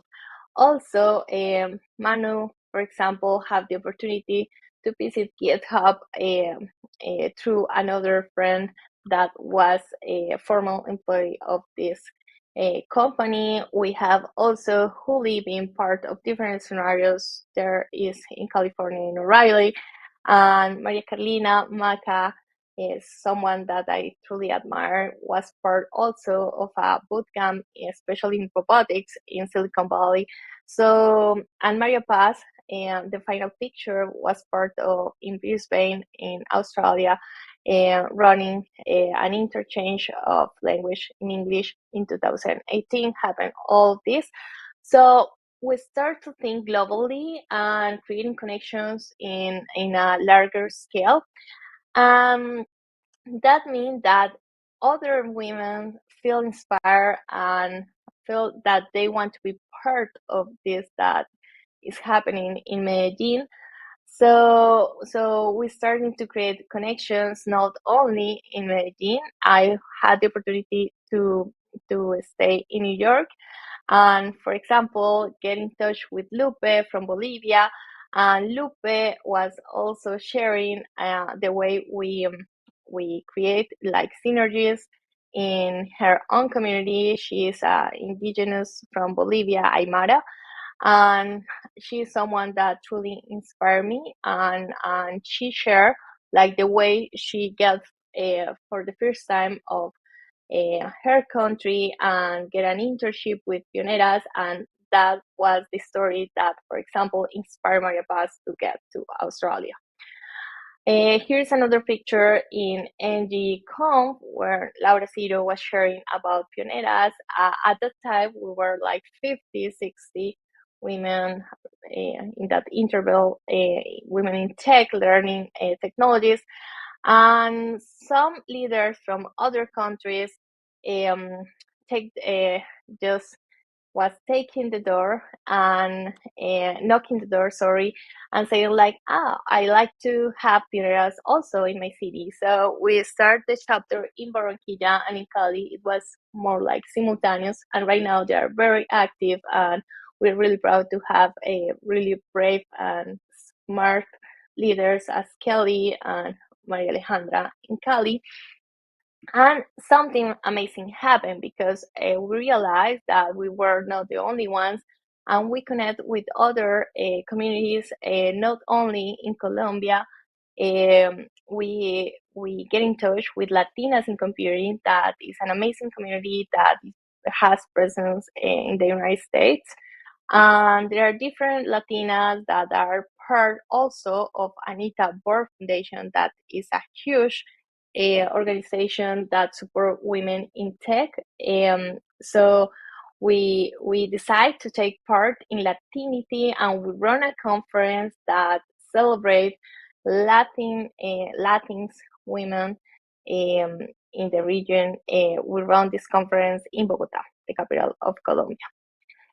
In 2019, we are still organizing Pioneras, Laura, Ana, and the other organizers, they take special roles in other communities, for example. So they became co-organizers in their programming languages or in their universities. For example, Manu started a community.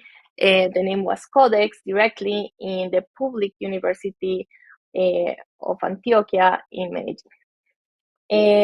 In 2019, we have the recognition of the Royal Academy of Engineers, so we became fellows of the Royal Academy of Engineers with our project, because at this time we reached 1,200, more than 1,200 women in all the territory in 8 main cities in Colombia. So we received not only that award or that support, we also won like the IBM Open Source Community Grant, being the only one and the first Latin American community to won this award. This is a special award because it's voted for the 300,000 employees of IBM worldwide.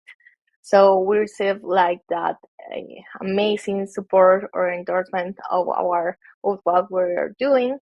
At this time, we transformed in 2017 to being just a community or a group of a group studying new technologies to be NGO. So we are a non-profit organization based in Colombia that work for the sustainable goals about gender equality and also education quality and sustainable growth, economic growth. 85% of our members of our community are for underrepresented backgrounds. That means they didn't have the chance to, or they don't have like the solvency economically speaking. So we are supporting them with mentorship, with knowledge, and trying to involve them in our network to get better opportunities. As community, we learned that communities in LATAM, there are several of them. We show in this slide most of them, but we run like the community workshop conference. We run also consulting boot camps. We kickstart a spin-off of Unidas that was a mentoring app, and we also have special campaigns that will be like an editorial line.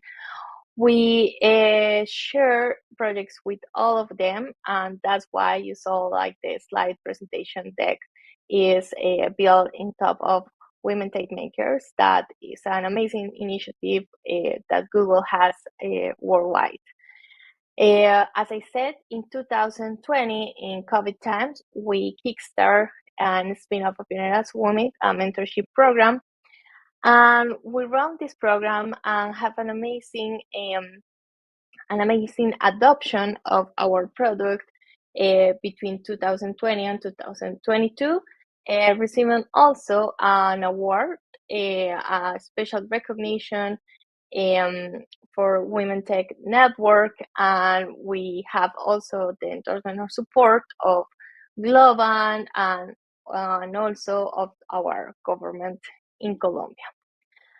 In 2021, we rebrand, we create a refreshment of our brand because we want to have like a special editorial line highlighting like the success case we have in all these years. We also continue to creating different type of content in our social media, different engagements through Meet, Zoom, etc., and trying to get back to the one-on-one or on-site events. And in the middle, we also realize in pandemic times, like women were not only facing like this huge problem that we have worldwide. They were like resigning to their jobs because they need to take care of the house, of the kids, of the elders. So at the time, we decided to kickstart a campaign to provide laptops and computers. With that, we changed, I think, the life of more like 11 women in tech in different geographies. As I said, the main cities are the cities that have electric connections. We have a network to support this interchange of knowledge, but in some parts we are in the majority of our territory, we have a jungle, we have a ocean, we have seas. So some people have to walk like 2 hours, 3 hours to get to the a small town for running a call. So for us, it was really important to try to extend not only the software knowledge, also the hardware to support women in these pandemic times. And finally, in 2022, we returned to on-site events, and it was amazing because having like the support of Manu is the one with the purple sweater of Unidas in that picture. It was amazing because it means that for 2023 we have the right amount of volunteers and energy to run an amazing International Women's Day with the support of this community, of these different communities in Colombia. For example, for Python, we have P Ladies Medellin. So someone one is specialized and other branch of an amazing community as Women Who Code, for example, and other that are new in the ecosystem, but they are creating like something great. So with an amazing organization, we run an event for plus like 400 women in tech last year. We get so inspired by the event we run in this international day. Also, this event was run in Ruta N, that we decided to run like the first conference of the name Pioneras Conf between October, and we took 3 days to run this event in 3 different scenarios, because Ruta N is in the north part of our city in Medellin. That is one of the first ones, but we also want to extend 2 other arms to the south with EAFIT, one private university, and to the west of our city, that with UPB, that is another university. So we run Pioneras Conf, and we get to 700 women after pandemic time. So that was amazing, because most of them, some of them, came to Medellin, to other cities. So we have different organizers from Barranquilla, Bogotá, Bucaramanga, Popayán, etc. So we have also something that I'm really proud of. We have a leader that is Afro-Colombian, Veronica and Brigitte, 2 leaders, and they are also creating their own specific community for supporting Afros, so ethnic representation in the tech industry. And for me, that's amazing. We also support Rina, that Rina has a special project because she is from indigenous people in Guajira, that is the north part of our country, and the Wayús, indigenous people, they learn Spanish at the age of 8 years. So it's really hard for them to get also in the industry, because they need to break the barrier first to learn Spanish, then they need to learn English or get close to programming languages through English, and then they need to migrate to the main cities of our country. So in 2023, we have all these amazing women creating a big impact in our territory. And I want to wrap up here how to build a tech community with Pioneras, what we learn. So the first thing is you need to identify what are your areas of interest. For example, for us, was learn, obviously, technology, the capacity we have to share, because we always have something to share with others, to create projects and leadership, community, and gender equity. The second lessons we learned, that is something that we call or we investigate, that will be the best name to call it, that is Socratic method. So ask just simply. So what group communities exist for women in technology, for example. So try to run like a stakeholder map in your community, and understand what other initiatives are current and ongoing, what other leaders in STEM are, what is the evolution of the past leaders, what are the support and sponsorship in terms of companies that are in endorsement or support these communities, what are the male leaders too in the ecosystem, and what would be like the agenda or the upcoming events to support the community. Finding a network is really important, and I truly believe like we are growing together. So I want to share, like we attend like Grace Hopper celebration the biggest conference in American continent in the United States. We have the opportunity, for example, to stay with Failing, one of the innovators in AI, the most important. I don't know if you read like the article in the New York Times that were like creating like an article of the fathers of artificial intelligence, and they forgot the amazing work in research that this doctor, PhD, are doing in AI. Also, we need to be aware of our mentors. So, for example, Luz Jaramillo is a Colombian woman that are now have an amazing career in the United States. After she got like his master's degree in Carnegie Mellon, decided to advocate for Latinas in computing in the United States and supporting Grace Hopper celebration. So Lusa is one of my mentors, and I have the chance also to reconnect with her in every version of Grace Hopper. In 2022, I have the chance to get with Mirkeya, another Latina from República Dominicana, and Kathleen, that is another girl right now, an amazing story that I hope someday she have like the opportunity to share with us. But she is working right now with Tesla, for example, and she came from a small town in Colombia, so it was hard to get there.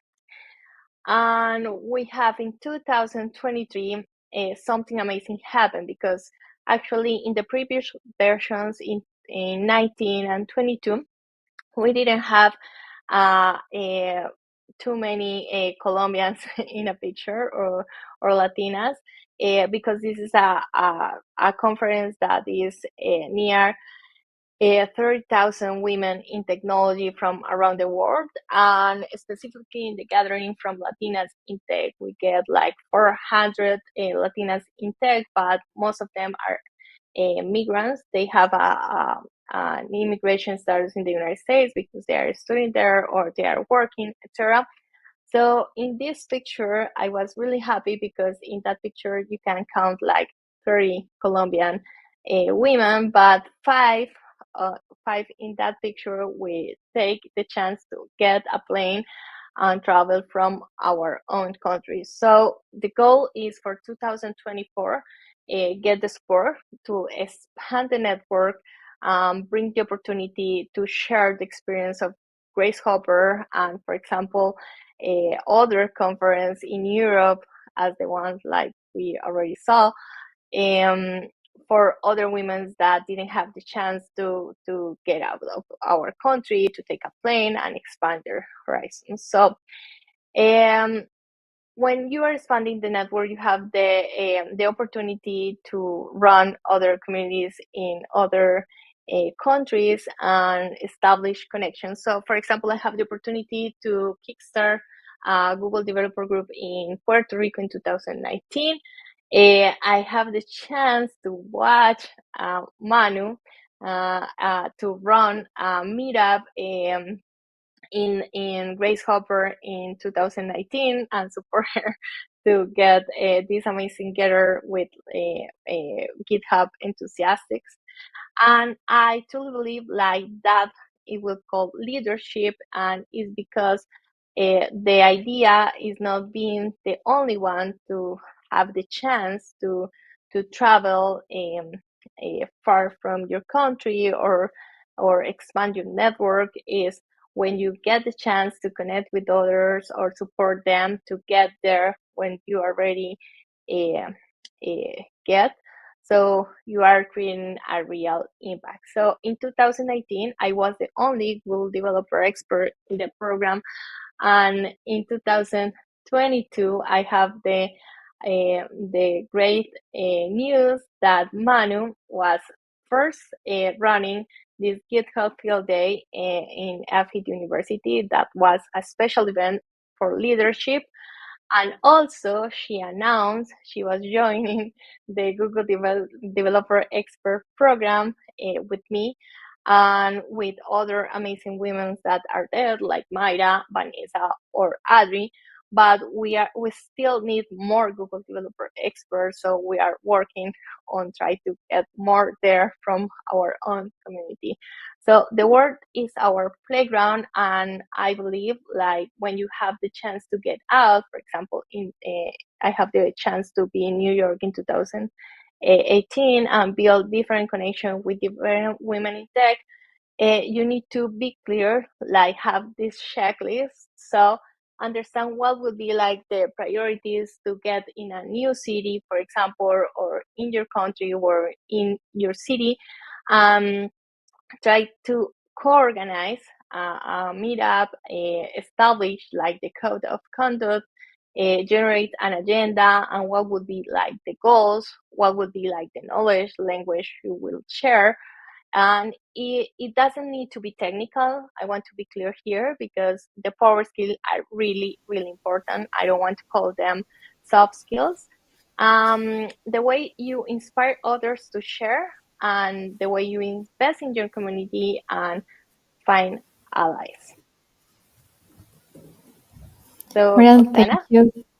Yeah, thank you very much for the detailed story and really in-depth case study. Unfortunately, we need to finish since we are running out of time and very tight agenda is waiting for us. So thank you very much.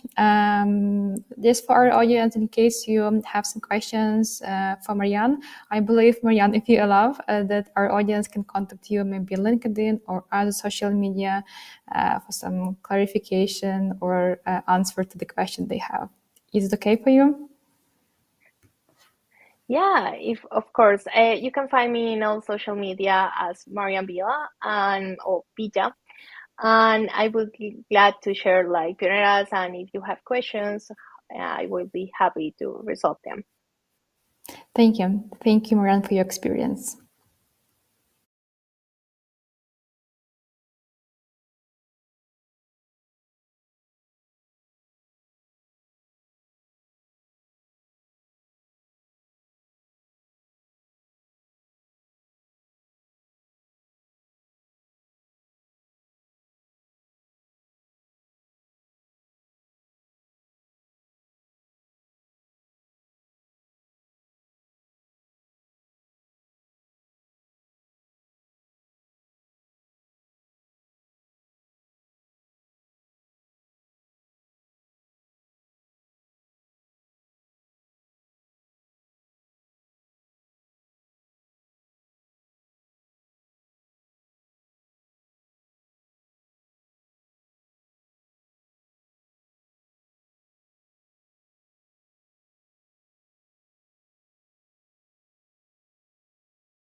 Our next speaker is a powerhouse in the world of career empowerment and technology. So please give a warm welcome to Jana Gottfried, the co-founder of MamoPracuj.Poland, a national-wide portal, and the president of Mamo Pracuj Foundation.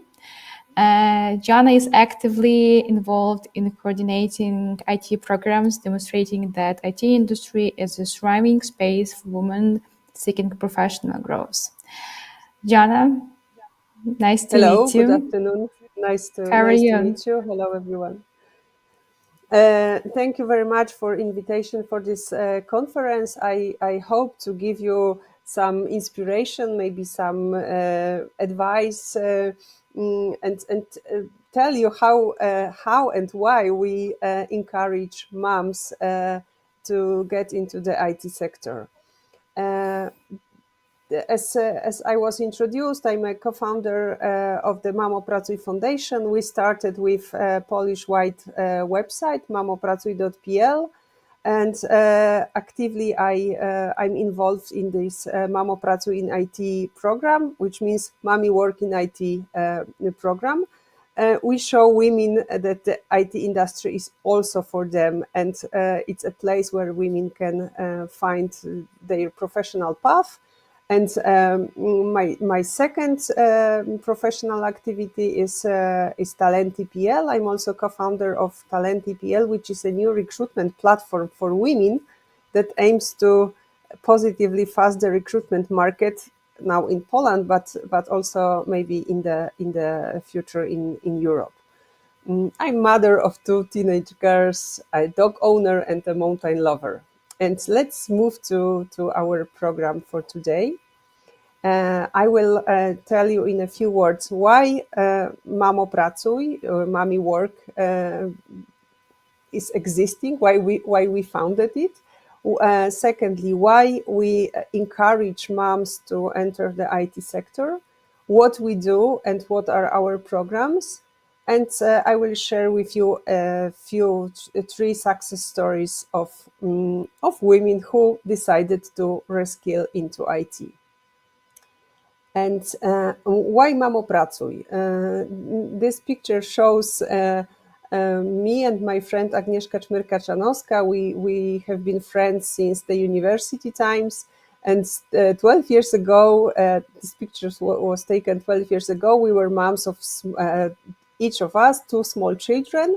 Now these sweet babies are teenagers. And so we wanted to find work-life balance, this mythic work-life balance. We were well educated, had some years of professional career before having children, and we didn't want to give up that because of being moms. And we noticed that also some our friends, our colleagues face similar problems, that they think that they need to decide whether to be a mom or to be a working woman. So we wanted to deepen this topic, and it has been for 12 years now. And we started to act from the very beginning online. We founded this mamopracuj.pl website, which has about 100,000 unique users per month. So it's quite wide accessible for women, because we knew that acting online, or more women can read what we want to offer them. They get this knowledge more widely than if we decide to organize some workshops, for example, in moms in our city. And this was 12 years or almost 13 years ago. And it was Mamo Pracuj means mommy work if you want to. So we encourage women to get back to work or start up own business, to combine this family life and professional life. And why Mamo Pracuj in IT? So why we encourage moms to reskill into IT? It all started almost 8 years ago in 2016, because from on the one hand, we had moms who wanted to be professionally active, who were looking for jobs, for flexible working conditions, etc. From the other hand, we had employers, companies, especially from IT. We were hearing, oh, we need more people to work to. We don't have people. We don't have testers, programmers. We need more people. And we decided that if moms want to find a good job, and employers need to, from IT, they need some new people to work with. Let's show these groups what they can do together. It was 2016. It was before the pandemic started, before the remote work was so common. In 2016, it was not so common at all, at least in Poland. But always the IT industry was more flexible, more open to, for example, to remote work. So it was from the very beginning, it was more friendly for moms, for people who needed more flexibility. It was a more friendly industry. We wanted to break the stereotypes that the IT is only for men. It's not. You can be a woman, you can be over 30 years old, and you can have a master degree in linguistic, for example, and afterwards you can reskill to the IT sector. And we wanted also to show that it's not only about programming. It's the huge variety of different professions like software testing, Scrum Master, project manager, UX designer, etc., etc. So, and it's still developing this list of professions. So this was our idea. And if you ask yourselves if it really do we need to encourage women, or do we need to break any stereotypes? And this quotation you see on my presentation is a real discussion that happened 5 years ago.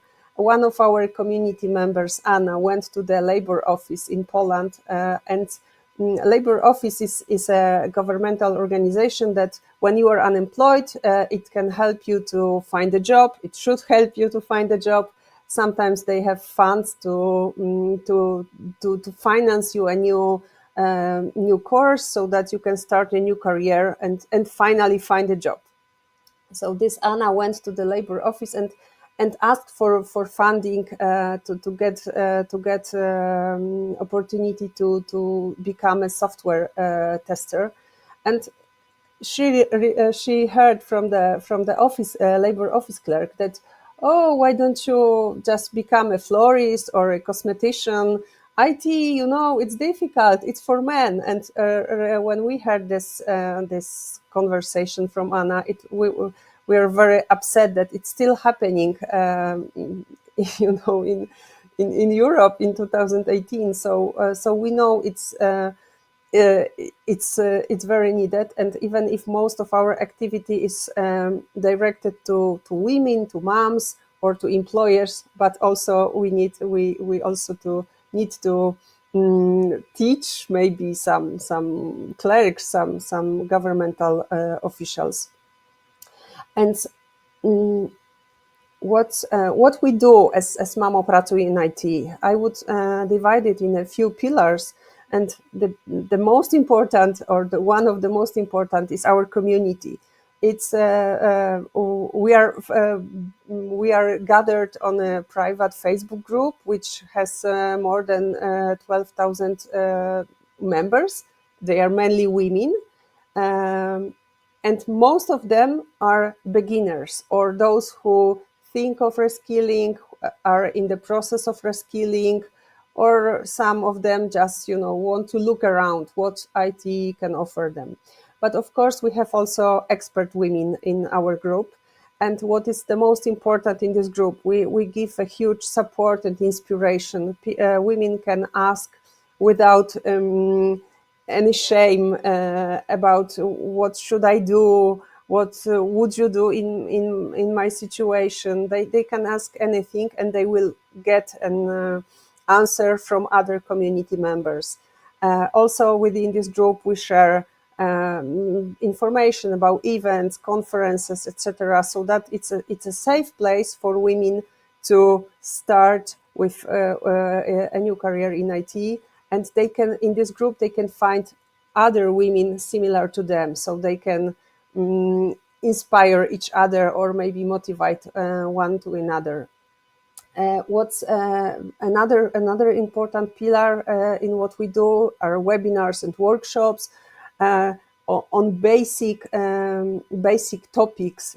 For example, how to become a software tester, how to become a Scrum Master.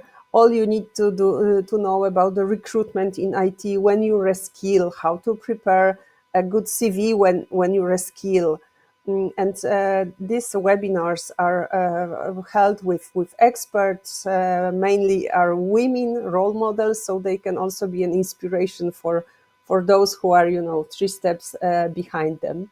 And we have a great amount of participants on this events, webinars.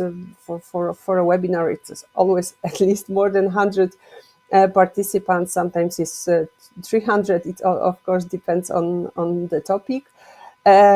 What's also important, these are development programs. We organize them in cooperation with employers, companies, or with other NGOs organizations. This could be, for example, mentoring programs where our community members work in one-to-one with a mentor from the IT industry, of course. We offer also within these programs special development paths. For example, it's a few weeks or few months training on Linux or on cloud, so that after this training they can be ready to apply for a junior position in these professions. Often these programs are led by possibility of employment or internships with these companies, these partner companies. So also it's a good opportunity for this fresh on the market for these people for these women who don't have any previous experience in IT. And one number from 2023, 288 we had 288 participants of these programs last year. It's maybe not a big amount compared to 100,000 unique users of our portal, but these programs are designed for small groups, like 20, 30 people in each group, so that we can have a really good contact with participants, can prepare tailor-made program for them.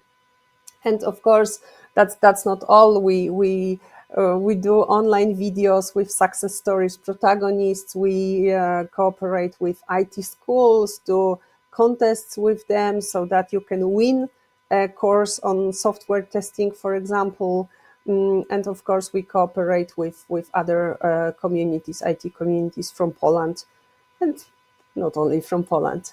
And at the end, I wanted to share three success stories with you of women who reskilled, who were working in another industry before, and thanks to our activity, decided to change their career path. The first of them is Joanna.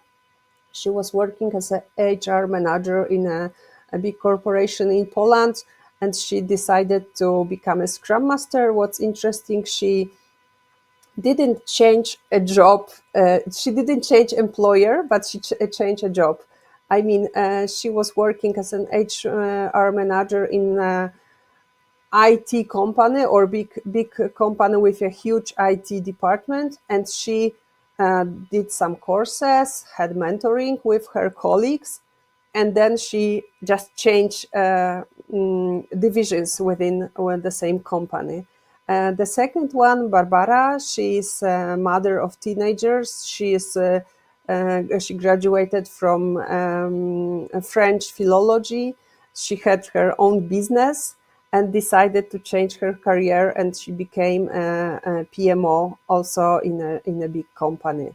And she uses her linguistic skills in her new job, since she's working in teams which operate with French-speaking customers. So it's not that the reskilling means abandoning your previous experience, your previous career totally. You can enrich the new career with the previous experience. And the third story is Kasia.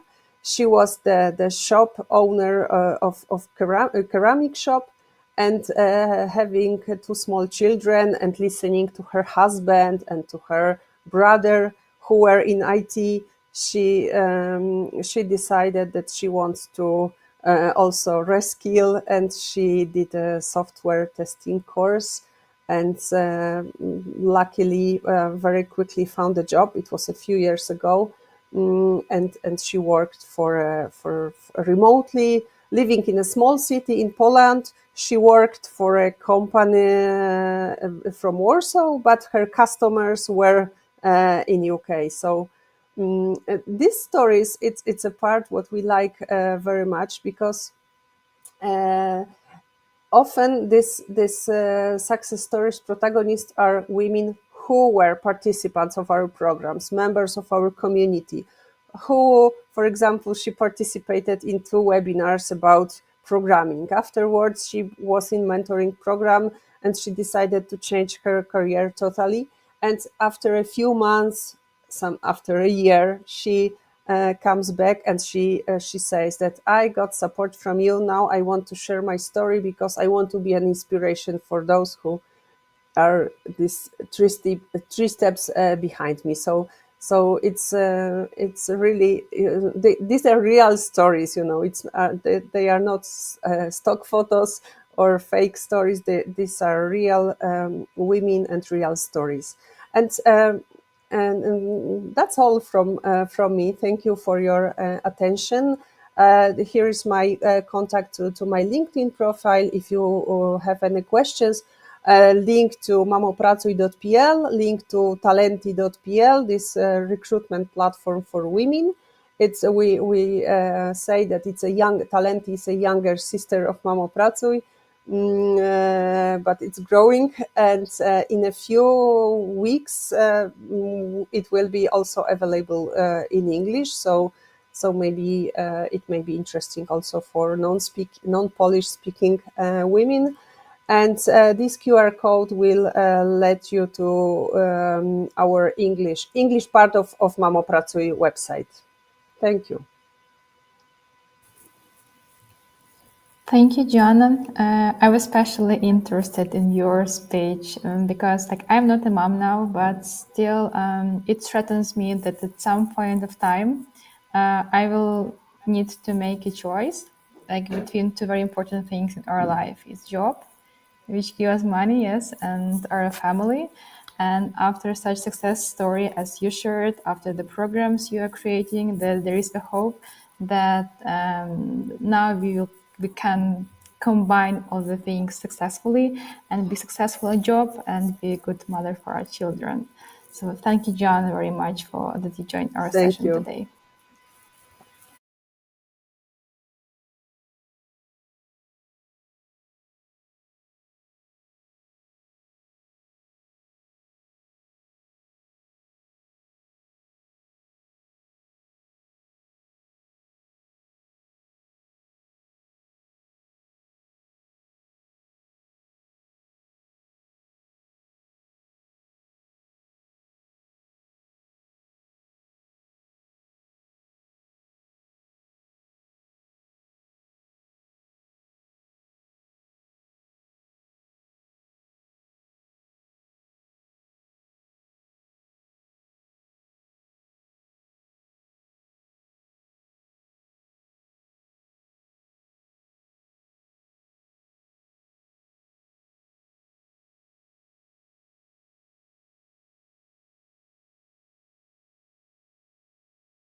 My pleasure to introduce Irina Ipolitova, our next speaker. She is head of analytics and Do.ua, the largest tech community in Ukraine. Armed with a degree in sociology and over 15 years of research experience, Irina has been instrumental in gaining a deep understanding of the Ukrainian IT community. Irina, wonderful to have you here. So how are you today? Where are you joining us from? I'm in Ivano-Frankivsk. Hello, everybody from the west of Ukraine. I'm really glad to be here today, and I'm really thankful for your invitation and for this possibility. So thank you for the presentation. As Oksana has already told, my name is Irina Ipolitova. I'm currently head of analytics at Do.ua. It's the largest tech community in Ukraine. And today I'll be speaking about how we build our community and the role of the data, and of course about women as a part of the community. So Oksana just made a great introduction. I will not stop here. About DOE. So what is DOE? We are a community of tech professionals. At the moment, we are the biggest tech community in Ukraine with more than 9 million visits of our website each month and nearly 700,000 registered users. We are present across all social media platforms, including YouTube, which we launched just 3 years ago, and we have already 80,000 subscribers there. So our community is really a live one and a big one, and really really engaged. DOE started 19 years ago as a rather small community, mainly for the software developers, and now it is a platform where all tech enthusiasts and all tech professionals can read news, can read articles, can publish articles, can engage in a conversation and in discussions, and do job hunt and learn about tech companies and so many other things. It is also a place where companies can present themselves to the community and get feedback from it. We are focusing mainly on Ukrainian tech sector, so we intentionally don't pay much attention to international news and situation because we don't want to dilute our community's attention. But of course, you can be 100% local when you are in tech, so we cover all the important international news as well. So what about the data? We love data. We believe in data, and analytics based on the data is an important part of DOE. Each month we have 2 to 4 materials, analytical materials. We have found that audience surveys is a really powerful tool to build a community. We do such surveys regularly. Once every 2 or 3 months, we have a survey on some topic that is interesting and important for the community. The most significant is our salary survey, which we conduct twice a year in order to gather information about median salaries of tech professionals in Ukraine. It collects over 10,000 responses each time. And today I will be showing some of the data that we obtained from this survey. Apart from salary survey, we try to measure mood of our audience on all important issues.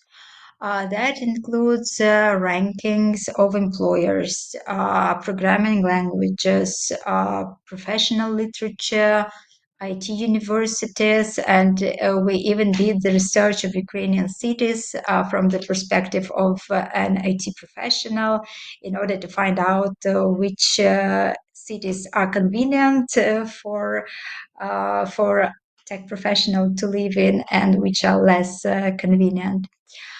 During the pandemic, we asked about adaptation to new conditions. Now, when Russia started a full-scale war, we track unemployment rates, moods and expectations, and all of the changes in our audience. Analytics really allows us to know our audience well, gender, age, work experience, place of employment, interests, like anything. We further use this information to build our content plan and to shape the focus of our work. Okay, so let's move to to the data, but first a brief look on the Ukrainian tech market. So based of the data from the State Committee of Statistics of Ukraine and our surveys, we estimate a number of tech professionals in Ukraine at 400,000 people. It is growing rapidly, even during the war. In 2022, number of private entrepreneurs in tech grew by 13% in 1 year, and we have seen similar figures during the previous years as well.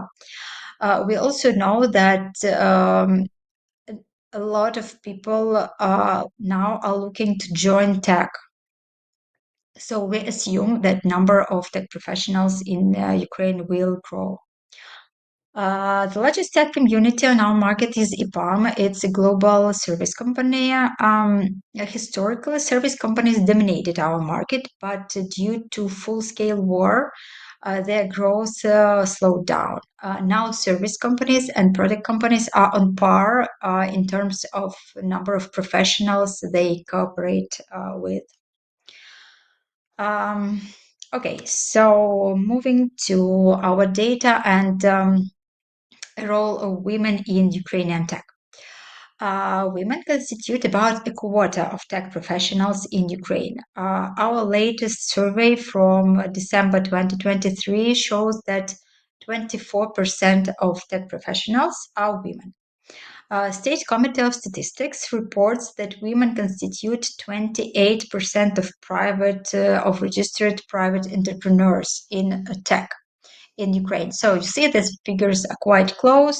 So we can say about a quarter of women in that women constitute about a quarter of all tech professionals. This number is growing slowly. In 2018, we had about 20% of women in our salary surveys. In the course of 6 years, we have only 4 percentage points growth. This growth is steady, but it is slow. Another noticeable feature of our tech market is a difference in occupations taken by men and women. Almost all of our human resources, recruiting, and learning and development professionals are women, and more than half of our marketing professionals are women. There are areas where women make up over a third, like quality assurance, analytics, or project management. And there are areas where share of women is very low, less than 10%. It's software development, DevOps, and top management. Due to the differences in occupation, women in tech are often considered as supporting staff, doing mainly non-technical work. Our data shows that it is not true, since 68% of women in Ukrainian tech have technical occupation. Most often, they work as quality assurance engineers or software engineers. Share of women in non-technical roles indeed is higher than share of men, but majority of women still have technical specializations. Another notable difference between men and women is their experience and seniority. Men often have more work experience in tech and therefore have higher work titles. So, are there any obstacles in becoming tech professional for a woman in Ukraine? Well, honestly, we have little data on that account, but our colleagues from Gini, it is a large tech recruiting service in Ukraine, recently analyzed if male professionals are being hired more often than female. And good news is that they didn't find any significant differences except for software development. According to their data, women looking for a software developer's role are hired somewhat less often than men. Another important issue is a gender pay gap, and that's where data from our salary survey is really helpful. So if you compare median salary of male and female tech professionals in Ukraine, we will see the difference is impressive. In December 2023, median take-home monthly salary was 3K for men and 1.7K for women. But you remember that there are big differences between men and women in terms of occupation and experience. So when we go deeper in our analysis and compare same occupations and same experience, we see that the gap is definitely narrowing. At the beginning of the career path, there are no differences between men and women in terms of salary, but experienced male professionals tend to have higher salaries than women. Sometimes this difference can be explained by high experience, not always. Another possible explanation are lower salary expectations among women. Again, our colleagues from Gini found that experienced male professionals tend to have higher salary expectations compared to women. And as for beginners, the expectations do not differ. There is no difference. So hope you enjoyed our data. For those of you who would like to start gathering data like that and prepare analytics from your community, we have prepared some tips how to do that. So our first idea is just start doing it. We started our salary survey back in 2012 with just 1,100 answers. And now we gather up to 15,000. So the number will grow. Next, choose an interesting topic and share the results. It is also very important to make it a regular thing so people have something they can look forward for. And also it's very important to be grateful to those who participated and listen to their comments and wishes. Though we always have a section for the comments in our surveys and we read them carefully. As well as we do read all comments on Facebook, on YouTube, and our website. These comments and ideas often become topics for our next research or next article or next investigation.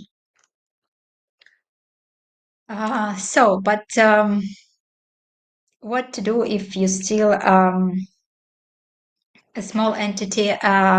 So we now starting community in Poland. We launched it in 2022 and we are following the exact steps in Poland as we did in Ukraine. 2 years ago, we started from scratch with 0 registrations on our website, and we started our salary survey in Poland almost from the very beginning. During the first year, we collected 3,000 answers, prepared some analytical materials based on those answers, and even made a very cool salary widget for Polish market. You can check it through this QR code. It's really very nice. I like it very much. I think it's even better than the one we have for Ukrainian market because it's more recent. At the Polish market, we are following the very same steps. We are starting and we are developing further. So thank you for your attention. If you have any questions or any comments, I will be glad to hear and to answer. Thank you, Irena, and thank you, Do, for the work you also do, because again, personally, we use a lot of analytics, a lot of data from the site, in our materials, in our resources we are preparing in marketing team. So it is really very insightful. And thank you for your time and the information you have shared with us.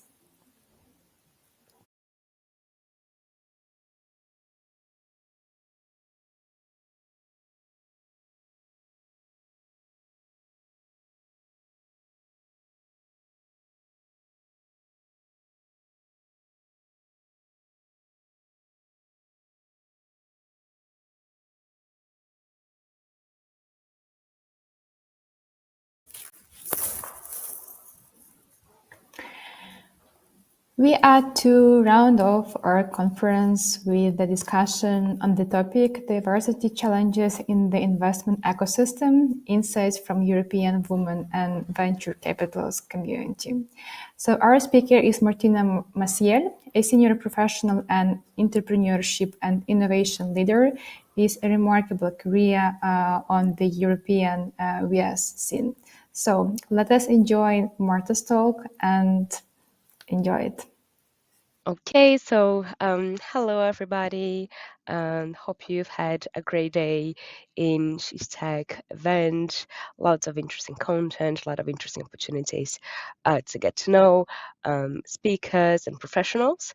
I'm very happy with the opportunity to come over and talk a bit about gender diversity in the investment ecosystem and how this connects with the entrepreneurial ecosystem and overall tech professionals that are willing to be part of this scenario, how we can all better collaborate together. So I've prepared some slides for this afternoon. If you have any questions or doubts about these topics, I'll be happy to discuss it further in another opportunity. I'll leave you my contact information afterwards. And I hope that from this presentation you get some very insightful thoughts and arguments for your professional career and for further conversations on your surroundings.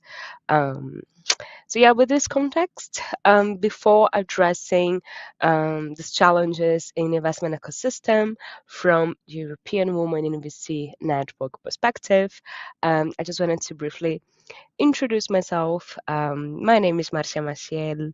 I'm currently based in Spain, in Madrid. So I've been previously in last seasons, no, as it said here, previously I was part of different projects from a corporate perspective, then a corporate venture capital and accelerator perspective, afterwards into venture capital myself, not on an investment role, but on a platform role. So I've been through several entities that are addressing and generating a relationship with the entrepreneurial ecosystem from different angles. And currently, I am part of the managing team of European Women in Venture Capital, European Women in VC, which is a project that I'm very passionate about. I'll tell you more about that afterwards. But one of the reasons why I brought some information about these gender challenges and diversity in investment ecosystem is due to the work that we are currently doing at European Women in VC. As I said before, I'm currently based in Spain, in Madrid, even though I am Brazilian, coming from a Portuguese family. So I think I'm a big of a mix of everything of that from my previous experiences as well.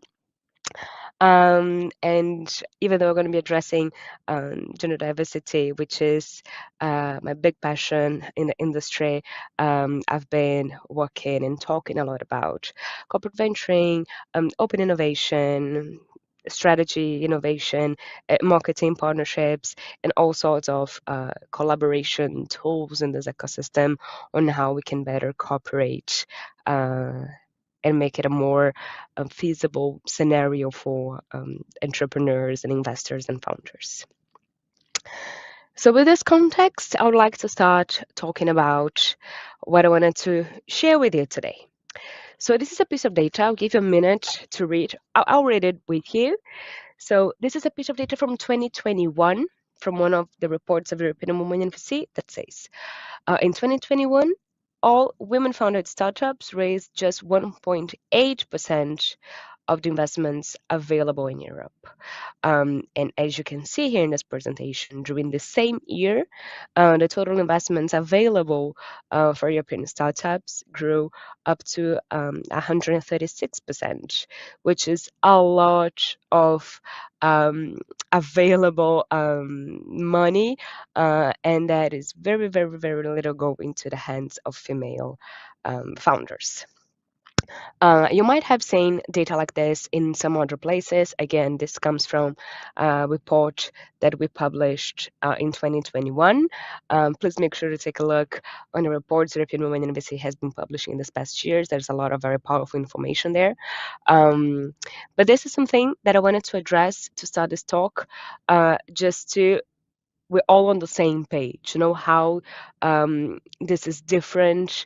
The investment opportunities are different on a gender-based.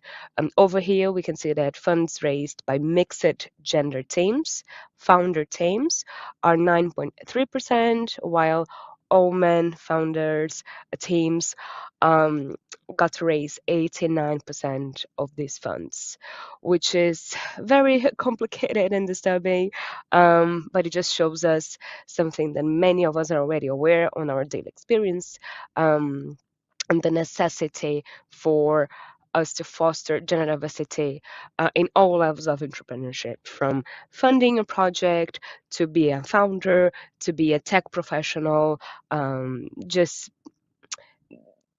in a 360 perspective, that the lack of access of fund for female founders and professionals really impacts what comes after that. So with this bit of information, I want to share this next detail about female general partners and the lack, again, of access to assets from this perspective. So just to so we're all on the same page, general partners are the responsible for investment decisions from budgets in venture capital firms, which are normally some or one of the main investors on tech startups here in Europe.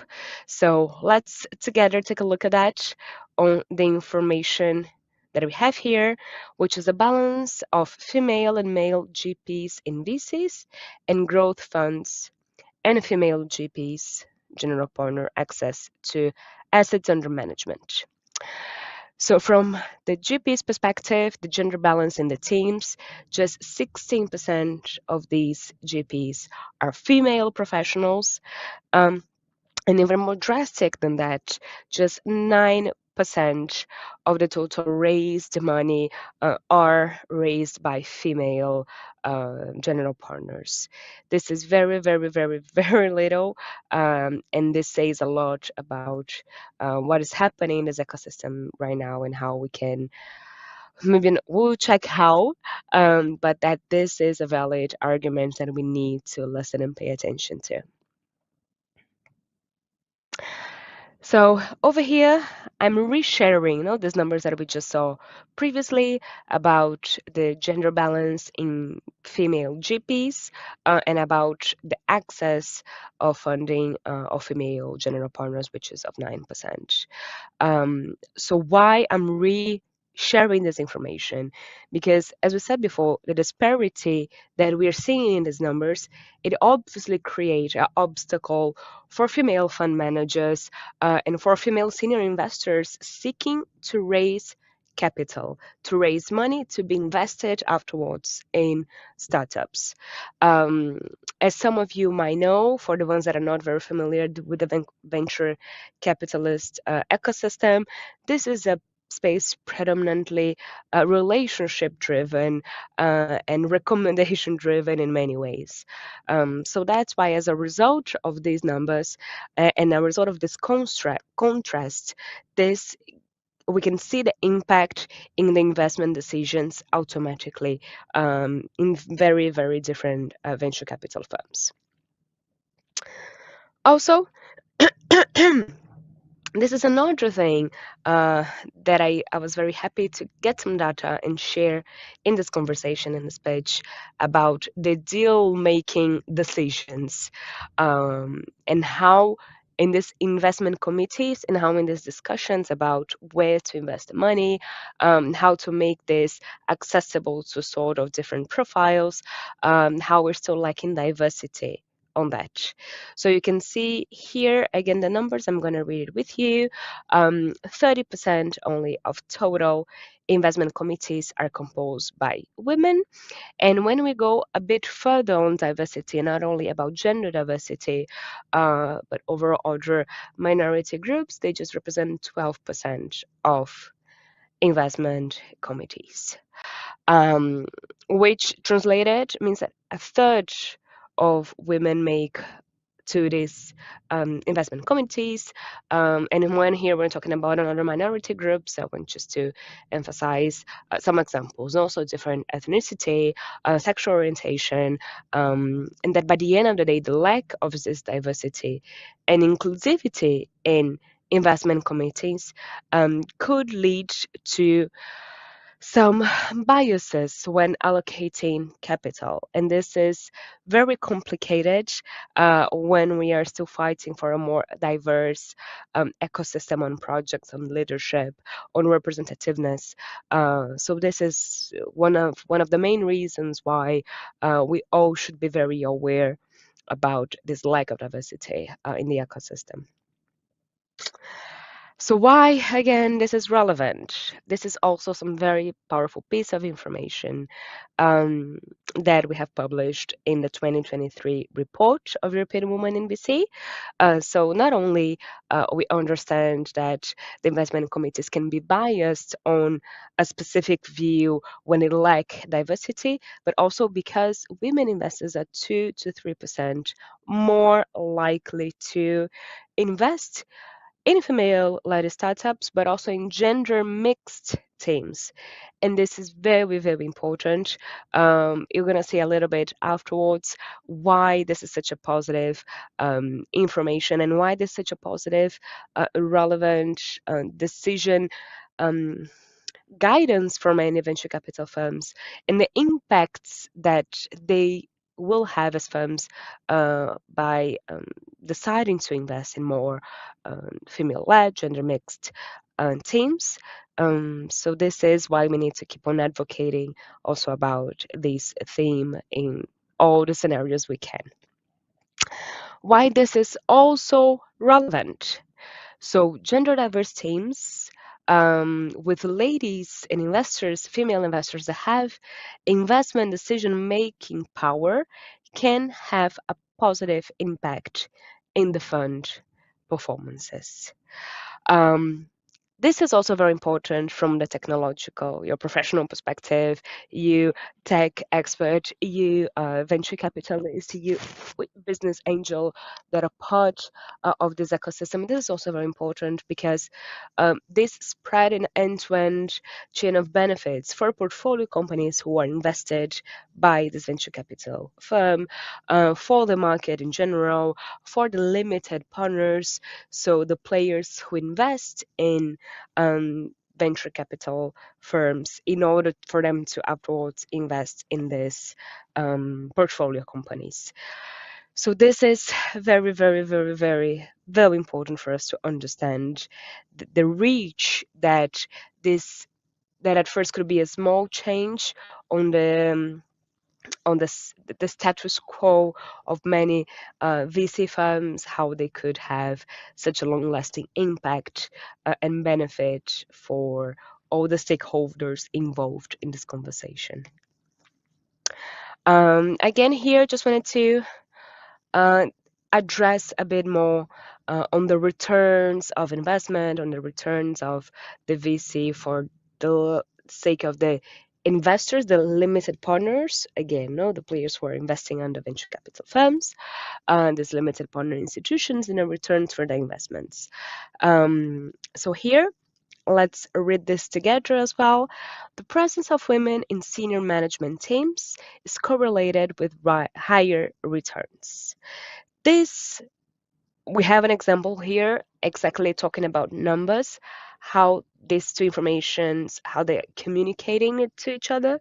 And again, all this information you can have access and take a look in the reports published by European Women in VC from 2023, 2022, and 2021. But coming back to the specific piece of information. Throughout study or research, we noticed that to each 10% increase in women representation in venture capital firms, and here please be aware I'm not talking only about executive roles, in overall women representation in a VC fund, this is strictly associated with a 1.3 increase in IRR, the internal excuse me, the internal rate of returns. So as we said in a few slides before about the benefits, the 360 benefits of having a more diverse team, you can see that this is directly connected and associated with better returns for and better results for the VC fund in the end.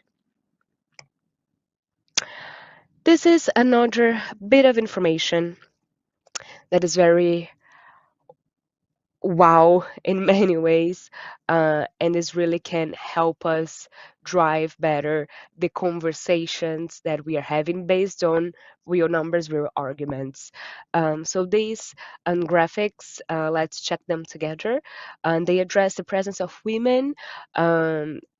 There are two graphics. Also, one of them about the presence of women and the challenges or the risks facing by the VC funds. So we can say that the presence of them improves the IRR, so the fund performance and the results. And in another note, it lowers the volatility and the risks on these fund returns. So let's check in a second this graphic. We'll have time to deep dive on that. So we're checking here in the first graphic on the left of this slide, the VC fund performance and a senior management team mix. So we see over here that 24% of mixed but female majority-led VC funds, they having better performances on the results and the average IRR, but also when it comes to the fund risks, and the fund volatility and results and performances, that there's a bigger possibility and a bigger probability for fund risks by VCs led purely by male partners. This is, again, this is more and more information backing up our conversation today and why this is important. Again, I'm going to repeat that through the session. Why is it important for us tech professionals and people that are surrounded by this entrepreneurship ecosystem? The more we understand about the need of gender mixed teams, the better it will be for the market, for the results, for the investors, for the professionals that are a part of the teams, for the founders. So this is very crucial for us to see that female-led but in mixed teams, they perform better and they have much less risk and volatility risks than the VCs led by purely male profiles. As I was saying before, this is just bringing another reason why we should also advocate and support for gender mixed teams in all spheres and all scenarios of the entrepreneurship. So this is something very interesting that we managed to get also through the report, which is a different view on investment decisions, which has been the trigger for this need, this driver, this argument for VCs to start working on their diversity plans. So let's read this together again. The main drivers for implementing a diversity and inclusion strategy. So the question was, what were the drivers for implementing a diversity program and action plan in your company, your VC fund? So we can see here that a diverse team that offers new views, and a new mindset when addressing investment decisions, it was the main driver, the main trigger for these changes to start to happen. So again, the gender excuse me, sorry, the gender mixed teams, the female presence in these investment decisions. This brings so much to the table because this allows many VC funds to deep dive in different industries, in different projects, in different profiles of founders. And this is very powerful and very enriching for the sake of the VC fund and for the sake of the companies receiving this investment. So this is just a reflection on all the information we got before, on the numbers, and everything that we saw that is backing up this argument of having a more diverse ecosystem in investment and venture capital, and how this different view and accessing different investment opportunities play a big part on these strategies. Last but not least, I also wanted to address a bit about the work that European Women in VC is doing in this ecosystem. We have seen here some results and numbers about this ecosystem that have been produced through reports led by this community, which is a network of senior and female founders and investors. Senior investors. I want to tell you a bit about how we are driving the change and fostering change, empowering diversity in the venture scene, and how do we make this happen through our network. So European Women in VC today is the largest network of senior female venture capitalists and growth investors in Europe. We're connecting over 1,000 people amongst many different sort of profiles within this ecosystem. So investors, limited partners, venture capitalists, founders, female tech experts, male tech experts, male allies in general. Just try to put all the bits and pieces connected with the same mission to address and empower diversity, address this change, and the benefits of having an easier path for asset allocation in the hands of female investors, and improving capital flow and assets under management in an equal, balanced perspective. We want to foster this allocation of funds. We want to empower female general partners, emerging managers, and all sort of figures that are trying to fight for their space within the entrepreneurial ecosystem, especially in the investment ecosystem. As based on this presentation, you saw there was a lot of information on researching, on data analytics, on surveys and reports, and all sort of content that we can produce in order to facilitate conversations, help us be present in more scenarios to talk about all these gaps that we see in this ecosystem, and how for us it's so clear that the benefits of having gender mixed teams are an end-to-end, a 360 perspective for all the stakeholders that are involved in these operations, and also, and this is very important, as the time passes and the community keep on growing, we also keep on expanding our reach in all sorts of profiles and seniority levels as well. So we're making sure that we can support female investors through their careers.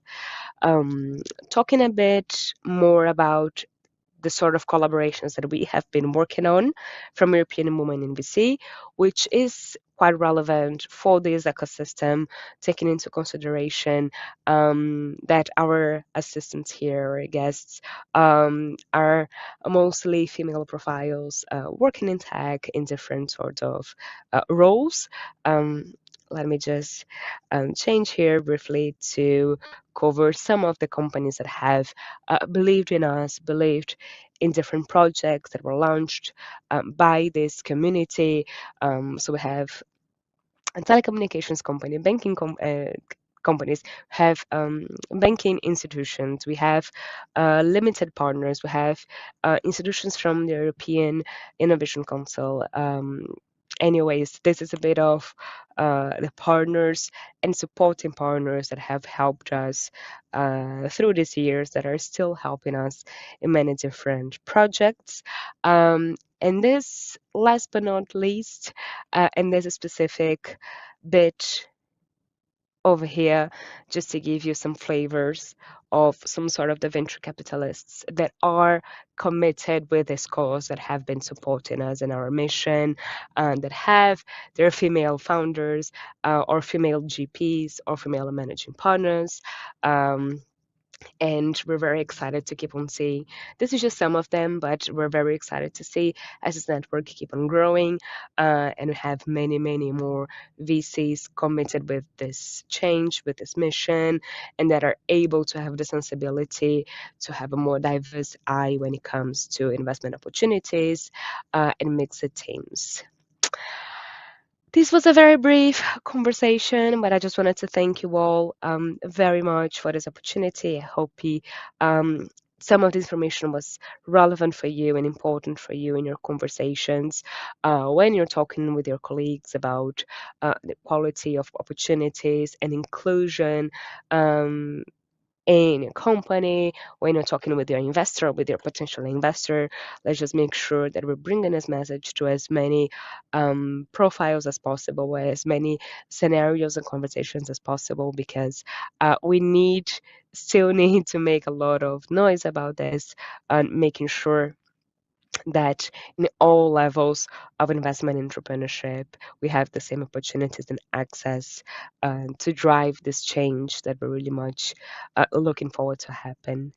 Over here, there's some information about European Women in VC. Feel free to take a look.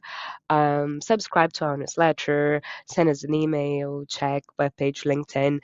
You'll find me there. You'll find all our members, our founder, managing partner. We're all there, and we'll all be very happy about exchanging experiences, getting to know each other, and make sure that we have enough resources and support in this mission of addressing the gender imbalance in the investment and venture capital ecosystems. So thank you so much once again. This is Marcia. It was my pleasure. And hopefully I'll see you very soon. Thank you. Thank you, Marcia, for the speech. It's really very cool that we had the opportunity to connect a lot of locations on our stage and also a lot of topics covering even capital venture area. So, unfortunately, it is time to say some closing words from my side. So, again, I would like to thank to all our incredible speakers for sharing their wisdom, their insights, and for staying with us today. So, your contribution have made this event truly exceptional.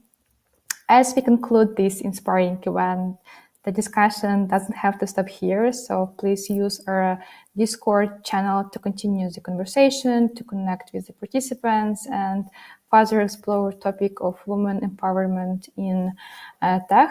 So keep the dialogue alive, share your thoughts, and continue the journey. So together, let's shape the future. Thank you.